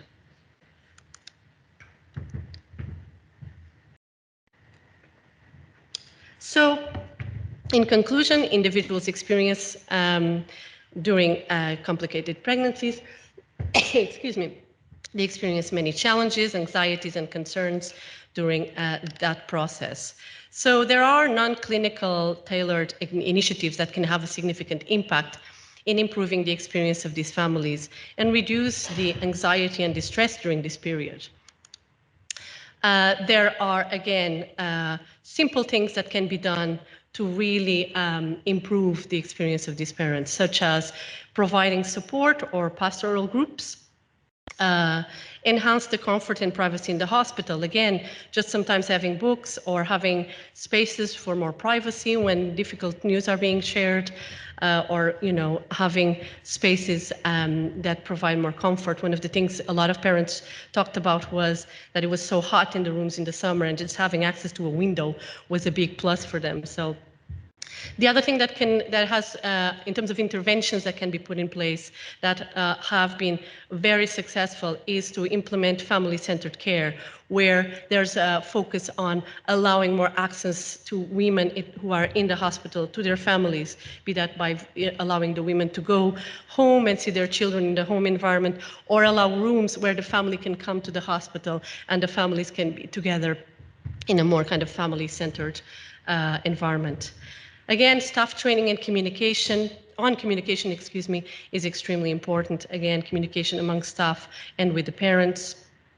Providing NICU tours in cases where it's known that there's a high probability that the babies will have to be in NICU, among many others. And so this should be an integral part of continuous improvement efforts and high quality care in maternity services, ensuring care and outcomes for parents and infants. Excuse me. So what did we do with these photographs and this work? We have held a few exhibitions where people could see these photographs and the related quotations, and we did get quite a very positive and encouraging feedback on those exhibitions. And so what we have done now was to make the photographs available through an online exhibit where, again, people can navigate the website and see the photographs and again, the quotes and experiences of each parent. And this will allow us to reach wider audiences, promote further dialogue and learning, and encourage further participation and communication on the many challenges that we talked about here. So this is our lovely website. It has been available for a while now. You have the link there and the QR code. Please do visit the website and let us know what you think. Here you can see that's the exhibition platform. We have also some information on the study. And something that is really interesting for us is that there is a form and there is a way of participating where you can leave your statement, your testimonial about what you think about the exhibition, but also for parents, if they would like to also be part of this project, they can send us in their own testimonial of experiences and maybe their own photographs that we can then also add to the exhibition. So we hope that this will again expand this work and give us more insights and more knowledge about what we can do well and what we can improve. So thank you very much for that.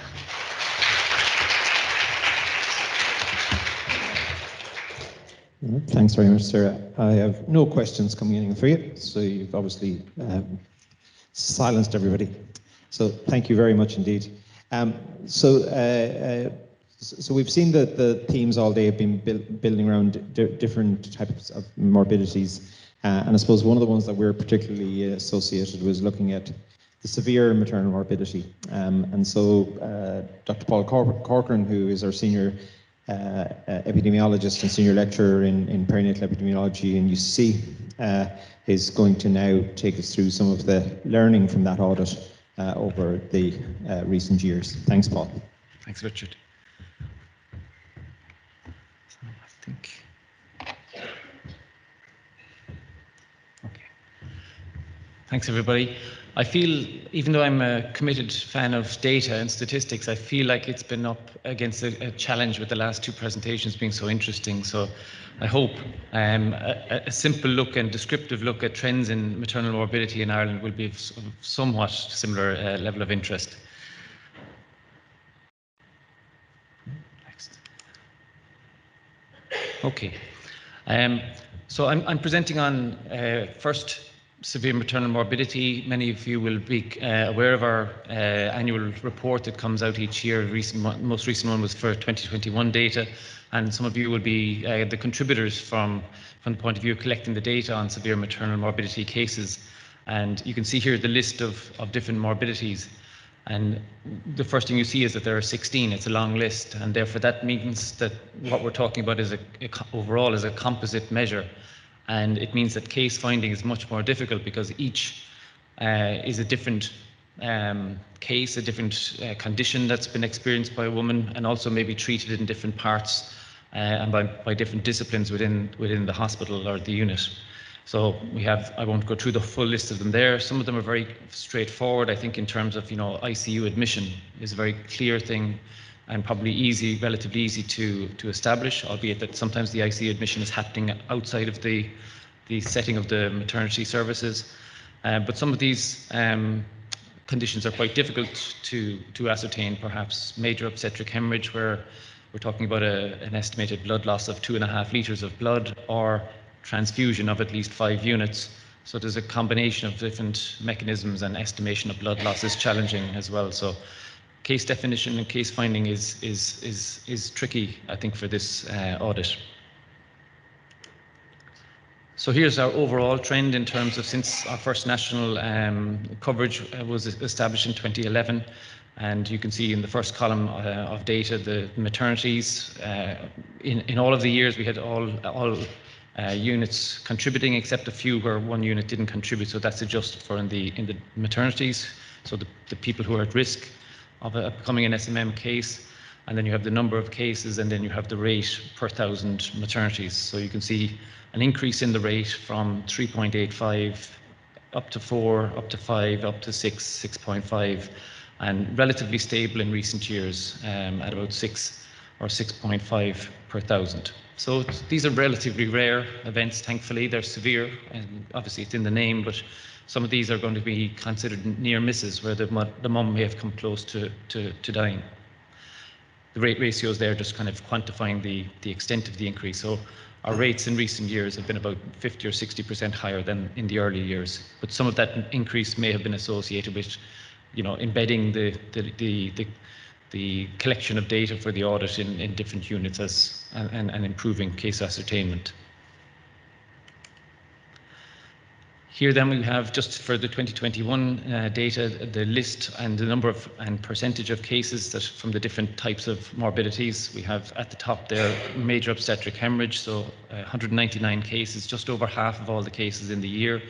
And that's relatively consistent across the years. That's the most common severe maternal morbidity. If we go to towards the end there, looking at the severe maternal morbidity based on management criteria, we see ICU admission, 151 cases, 40%. So these two are the main standout severe maternal morbidities. You can see back at the top of the list, acute respiratory dysfunction was 28 cases, which is not usually where acute respiratory dysfunction is. It's usually lower down on our list of morbidities. And 2021 was the year where COVID-19 and specific waves of COVID-19 or variants had more of an impact on pregnant women, and hence this is why it was higher up in the list of morbidities that year. So then we show, just looking back at the last 12 years or so of data, overall the trend there in blue of all severe maternal morbidity. Just noting on the axis as well, on the vertical axis, we're talking about a rate of 5 or 6 per 100,000 or per 1,000 maternities. You can see the increase, and then you can see the trend for the two main or most common severe maternal morbidities. So initially looking at ICU admissions, you can see that there was a reasonably rapid increase in the first years of the audit, and that largely accounted for most of the overall increase in SMM. Gradually, there's been an increase in major obstetric hemorrhage over time as well. So both of those have contributed to the increasing trend. But at least I think it seems that maybe it's leveling off, that the increase isn't as sharp as it was in early years. Just a note then on the ICU admission. Being admitted into an ICU is obviously a very serious thing to happen. A high proportion, 40% in 2021, of the ICU admissions had none of the other 15 severe maternal morbidities that we record data on. And most of those cases being admitted in without those other morbidities happened in small maternity units, where they had really an option between ICU admission or monitoring on the postnatal ward. So difficulty in terms of how can you increase observation of women who are vulnerable, and ICU sometimes is the best option in those cases. And then there's a list of some of the reasons why these women were in ICU and being monitored. Here then we're just looking at the trend in the less frequent severe maternal morbidities, just to note in terms of, it might look the same on the chart, but if you look at the y-axis, you can see that we're not talking about 5 and 6 per 1,000 anymore, we're talking about 10 times less. So it's a big difference in frequency, but you can see that there's still indication of trends and generally an indication towards increasing trends. At the top there we have renal and liver dysfunction, so it was increasing for a number of years, seems to have leveled off, maybe decreasing. We do get some feedback about the difficulty in identifying and ascertaining cases of renal and liver dysfunction in different units, so that's something we should be mindful of, and hopefully there's ways of ensuring complete capture of the cases. We see with peripartum hysterectomy in the green, in the early years of the audit, the rate was just about above 0.3 per 1,000. That's 1 in 3,000 women experience a peripartum hysterectomy, and now we're at a rate that's 50% higher, at 1 in 2,000 women. Pulmonary embolism, which is very significant in terms of risk of maternal death. You can see that's also increased, and with septicemic shock there was a sharp increase, probably associated with increased detection and diagnosis of sepsis and septicemic shock, and that's leveled off or decreased since then. But ultimately, over the last 12 or so years, all of these different SMMs have increased. So here then, just very briefly, it's what your standard kind of busy slide is, they say. We're looking at the risk of severe maternal morbidity by different characteristics of women who are pregnant. So looking at their age, their parity and their BMI, and we're very grateful to 7 units in 2021 who collected data on each of these factors disaggregated, so we could actually try to take into account BMI, because we don't have national data on BMI, which is a shortcoming given we know it's an established risk factor for poor outcomes. So we can see in relation to the numbers and percentages of the overall maternities in these 7 units, they made up 56% of all maternities in 2021, so it gives us a good denominator for establishing risk. We can see in the middle column the SMM risk. So for looking by age, under 25s, a rate of about 5, nearly 6 per 1,000. Similar for 25 to 29, 30 to 34. And then with increasing age after that, we get an increasing risk of severe maternal morbidity. With parity, we've got a rate of 6 per 1,000 for those who are having their first baby, 5 per 1,000 for those having their second baby. Then it's increasing to 7.5, and then to 11 for those women having their third or have had 3 or more previous deliveries. With BMI, women with a BMI less than 25, their risk is less than 5 per 1,000. It's just above 5 per 1,000 for those who are overweight, and those who are obese have a risk of 10 per 1,000 or 1%. So each factor seems to be associated with increased risk, and the last column is trying to establish, well, are they independently contributing to increased risk, or is in some way there an interconnection where it's really one factor that overrides the others? So what we can see, if we look at the last column, we're seeing that yes, older maternal age does have an independent contribution to risk. So does high parity, and so does high BMI. So all three work on top of each other. So a woman who's older, who has had 3 or more deliveries and is in a category of BMI being obese, has a multiplicative increased risk of SMM. I won't go through it in the detail here, just from the point of view of time, but it's across, as I said, SMM is a composite measure, but we've looked at those that are relatively frequent to see, is there a difference between high BMI and low BMI? And in almost all severe maternal morbidities, high BMI is associated with increased risk. Okay, so we've previously shown that maternal hospitalization associated with 4 specific morbidities, obstetric hemorrhage, hypertension, thrombosis, and sepsis, that there are many, many times more maternal hospitalizations than there are severe maternal morbidities. And so what we're looking at really with SMM is it's towards the top of the iceberg as we talk about, obviously, maternal death being the tip of the iceberg, but maternal hospitalizations are more common, and maybe they're very many times more common in general.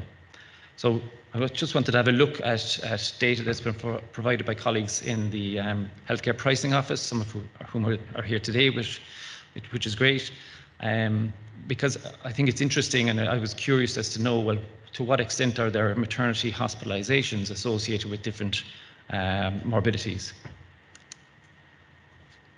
So here's a little chart showing the trend in the number of delivery hospitalizations. Obviously, we know that, all but 0.5% of women deliver and have their baby in hospital.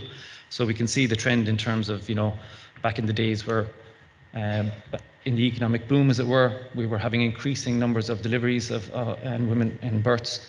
And that came to a peak in 2008. We had our financial crisis and the recession. And gradually, the number of women becoming pregnant reduced, and we were having fewer births and fewer women delivering babies, and that's continued all the way through.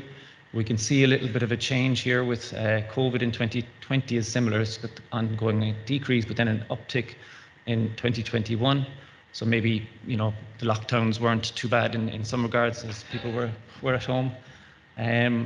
So the question is then, well, how many more, if we were to add on top of this, the non-delivery hospitalizations, would it increase this level by a small bit, a modest amount, or a lot, do you think? Okay, so I'll just have I've allowed scope there for it to be twice as high, and when you add on the non-delivery hospitalizations, in fact, it is twice as high. So it was interesting from my perspective that, we think a lot about the deliveries and that kind of process and the risk associated with delivery and so on. But a lot is happening in hospitals, in maternity hospitals, where women coming into hospital for various concerns, various reasons. So it's important to kind of consider that. So overall, 2.2 million maternity hospitalizations were recorded by the HYPE system during the 17 years since 2005, when ICD-10 started being used, until 2021. And it's 1.1 million for delivery, 1.1 million for non-delivery hospitalizations. And that's an average of 60, it's almost exactly the same, 64,000 per year. When we look at the non-delivery hospitalizations, we can break them up into different ways. For example, we can see here that the preterm antepartum hospitalizations have decreased. The term antepartum hospitalizations are very common. They're the most common. And there's been a big increase from the very small number of postpartum hospitalizations to being, they're 10 times more common now. There used to be only about 500 or 600. Now they're about 5,000 or 6,000. Which women are being hospitalized antepartum? More or less they're in the same profile in terms of age, parity, insurance status and multiple pregnancy as women who are giving birth.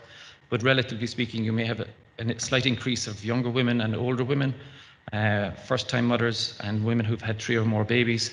and public patients, and those who have a multiple pregnancy. So they're the ones that tend to be more often coming into the hospital antenatally. Why are they coming into the hospital? What are the diagnoses? Primary diagnosis. I've kind of grouped them a little bit here. First, you've got early pregnancy loss. You've got threatened or pregnancy loss with hemorrhage or without hemorrhage. And you've got other antepartum hemorrhages. So that's accounting for about 22% of the hospitalizations. You have diabetes and screening for diabetes, often not requiring overnight stays, but that's accounting for another 10%. False labour is mostly obviously around in term, hypertensive disorders, and the rest listed there. So when you ask the question of, well, which antepartum hospitalizations have decreased, we can see that there has been a decrease in early pregnancy loss hospitalizations.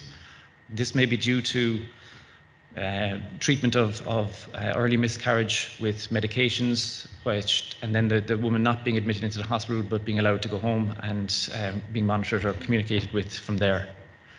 False labour has decreased as well, so again this may be related to identification, better identification of labour, and not requiring hospitalisation in some cases for monitoring. Which have increased? Well, unfortunately, the more general or kind of vague other unspecified disease or remainder is the most common that's increased. So maybe this is changing in classification, and we can look into this. You can see a big increase in diabetes and screening and testing, and most of that decrease is the increased screening for women antenatally for impaired glucose regulation. Other antenatal screening has also increased. So then if we look at postpartum, much smaller numbers over this whole time period, almost 60,000 postpartum hospitalizations. We can see that there's some trends in terms of age. So older women are more likely to be coming back to the hospital after they've delivered their baby. Women who've had 3 or more previous deliveries are more likely as well, and public patients, almost 50% more likely to come back to the hospital. Why do they come back to the hospital and for care and for admission in many cases? Most commonly, it's hypertensive disorders. 22% of all of the postpartum hospitalizations are hypertensive related. We have a range then of different types related to infection, particularly surgical wound infection, whether it's cesarean section or episiotomy repair infections. Other types of infections listed there, they make up a further, 18-19% of postpartum admissions. We have the special screening exam for diabetes again, 11% for that, and then hemorrhages or other concerns relating to wounds and disruption of wounds are quite common as well. Which kinds of postpartum hospitalizations have decreased? Well, none of them have decreased, they're all becoming more common. Which kinds of postpartum hospitalizations have increased? Again, the kind of generic or other category has increased a lot. You can see in the blue, it's really almost exponentially increasing as we've heard before on different features. We can see the hypertensive disorders have increased a lot. Some peaks and dips, so maybe there's some classification issues there, but you can see also that there's probably an issue in relation to the impact of COVID, where we can see with the hypertensive disorders, it was increasing very, very rapidly, and then in 2020 and 2021, a reduction. We can see obstetric wound was increasing gradually, and in recent years has really shot up in terms of the number of postpartum hospitalizations because of this. Special screening for diabetes, again, a little bit erratic, but then, and many of these are, the vast majority are not admitted overnight. They're day cases, but still you can see the numbers increasing, and sepsis and other related infections as well have increased. So more and more demand coming into the hospitals postpartum. So some considerations, not really a summary, but some of the thoughts I had and some of the questions almost that I wonder if you'd consider pondering and considering answering as well. COVID has had an impact in kind of causing a dip in some of the hospitalizations. Will they increase again after COVID? I think it's likely that they will. Some trends, of course, may be due to changes in practice. It's not like related to the illness or the prevalence of illness in the women that are giving birth. So some of them mentioned there. We've trends here at the moment based on just the primary diagnosis, but we need to look at the secondary diagnosis as well, and possible coding considerations as well that might explain some of the trends. We don't always have a primary diagnosis that's quite specific, so that's a bit why we really do need to look at the secondary diagnosis to better understand those. And then, is the increase going to continue in the future? I think that's where the concern maybe, and the importance of taking these into account comes, because it's a resource to be able to deal with increasing hospitalizations, antepartum and postpartum, shows that there's a lot more care, as you know very well, going on, rather than just thinking about the number of births, the number of deliveries, and so on. Okay, so that's all from me. And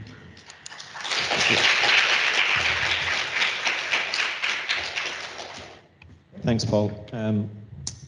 Great. I've no particular questions for you unless anybody in the audience has a question. Edel has. Here, I'll give you this mic. You can ask me on the train on the way home, Edel. No, this is just an observation. So while maternities are decreasing and the policymakers are probably arguing that we don't need as much funds in the hospital, you're just showing that the hospital admissions, they're as busy as ever. Yeah. Am I picking that up right? Yeah, that's exactly that. I think in a nutshell, that's what we're seeing, that, you know, we've gone from over 70,000 women, nearly 75, 76,000 babies being born, down to under 60,000, but hospitalizations are as high as ever. They've never really decreased, and so that's something that means that the number of hospitalizations is as high as ever. Probably the complexity of them is even higher then as well. We have another question for you there, Paul. Is there any data on the linkage between the original length of stay and readmission? Also, are the readmissions always linked to the pre-existing antenatal complications? That's a good question. I don't know is the answer. I think we have a difficulty in Ireland with being able to link data in general, you know, with our lack of use of a unique identifier. Within HYPE, the medical record number will be recorded, so it should be possible within the hospital, you know, as in if a woman has delivered her baby in CUMH and she comes back postpartum, it should be possible to link, and then we'd be able to learn more as to the risk. But I think that needs more detailed analysis of the HYPE data, and we could follow up with our colleagues in the HPO and ask about that. And we just have one comment then as well, which is health regions will need to consider which conditions will be best performed outside the hospital, e.g. diabetes screening. So yeah, in case of maybe changing where they're done, and therefore they might not be impacting on those numbers. We have one question as well that I'm just going to get Sara Leitao to, thanks Paul, thank you very much, to respond to, and that was, there was a question came in, somebody's removed it from the screen, but I remembered enough, I think. Basically, the question was, in view of GDPR, etc., were the women who were taking photographs and that counselled around taking photographs of their face or of the children or of their families? Thank you, that's a really good question. So as part of Photovoice, as part of the methodology, we do have a meeting with the participants, so each participant beforehand, and we do give them a little bit of a briefing. However, we try not to give too much guidance on the type of photographs to take, because we want that kind of unfiltered and, you know, as candid as possible view. However, in relation to third party as such, so other people beyond their families, that might not have much of a say in terms of whether they show up in the photograph or not, we did ask them to take that into consideration and be very careful about that. Then, in terms of consent for, you know, having other people in the photographs or even their own faces, that is part of that meeting that happens afterwards as we're discussing the photographs and as we're getting all the information around it. So there's a very detailed then process of obtaining consent on not just using the photographs in general for the project, but exactly what they are being used for. So is it for an exhibition? Is it for, again, online content? Is it for just a paper or report, and what level that can be done at?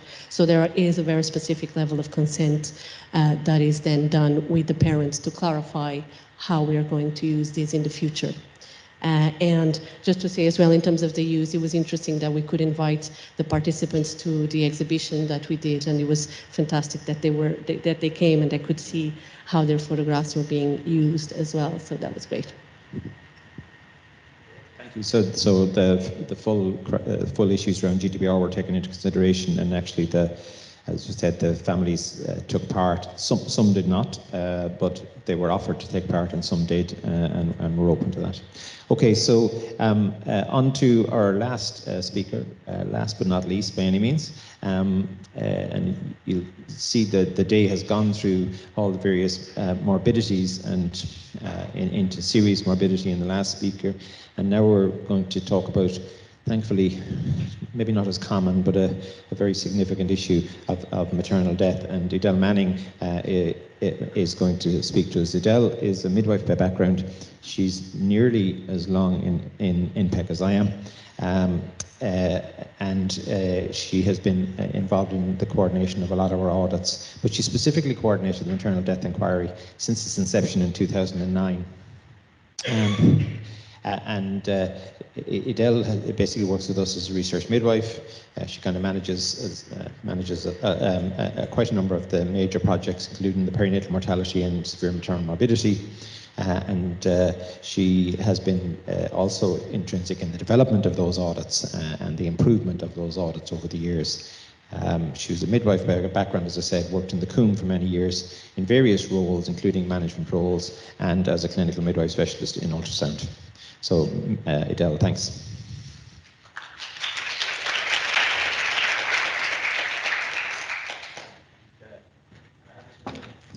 And just to say, we asked you this morning about a poll with respect to dates. We've had some feedback on it, but if you wouldn't mind, either people online or here, just doing that before we finish this afternoon. Thanks. Okay, thank you, Richard. Good afternoon, everybody, and I do appreciate it's the end of the day, and with the weather, everybody wants to get home. I also realise that some of the audience have seen this presentation before, but just bear with me for those online who haven't. So I'd just like to talk about an overview of the presentation, a background. I still get asked, even though the maternal death inquiry was it started in 2009, who and why it was set up, and I'm going to present findings from the most recently published report, 2019 to 2021 report, and some international comparisons. So the maternal death inquiry, it was established in 2009, mainly because it was known and in Ireland, and not unique to Ireland, in the EU as well, countries, that civil registration doesn't capture all maternal deaths, and that in countries with enhanced surveillance system, they capture more maternal deaths for learning lessons. And across the water, we had the UK, who had a maternal death inquiry for at least 50 years. It was the gold standard for an inquiry, and joining them we'd have a larger cohort which would allow for confidentiality and anonymity, because we are a small country, and as Richard said, thankfully very few maternal deaths. And just want to point out to you just a little confusion that some people have over the reports. We do combine our data with Embrace UK, and the inquiry topics, inquiry findings, our data is included in their data in the reports. However, the UK surveillance data does not include Irish surveillance data. We independently publish our data annually in a database, and a data brief, and every 3 years we produce a small report. And the maternal mortality rate is presented in a 3-year rolling average, similar to the UK.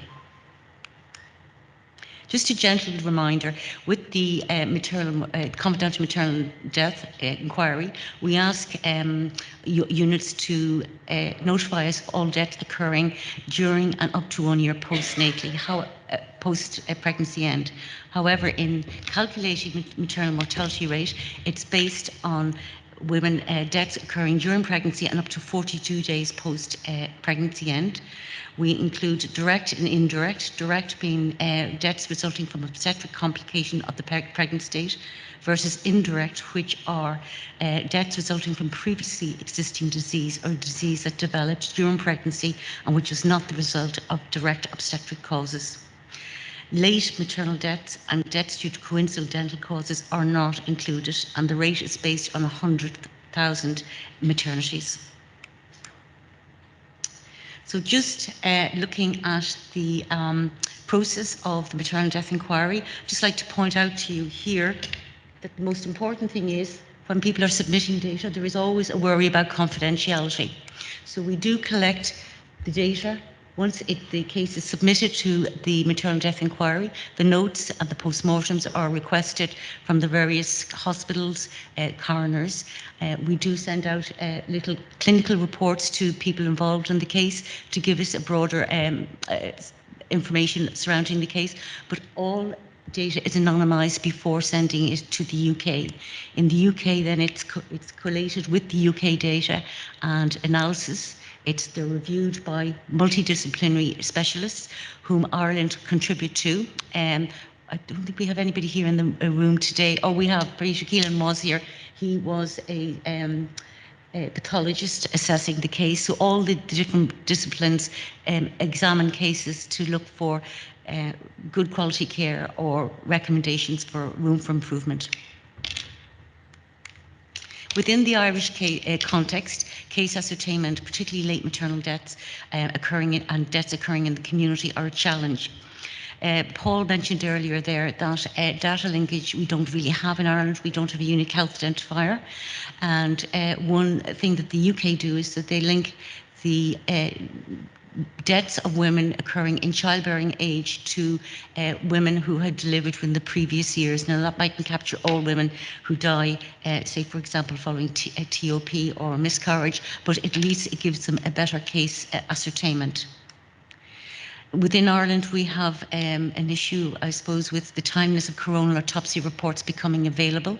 As you know, that a lot of inquests take up to 2 to 2.5 years following the maternal death. Accessing psychiatry notes in the community here in Ireland and in the UK isn't always forthcoming. And our findings here in Ireland is that the vital statistics, i.e. the CSO, underestimates the maternal mortality rate. And this is an issue not peculiar to Ireland, and I'll discuss this in a later slide.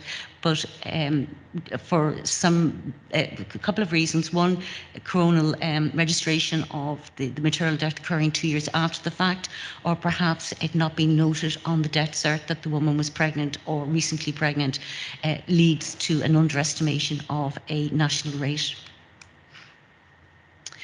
So this is, again, another busy slide. We have, you can see here the Irish maternities, as Paul pointed out recently.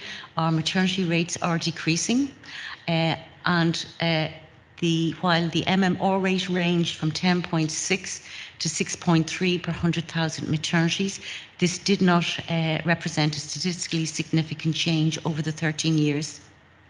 For the triennium 2019 to 2021, the MMR rate was 3.6 per 100,000 maternities, which is approximately 1 in 16,000 maternities. So in this graph here, you can see more visually I suppose the ratio between direct and indirect deaths. The blue is the overall maternal mortality rate, the green is indirect, and the grey direct. And you can see here that there has been a decreasing ratio difference between direct and indirect over the years. And for the combined years, 2009 to 21, it's 45 to 55% differential ratio. And perhaps this could be explained by the increasing rate of suicide, which is classified as a direct maternal death in more recent years. Looking at the English UK versus Ireland from 2009 to 2021, I did forget to mention that the maternal mortality rate is plotted in the middle of the triennial year. So Ireland is the blue line and the UK is the orange. And while there is an apparent higher rate in the UK, being the orange line, if you take into account the confidence intervals, which is demonstrated by the dashed lines, there is no statistical difference from 2009 to 2019. There was none between the two jurisdictions.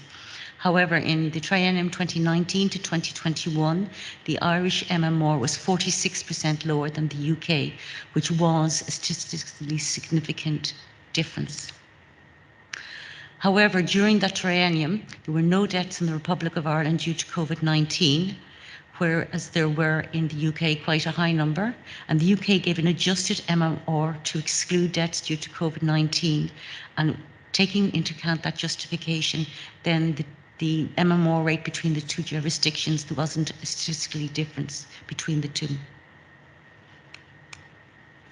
Looking at other international comparisons, this is a study done on 8 European countries with enhanced surveillance systems.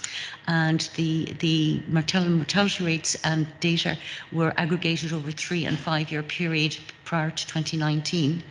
And the maternal mortality ratio up to 40 days after the pregnancy end varied by a multi-factor of 4, from 2.7 and 3.4 per 100,000 live births in Norway and Denmark, in comparison to 9.6 in the UK and 10.9 in Slovakia.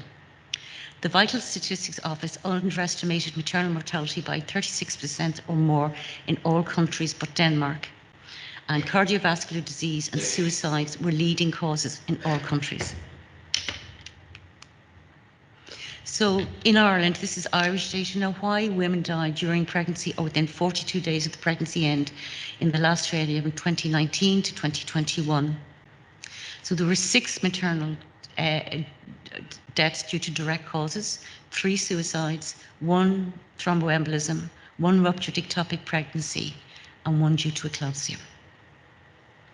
Of the indirect deaths, there were 2 cardiac diseases, 1 indirect neurological condition, and 2 due to other indirect causes. You can see them, read them there underneath it there.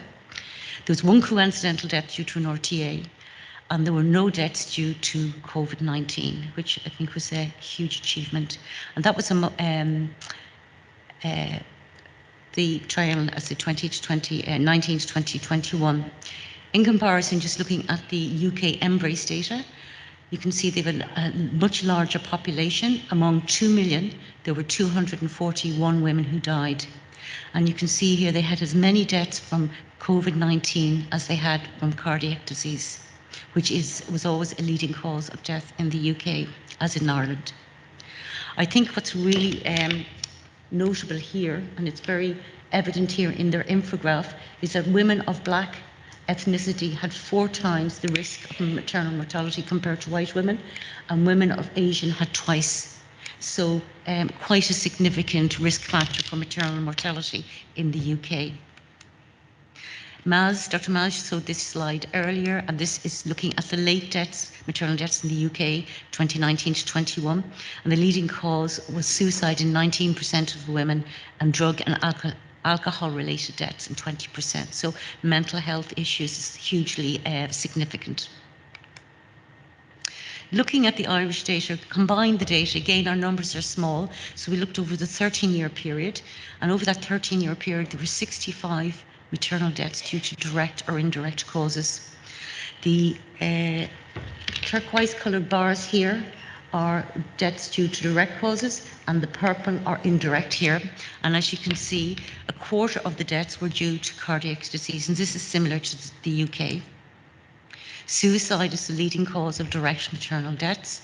It had 1 more case over and above pulmonary embolus, which remains a leading cause of direct death. There were no deaths due to anaesthesia over the 13-year period. And as I mentioned earlier, we didn't have any deaths due to COVID. Because of the small numbers, we present our data in numbers and percentages as opposed to rates.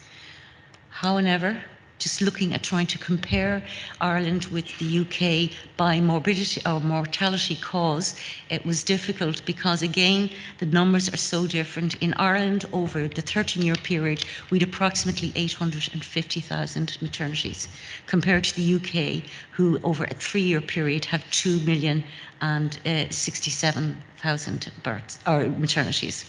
So in this slide again, the turquoise is the direct causes on the left in Ireland, and purple indirect. And on the right in the UK, the purple are the indirect, and the purple superimposed by turquoise are the direct. Ireland rates in the cases of cardiac, suicide and pulmonary embolus were similar between the two jurisdictions. However, there was some difference between hemorrhage and deaths due to early pregnancy deaths.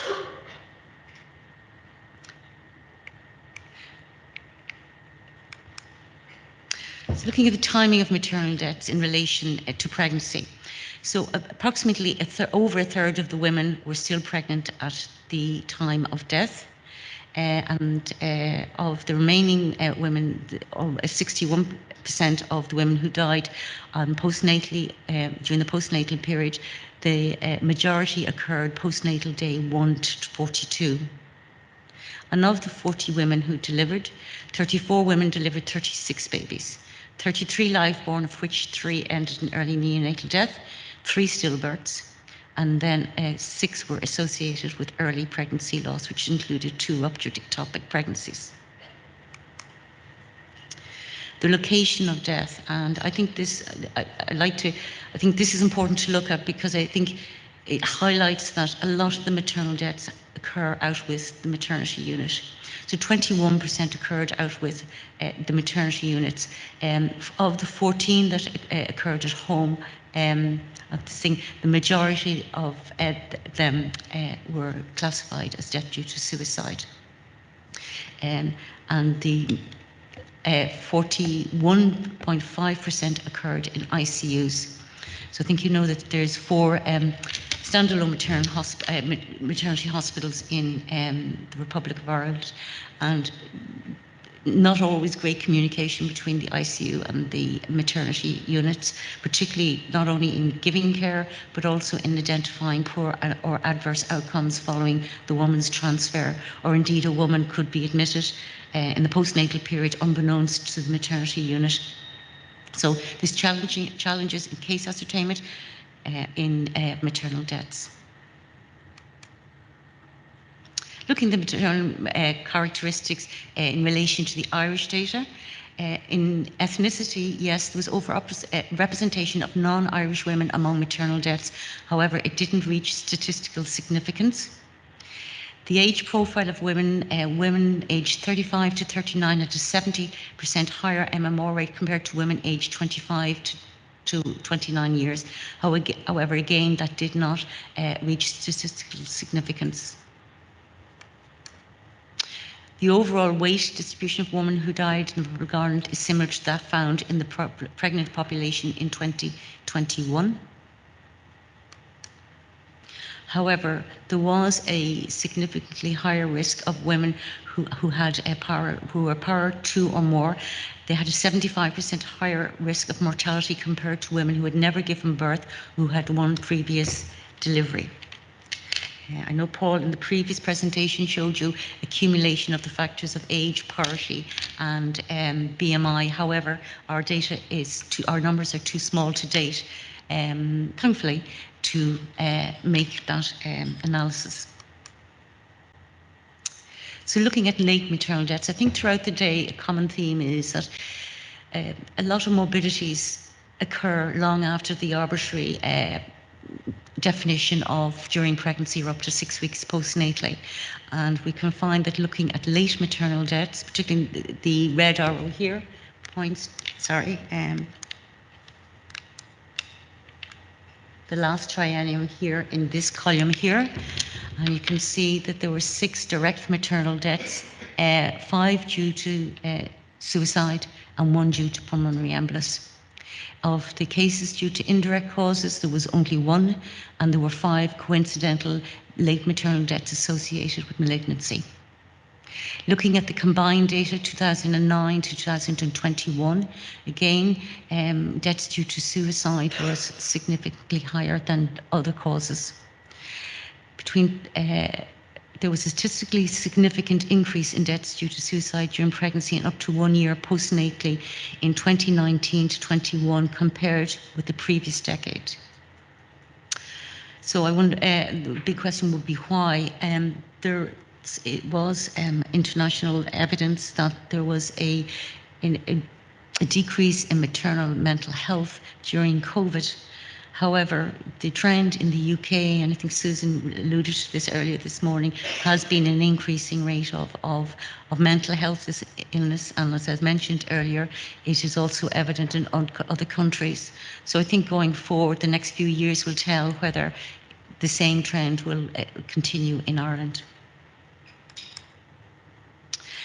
The iceberg phenomenon data paper Paul alluded to earlier, and it's recognising the prevalence of women experiencing potential life-threatening conditions during pregnancy. And it's quite evident that maternal death is just the tip of the iceberg. And you can see here in the four little triangles coloured there, the orange represents thrombosis. And for every death due to thrombosis, there were 35 cases of severe maternal morbidity meeting that criteria, compared to obstetric hemorrhage, which is far more prevalent in the severe maternal morbidity data. And for every death of due to obstetric hemorrhage, there were 1,029 cases that met the criteria for the severe maternal morbidity NPEC audit, which is quite a large amount of blood loss, 2.5 litres, or required 5 units of blood. And you can see then below that the number of hospitalizations required for obstetric hemorrhage is much higher. So while thrombosis was the main cause of maternal death, major obstetric hemorrhage, eclampsia and sepsis emerges as a more important issue affecting maternal health. And it is evident that maternal death, though tragic, is the last point in the spectrum of adverse pregnancy events.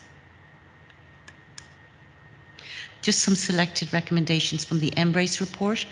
I just selected two there. Developing training resources concerning shared decision-making and counselling regarding medication use in pregnancy and breastfeeding, including specific information on benefits and risks of different medications and non-adherence.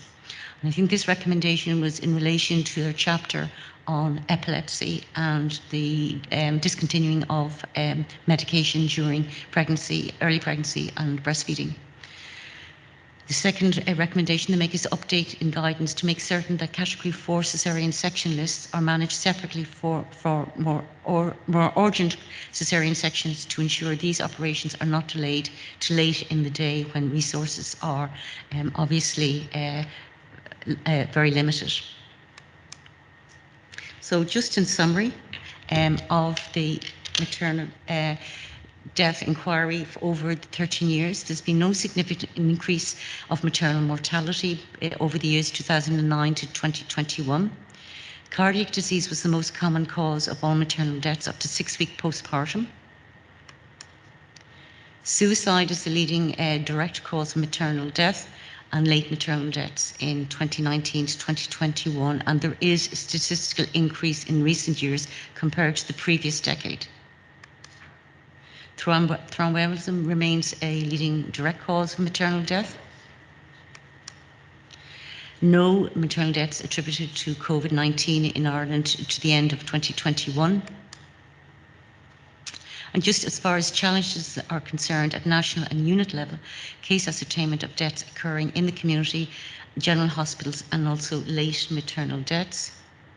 And it links in with what people were talking today, several of the talks about communication across the health services, particularly regarding adverse maternal health and women with different healthcare needs attending different clinics and services, psychiatric services and medical clinics, and diabetic specialities and neurological specialities, and just the need for communication, and the communication is key to all in the safe pathway of care of a woman through her journey in pregnancy. So I'd like to show a big thank you to all the unit coordinators and multidisciplinary healthcare professionals who have contributed data to the maternal death inquiry. Without their help and their contribution, we wouldn't be able to continue the inquiry. To the multidisciplinary inquiry assessors for their expertise and time, which they do pro bono. To the Maternal Mortality in Ireland Working Group who guide the maternal death inquiry, and the chairman, Dr. Michael O'Hare, and also to the Embrace team.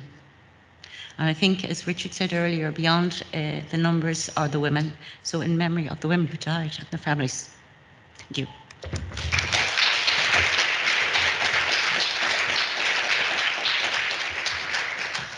It might be the end of the day, Edel, but I'd stay there because you stirred them up. There's lots of questions. So Sorry, I'm a bit emotional there because you really do forget. Yeah, no. Yeah. That's, I think it's not a bad thing that we're able to get emotional about those things. It means we'd probably be better at doing our job tomorrow. So,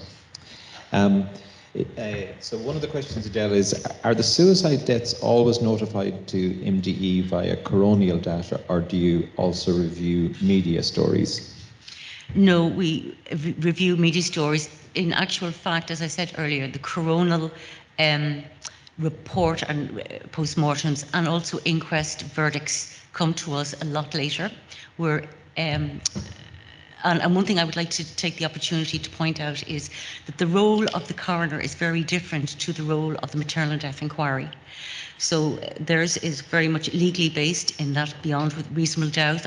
I've spoken to several coroners who would say unless somebody was observed doing something when in relation to jumping from a height as opposed to it being an accident, that there is an onus on the coroners to prove beyond reasonable doubt. In some cases it was a suicide, whereas we would give that diagnosis based on findings and the notes and review of the case. So all of our notifications come in, most of them come in prior to the coroners.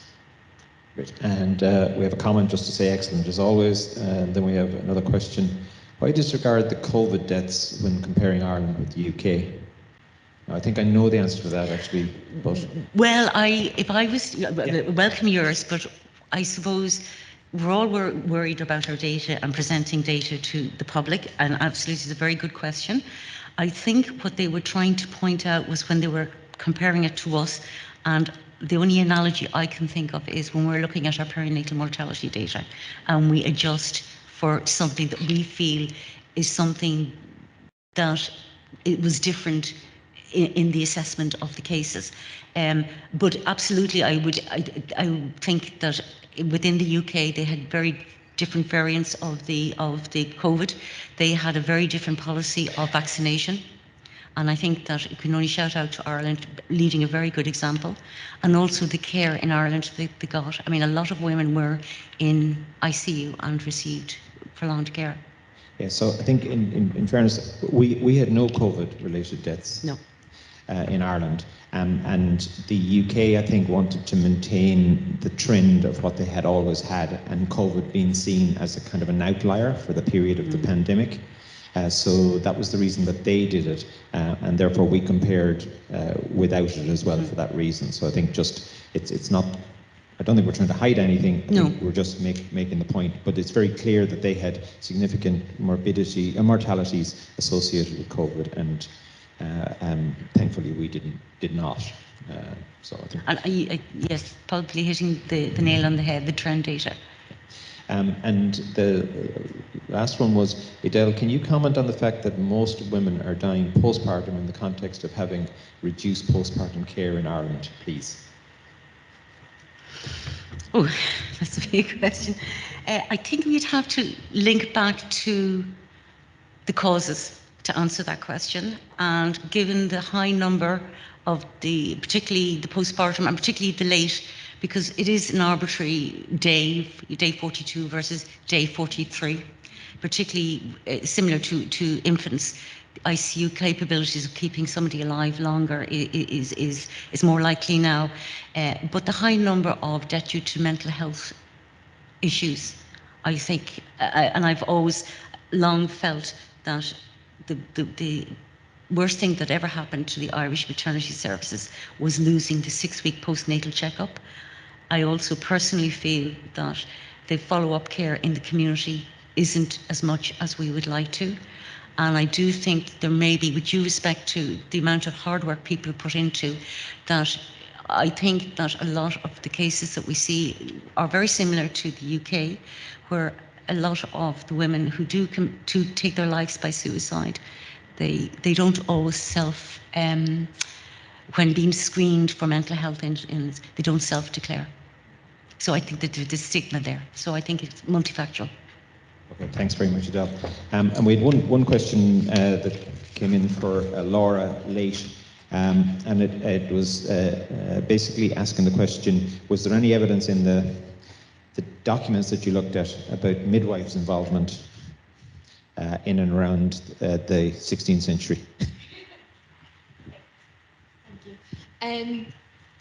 Well, I think there's a general misconception, certainly among historians, that the early modern period witnessed really the usurpation of female-centred care from midwives and local women, attending women as they were called then, and the local wise women, over to formally educated university trained physicians, because of course the universities at this point were relatively new, and of course the sources are written, so straight away you've got a bit of a biased approach being written by a physician who's male as well, but interestingly they do report that it's only after the midwives had decided that the cases are too much that they then summon the physician to help. And we get some levels of frustration, to say the least, being expressed at that point. But again, it's all about self-promotion in the marketplace. Interestingly, they're still competing, because it's costly to bring in a physician at this point. They're still competing with local practitioners who aren't educated formally. And when the midwives decide, well, actually, hang on, we're not satisfied with this treatment, there's something more going on here, we think she's possessed, they then call in the monks to take over and perform an exorcism. So I hope that answers the question. Thank you very much. Very good. See, the midwives still had the last word. They actually decided who went to the physicians. Yeah. Okay, so we've come to the end of the day, and thank you all for those of you who attended, either in person or online. And I was just trying to think of a couple of things. What did we learn today? Well, here's what I think I learned. Okay. So probably the biggest lesson is the need to improve communication. That's with the women and their families as they attend the maternity services. It also is between us as services, and I think Edel touched it beautifully in the last talk there, talking about the lack of communication between the ICUs in big hospitals and the maternity services. And we get this as a regular feedback around the outcomes for babies when babies die in large maternity hospitals where they had been referred, or they die in the children's hospitals. So our communication between ourselves as clinical services is suboptimal. And I think that started this morning with Krish's talk, when he talked about the women actually carrying the burden of getting their diabetic doctor to work with the obstetrician, or their epileptic doctor to work with the obstetrician. So I think it, and I know it's not always easy to fix, but actually it is probably the single thing that we could do without any further expenditure other than training time, to actually start to help ourselves to do a better job. I think also what came across very clearly, and particularly I suppose from Claire when she spoke to us earlier, was that when something does go wrong, we need to be very supportive and transparent in our communication with the women themselves, with their families. And actually, I mean, sometimes it's very easy to get into a guarded mode and maybe not want to tell everything that went wrong. And the reality is, many women and their families, actually, it's often not the expectation that we could have had a different outcome, but it's the expectation that we'll be honest and open and transparent when we're talking to them about it. And at least if they have questions, that we try and answer them and not dismiss them. I think the one theme that came across very strongly today is that the single biggest morbidity for women in the maternity services and beyond is mental health morbidity. It is affecting a very significant number of women. It needs a greater assessment because we probably need to actually better understand it. And I think Susie and Deirdre in their talks actually pointed to the fact that it carries on well into a year. And we heard the comment that Susie has evidence in further studies that it actually carries on up to 5 years later. So we probably as a society, not just we as healthcare need to drive this, but we probably need society to actually come around to understand that actually childbirth is very important for society. It can have a very great impact on women who have babies and have a great impact on their families, and that actually we need to have really supportive care that goes on well beyond the 6 weeks that's been traditionally considered to be part of the maternity. I think it would be fair to say, though, in a kind of a lighter note, that I don't think we need to injure any chickens in trying to fix this. So with that note, can I just say thank you. Thank you all for attending the conference today. Thank you to the maternity services for all the work you do. And as much as we might be pointing out deficits, that's only because we want that work to be even more valuable, and it's not in no way being done as a negative. It's actually being done with a view to where can we improve things. To all the staff who contribute to NPEC and contribute to the audits, and in addition to their clinical work, actually continue to try and improve our services through the work that they do with us at NPEC. I'd like to particularly call out the National Women and Infants Hospital Programme. There's a good few of their members here today, and we've had a very, in fact, one of the greatest problems and kind of frustrations I had for many years when in the early days of NPEC was we would bring forward reports and recommendations. We could never find anyone to take anything on or do anything with it. But since INWHIP have come along, they have actually bought into this idea that if there's learning, we have to try and achieve it. That doesn't mean we can do everything, doesn't mean the services can achieve everything, but even beginning to move some things on. Because one of the greatest problems in our maternity services, not just in this country, in many countries, is we get tons and tons of reports done on us, we get tons and tons of recommendations, and the same recommendations repeatedly. And if you want to read Dr. Anne Helps' paper from a couple of years ago looking at this, you'll see it. And the reality is those recommendations very often don't get implemented or rarely get implemented. And if they cost money, they don't get implemented. So I think we need we are looking in the maternity services actually within Ireland to actually have an office like NWHIP, because it does actually significantly assist the movement forward of our services. We have many other collaborators, but a couple in particular who are very involved in some of our audits and supporting us: the Institute of Obstetrics, College of Anaesthetists, the National Office of Clinical Audit, NOCA, and our colleagues in HSE, QPS also we have quite a lot of interaction with. And finally, I'd really like to give a very specific thank you to the people who make me look good, and that is the staff in NPEC. It's not just today in this talk. I can tell you that the majority of them are not clinicians. We have 2 midwives. The rest of them are not clinicians. But I can tell you, you will go a long way to find people who are so passionate about improving maternity services and improving the care of women. So on that note, I'd like to say thanks everybody, and have a good trip home.